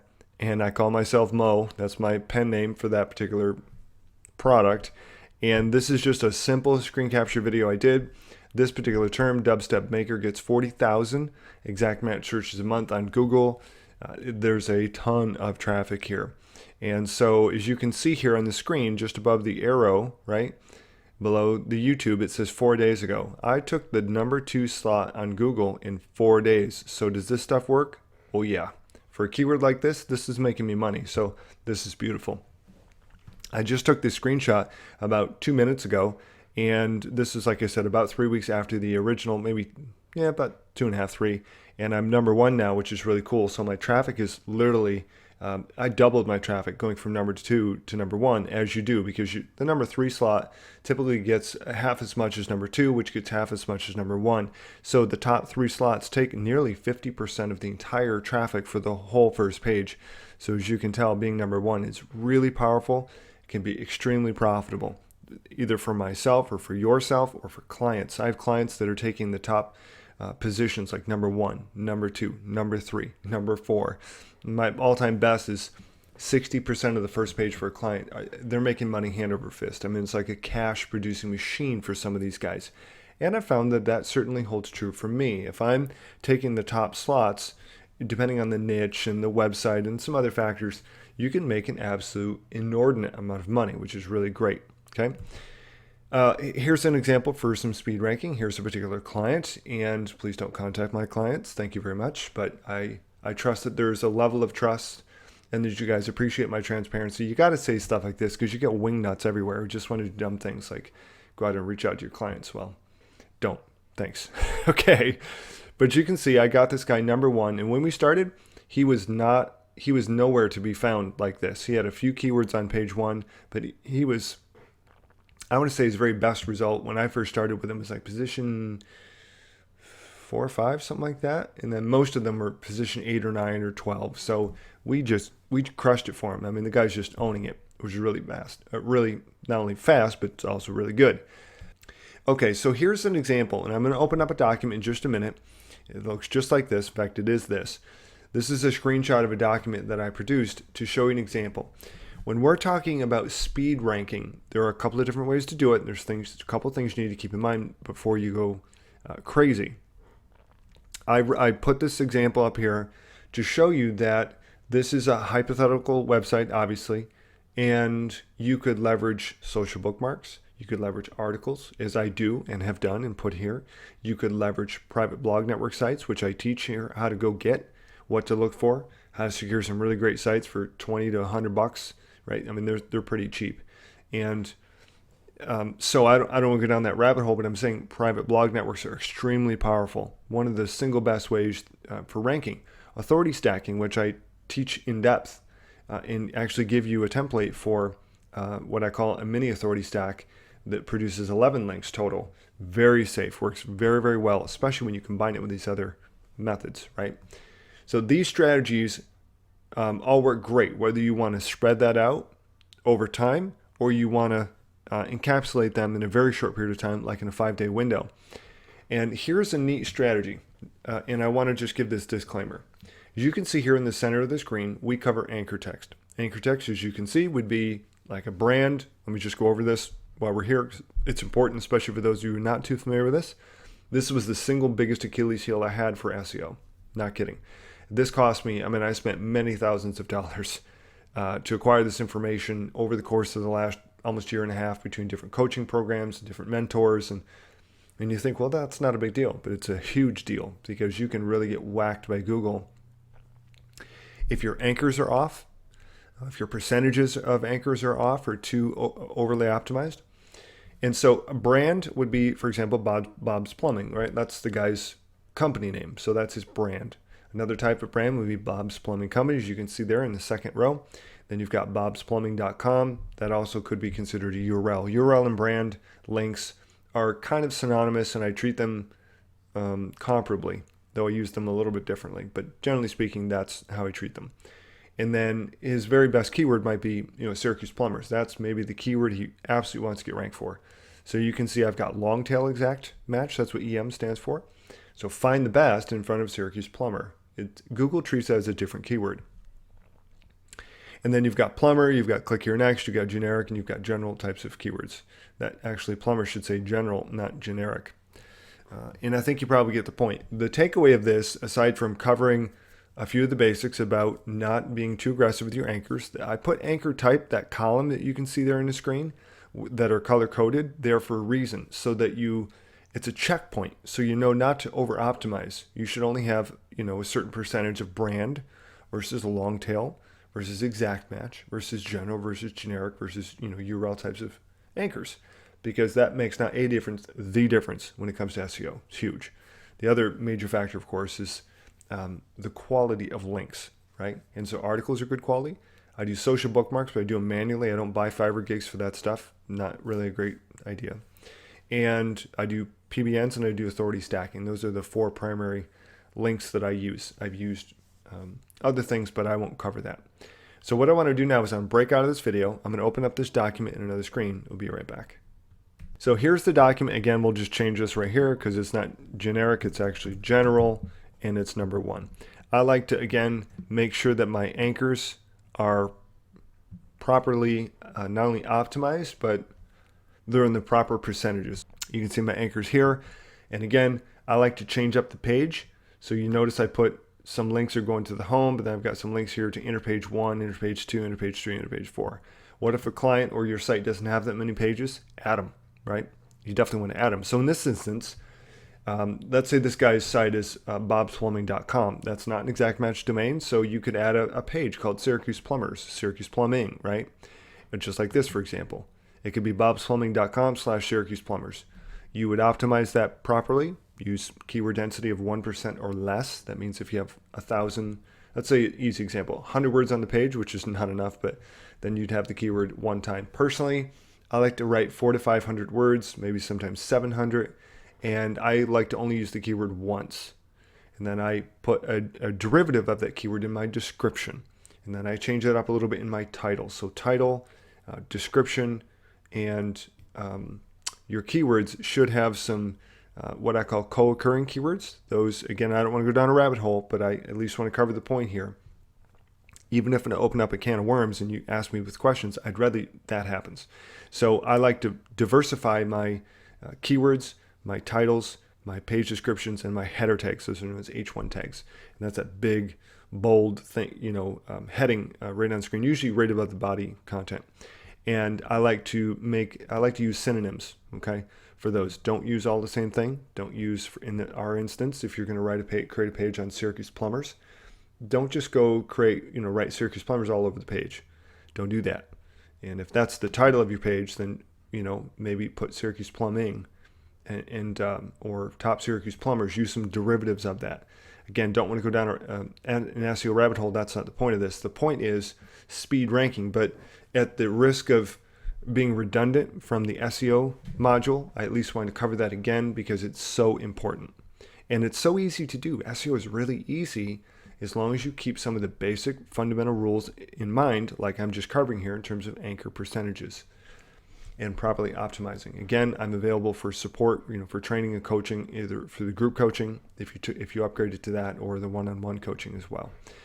Because I have a passion to teach people how to do this stuff to get great results, because I'm getting great results and stuff works really well. Okay, the biggest takeaway of this, and the reason I'm showing you this, aside from covering the anchors, is the date. You could do 2-3 links a day, right, with no problem, as long as you're varying up your anchors and you're varying up the sources.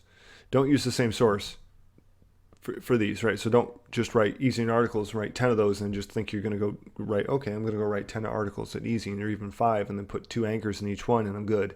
Don't do that. You want to have a diversity of inbound links, and you want to have it, like I said, articles, social bookmarks, PBNs, authority stacking. That's leveraging Web 2.0 properties and things like that. Those are really, really helpful. You can also utilize and leverage inbound links, right? Internal links in the site. You just have to, again, make sure you put those here in the document so that you need to track every single link that you make.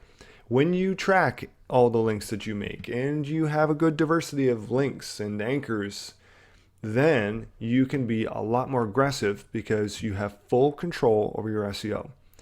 And as such, you can put 2, 3, 4 links a day with no problem. Again, I'm ultra conservative. I typically don't do more than 4 links in a day. The next day I might do 2 or 3. Then I might wait a day. I might do some links maybe a couple of days after that, and I might do 3 or 4 that next day. And you can continue to do that and make sure you track your results. I use Microsite Masters is the tool that I use to track results, and make sure that you're tracking your results at least once a week. So if you build 2 links on the 20th and then you build another couple on the 21st, by the end of the week you're going to have 10 links built. And so you may not see any movement, you might.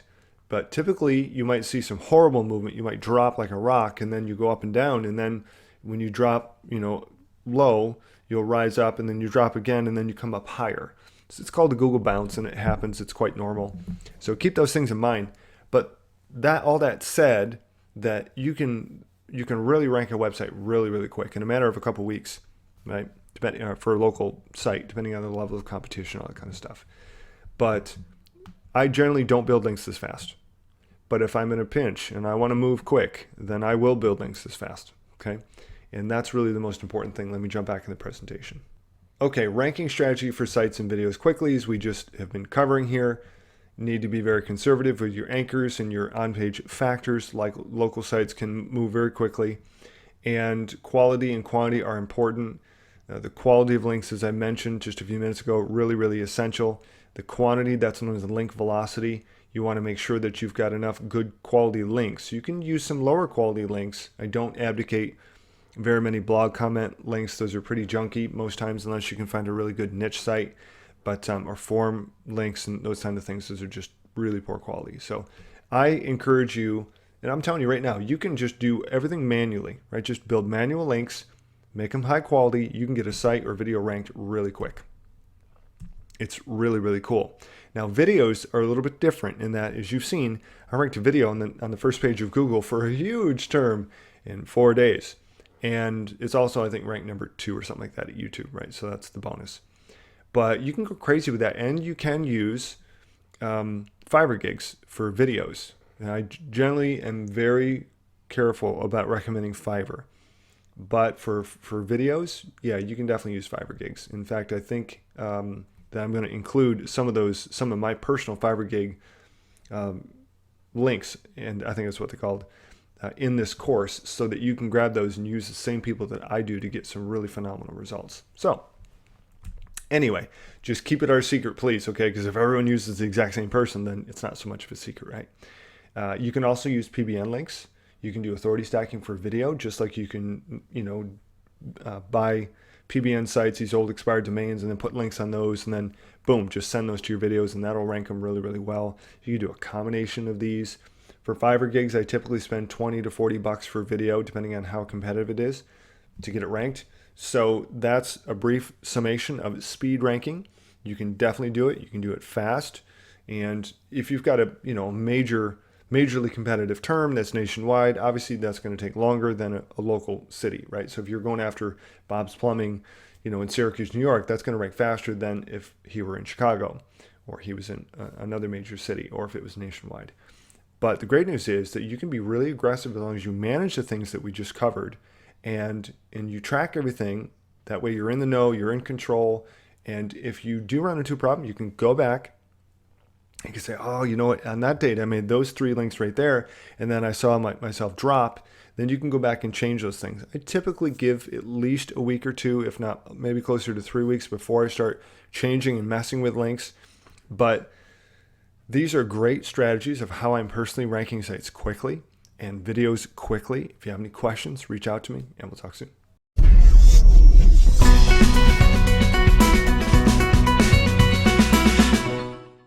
Hey guys, it's Brian, and we're going to talk about competitive analysis in this video.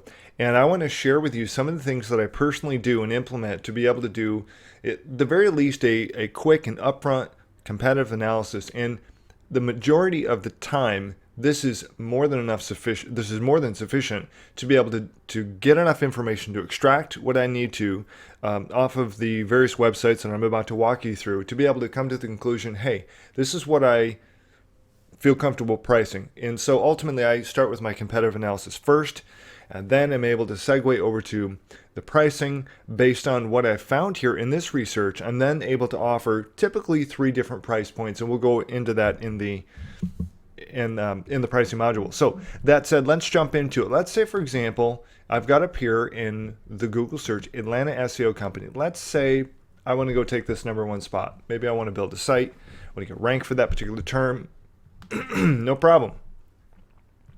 So we're here at Google, and the very first one I see is Goo. It looks like Goo Marketing. Really, Gum Marketing. I don't know how you pronounce that. Terrible name. But anyway, what I like is I can already see their page authority. I can see some of their links. I can see their domain authority and the total links to their domain. I've got this really cool link analysis tool which opens up into Open Site Explorer. I use a couple of tools consistently. Open Site Explorer is one. Majestic SEO is another. Ahrefs is another. And obviously Google is a great place. You know, you can get like these little plugins here like I've got from Moz, which are really wonderful. And looking down, you can see some different, you can get a lot of information with some of these free plugins for your toolbar like I've got here. And here's what I found is ironic about this. So we're just going to pretend that I want to go take this term and I'm going to go build a site and I'm going to whip these guys. Okay. Which is kind of sweet to know that you can, right? And you can.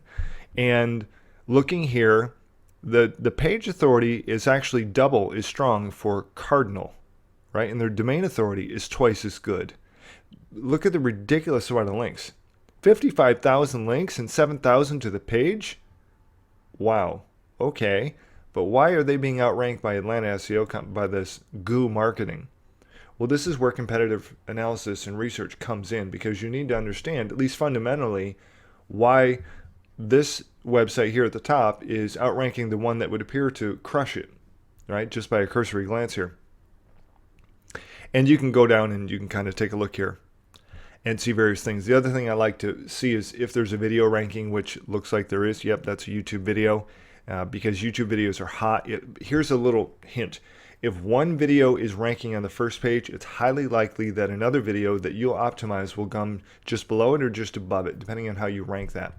And that's really good because you can get videos ranked lightning fast. So that's kind of a cool thing.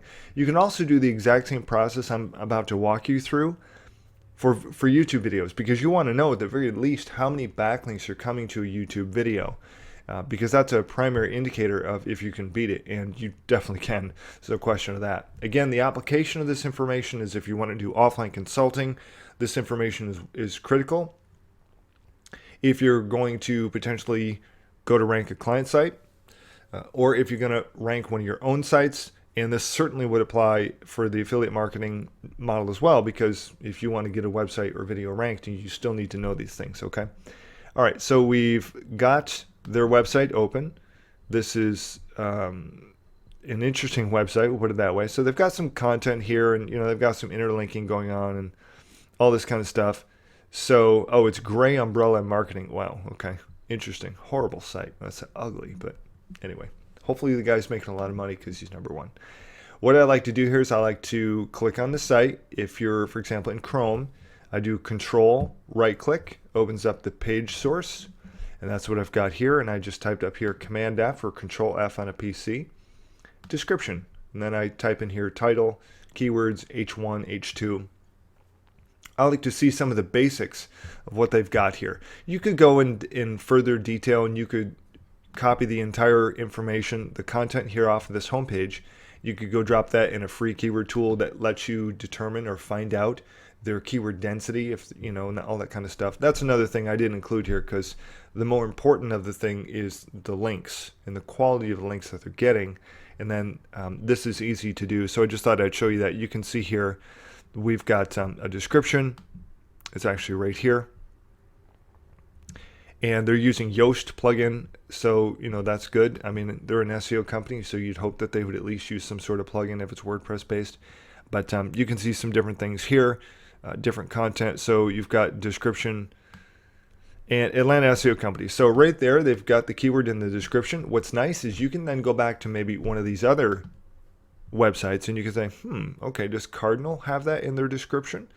Where does that come up, and how does that relate? And so you begin to compare. I'm just going to walk you through one example here with this Google marketing, but you could do the exact same thing and should for at least the first 3 listings. All right.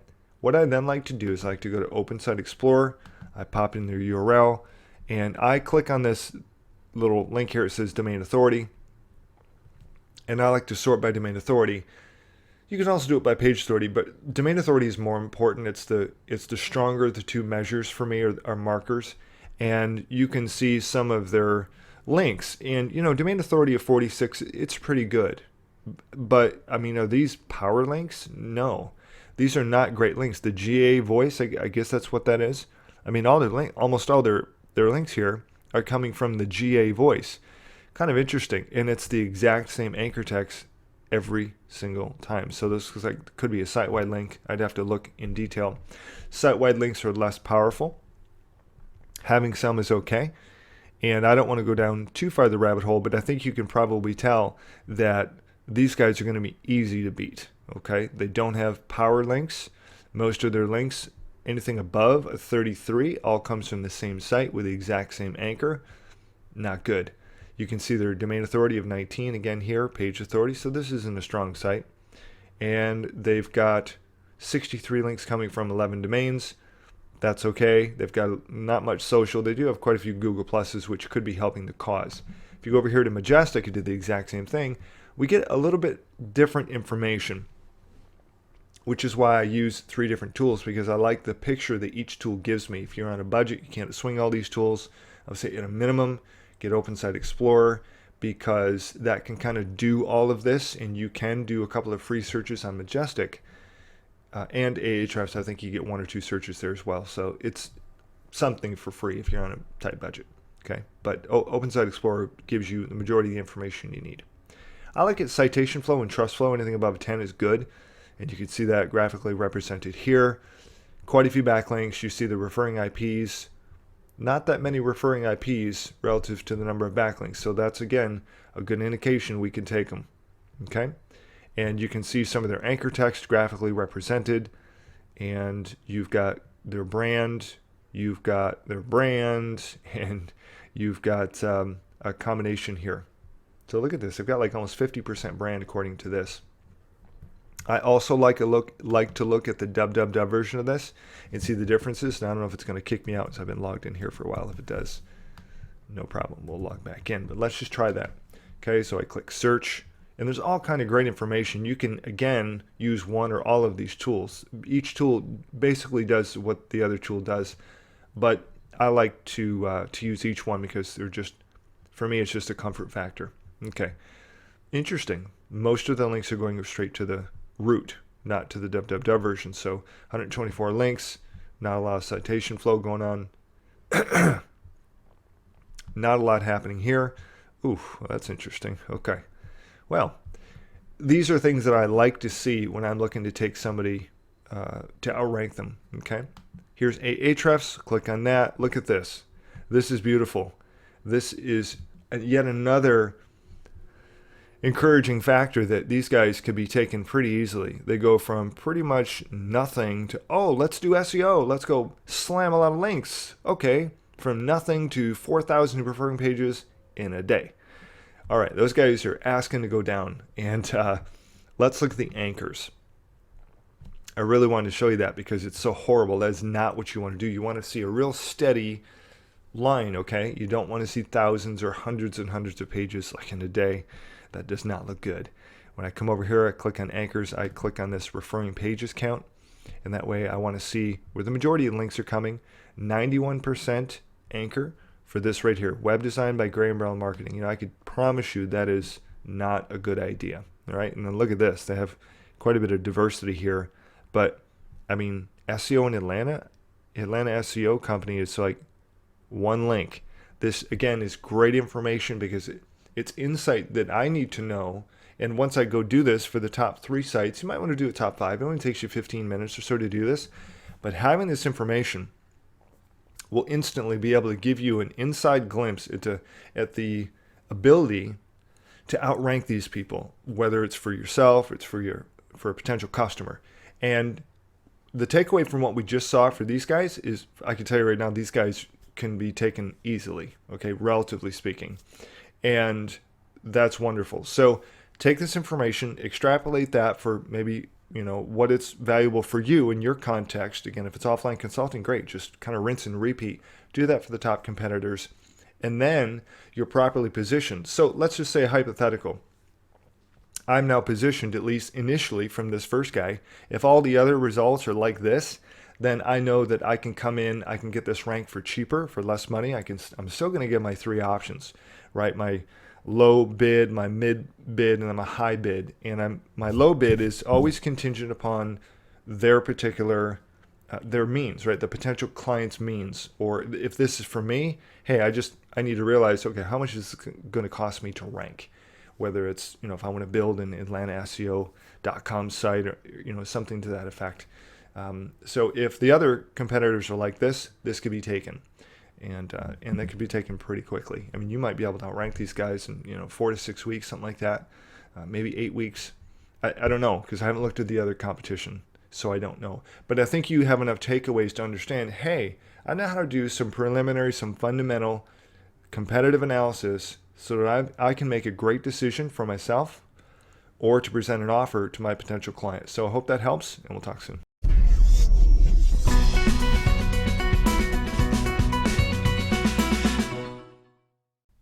Hey guys, let's talk about pricing. In this module, I want to talk about the specifics that I charge for a lot of the services. Not only will I cover the services that I offer, but also the pricing and the options that I'd like to give depending on the city size.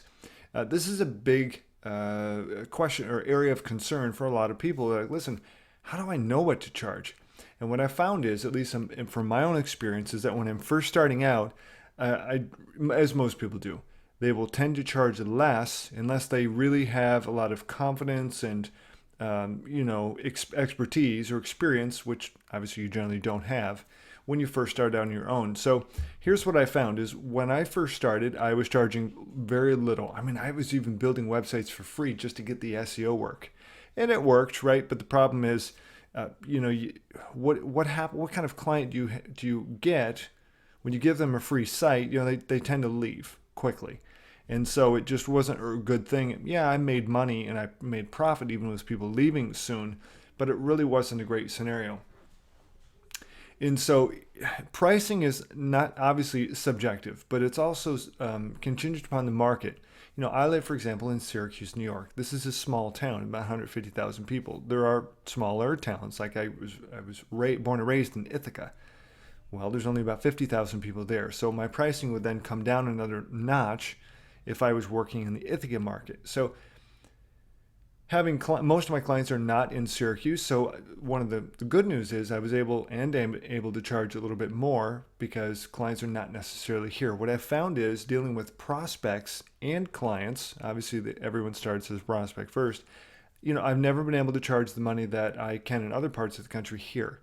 And when I would give more expensive options for prospects here in this area, nobody ever closed, right? Oh, you're too expensive. Are you kidding? I mean, other people are paying this. Well, hey, we're blah, blah, blah, fill in the blank. And I got some feedback or flack from local businesses because I charged, quote unquote, too much. Because this market in the Northeast in general is a little bit behind the times. I have very few customers relative to the others in the Northeast. And you know what? Even though I live here, that's not really a bad thing. Because the people in the Northeast to me are the behind the curve, especially in upstate New York and parts of New England. They're not quite so tech savvy, generally speaking. You can't throw Boston in there and Stamford, Connecticut, or Greenwich and New York City. Those are exceptions. But the smaller, more rural towns clearly are behind the curve, and as such, they don't have the tolerance for higher pricing and for technology. They just don't have the what I call the quote unquote buy-in. And so obviously you can't sell the site in one, like in New York City, that you could, in some other small podunk town. Here is these are things that I charge. It doesn't mean that this is right or wrong. It just is what it is. And the thing that I like to do, no matter what service I'm offering in terms of, whether it's SEO, recurring revenue, or it's a website, I like to give options, okay? And there are a couple of exceptions for the options, which I will cover, okay? So I let them lead the conversation, understanding that I'm not going to take on the job for less than X. And so my conservative model, for a national company, might be $4,500 a month. That might be in the low end. And I've offered those, pitched those prices.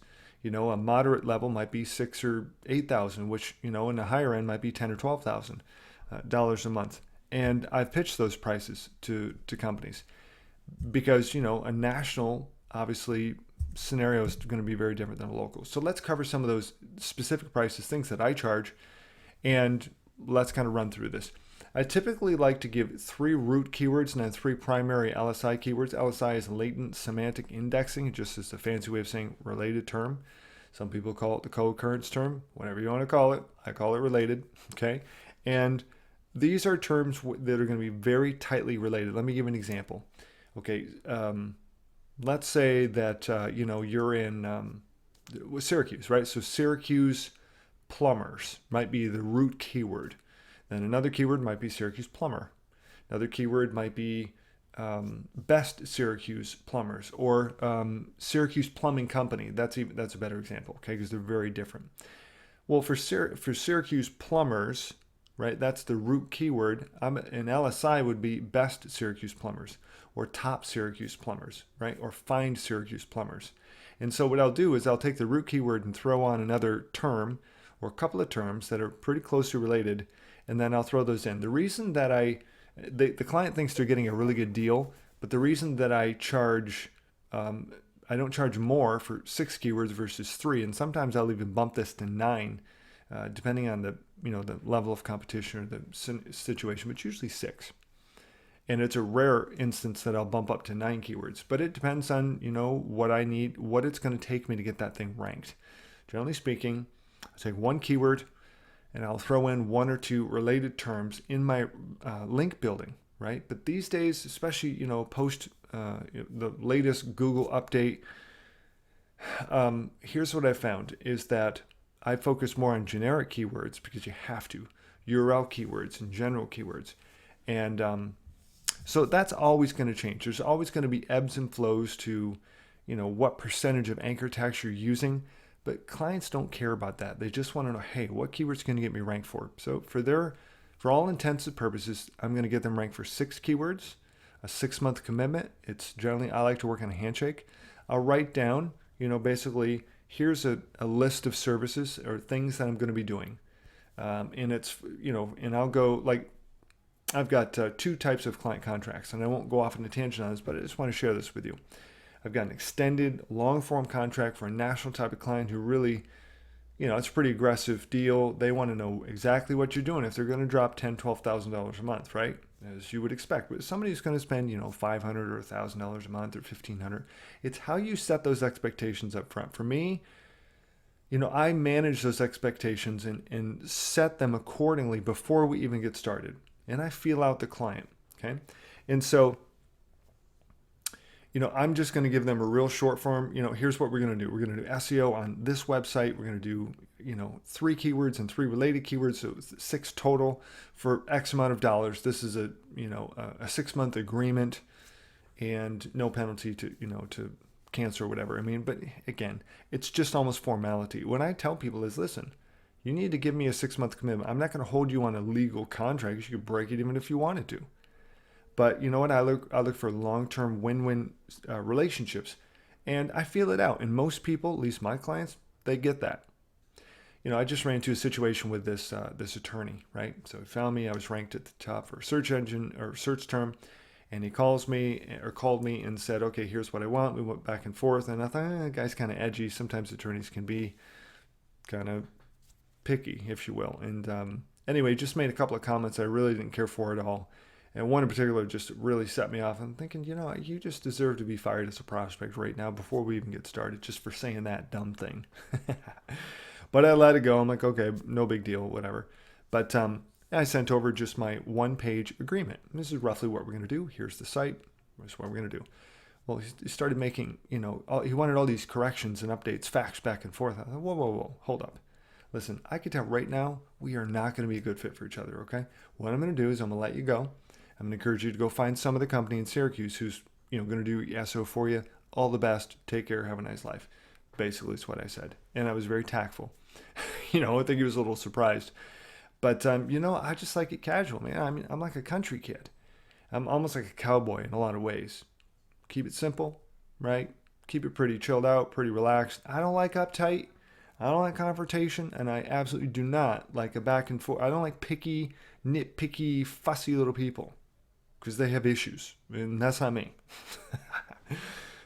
That was a total sidebar. I didn't mean to get into that, but I just thought I would share that with you because it is part of this whole pricing model, because you're going to lay out some of your things that you're going to do in a basic agreement.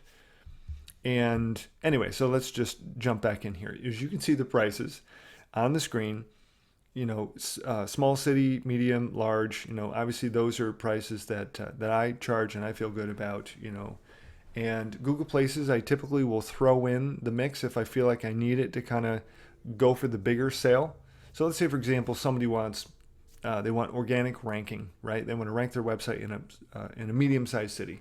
And I'm pretty confident I can get $1,000 a month. If I feel like they're kind of teetering between the more aggressive price, because I'll generally give options within each city. So a small city, I might say, $4.95, and I might say if you want to be more aggressive and you want to do Google Places, I'll throw in a bundle of $1,000. In fact, I just did this here with a prospect. And then, I give some other options. If you want total page, quote unquote, domination, I call it my blanketing strategy, then I'm going to charge you $1,500, okay? That's going to include ranking videos, ranking citation sites, other types of sites, Web 2.0 properties, multiple pages of your website, all kinds of different things like BBB and social listings, so your Facebook page, right? You probably get the point. I mean, my best is 90% of the first page for their best keyword, the main money keyword. For a client. And I typically average 3 to 6 positions on the first page. I'd say probably my average is about 3. And so I give them options. You want to pay a little bit more? You can get more, right? Now for national SEO, it's a little bit different. It's a lot more difficult. It takes more time. Again, I preface that, though I do tell them it's 6 months minimum. But I generally say it's a 6 to 9 month, or it could be 9 to 12, for a national level attorney. I've told people 12 to 18 months. I'm like, okay, and they start paying, which is great. And so I don't want less. I'm not going to take less than $1,000 a month for a national client. Medium competition's about $2,000, $2,500. These prices are a little bit low actually for national. I don't do a lot of national. I used to do more of it in the years past. But if they want an extra keyword, depending on if they're local or national, you can see that I'll charge more. So I want to keep going because there's a fair amount of information here, and I kind of want to cruise through it. And I just want to be sensitive to your time and mine. And website design is a big thing. Now, I'm all about recurring revenue, and you should be too, because that's how you create a passive income. And building websites all day long or all month long is not recurring revenue, unless you can upsell them or cross-sell them on SEO. So I'm not a web design agency per se, and that's what some people do. They only do web design. Not this guy. I do SEO and internet marketing services. Oh, by the way, if you need a website, I can certainly sell those. And I tend to sell a decent amount. I think last year I did, 25 sites, something like that, roughly. And what I want to say to you is that most of the stuff that I do, I'm trying to think if I ever done a templated site. Yeah, I've done a couple of them. I generally don't do templated. I do custom. I like custom. It's easy for me to sell custom. I'm like, you kidding? Why do you want the same website or a similar website to, every Tom, Dick, and Harry out there?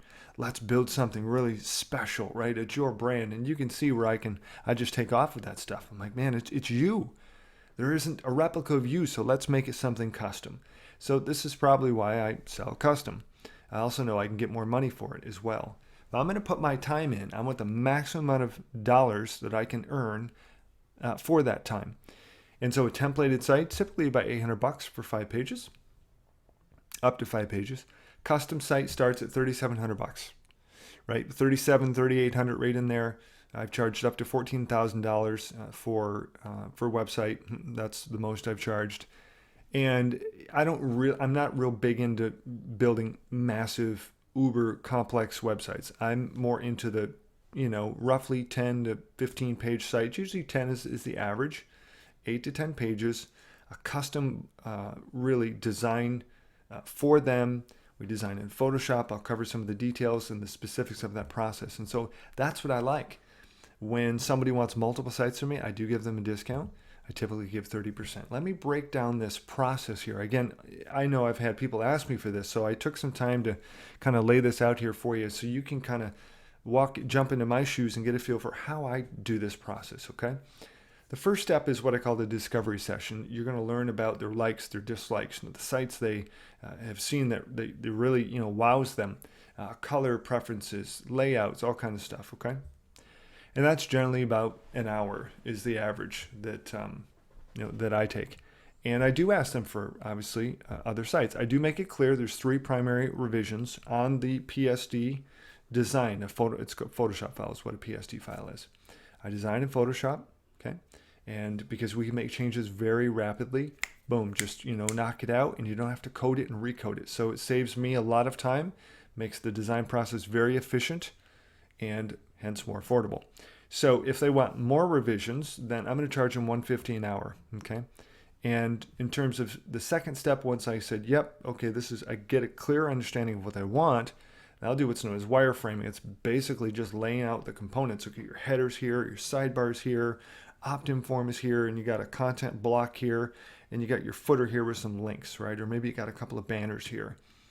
Whatever. I mean, that's a basic wireframe. That's all it is. Just a fancy way of saying a basic black and white layout of, they're just blocks. They're like gray blocks or black blocks. That's it.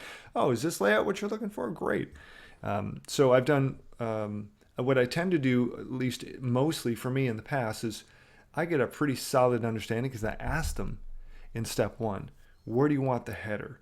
Where do you want your sidebar? What do you want for, navigation labels?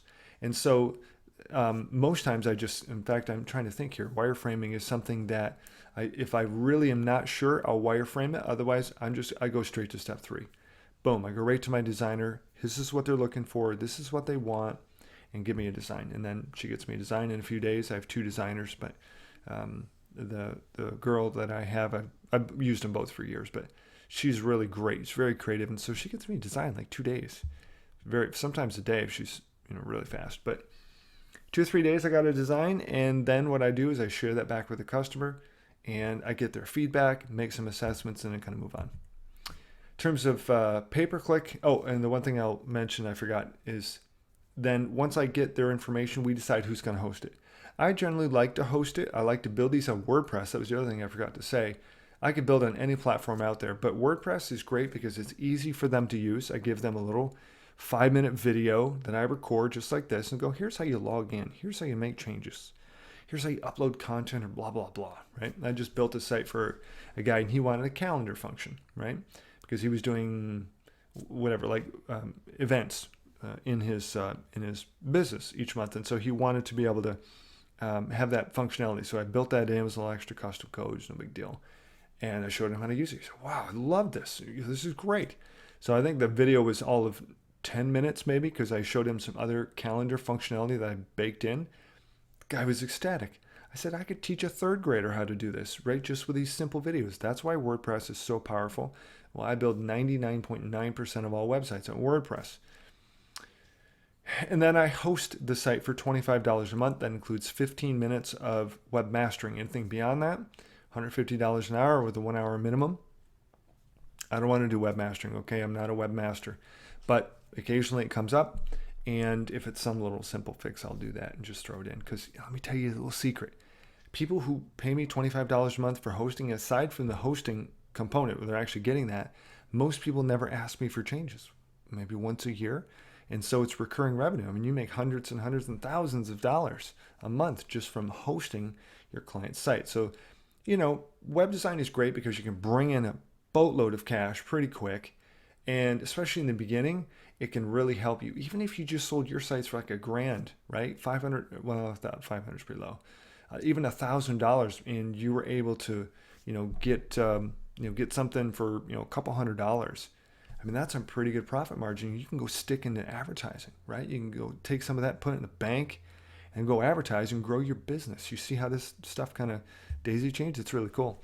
I don't do a lot of pay-per-click management, and but I do some. I've got a handful of clients I do it for. And what I do is I'll charge a startup fee of $500 on a new account. And if I have to take over the account, I generally will still charge a startup fee depending on what kind of mess I'm walking into, because sometimes it happens. I recently charged $3,000 for a startup fee for an account, plus $250 a month for the management, because the guy had like 18 different cities that he wanted me to manage.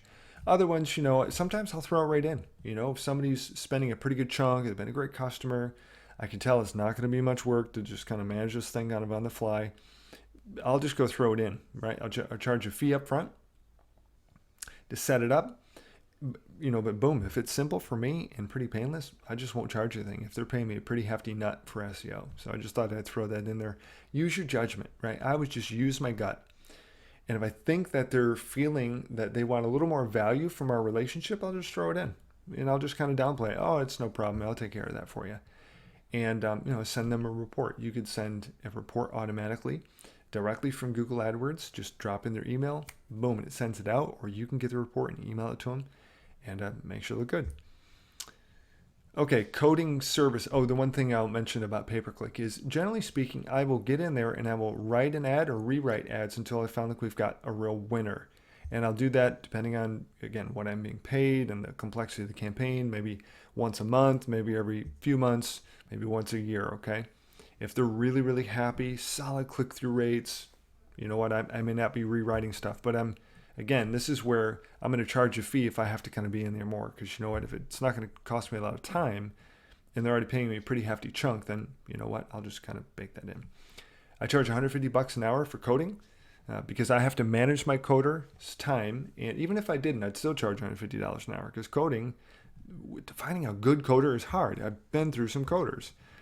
Graphic design is not exactly kind of canned, set in in stone, so to speak, but generally speaking, if somebody wants one of those little 250 by 250 banners, I might charge $50 for that, $40, whatever, something like that, 40, 50, somewhere in that range. Somebody wants a header for graphic, depending on how custom and how elaborate they want, they might pay $300 to $500 for that. They might pay something closer to $150, $100 if it's real basic, okay? So it kind of depends on how complex the design they want. And again, I just kind of take their cue, I give them a ballpark. I'm like, okay, I generally shoot high, and if they balk, then I can come down a little bit, right? And you should be doing this too, okay? So anyway, that's kind of scoop of that. So I hope you've gleaned some real value out of this video, and again, just get a glimpse into my world. These are things that I have charged over the years, and I currently charge. And you know what? The one thing I'll say that I didn't say before is, if somebody's going to give you volume, give them a discount, give them a break. Whether it's a website or they're going to give you a bunch of SEO, give them a break. I'm okay with that. Just know that you've got to. For me, I know that I want to keep at least 80 to 90% profit margin, because if I don't, it's going to be very difficult, right, for me to be able to have the energy and the passion to work on that campaign if I'm making little to nothing, right? They're not going to get my best, and I'm not going to. And it's all lopsided. So what I like to do is I like to keep my margins very high, and I really struggled with that in the beginning. When I first started out, I felt guilty for charging too much. I'm like, holy cow, it only cost me $100 and I'm charging $500. Whoa, it's like a massive, 80% margin? And I struggled with that because I was used to like a 30% margin. I figured it was standard.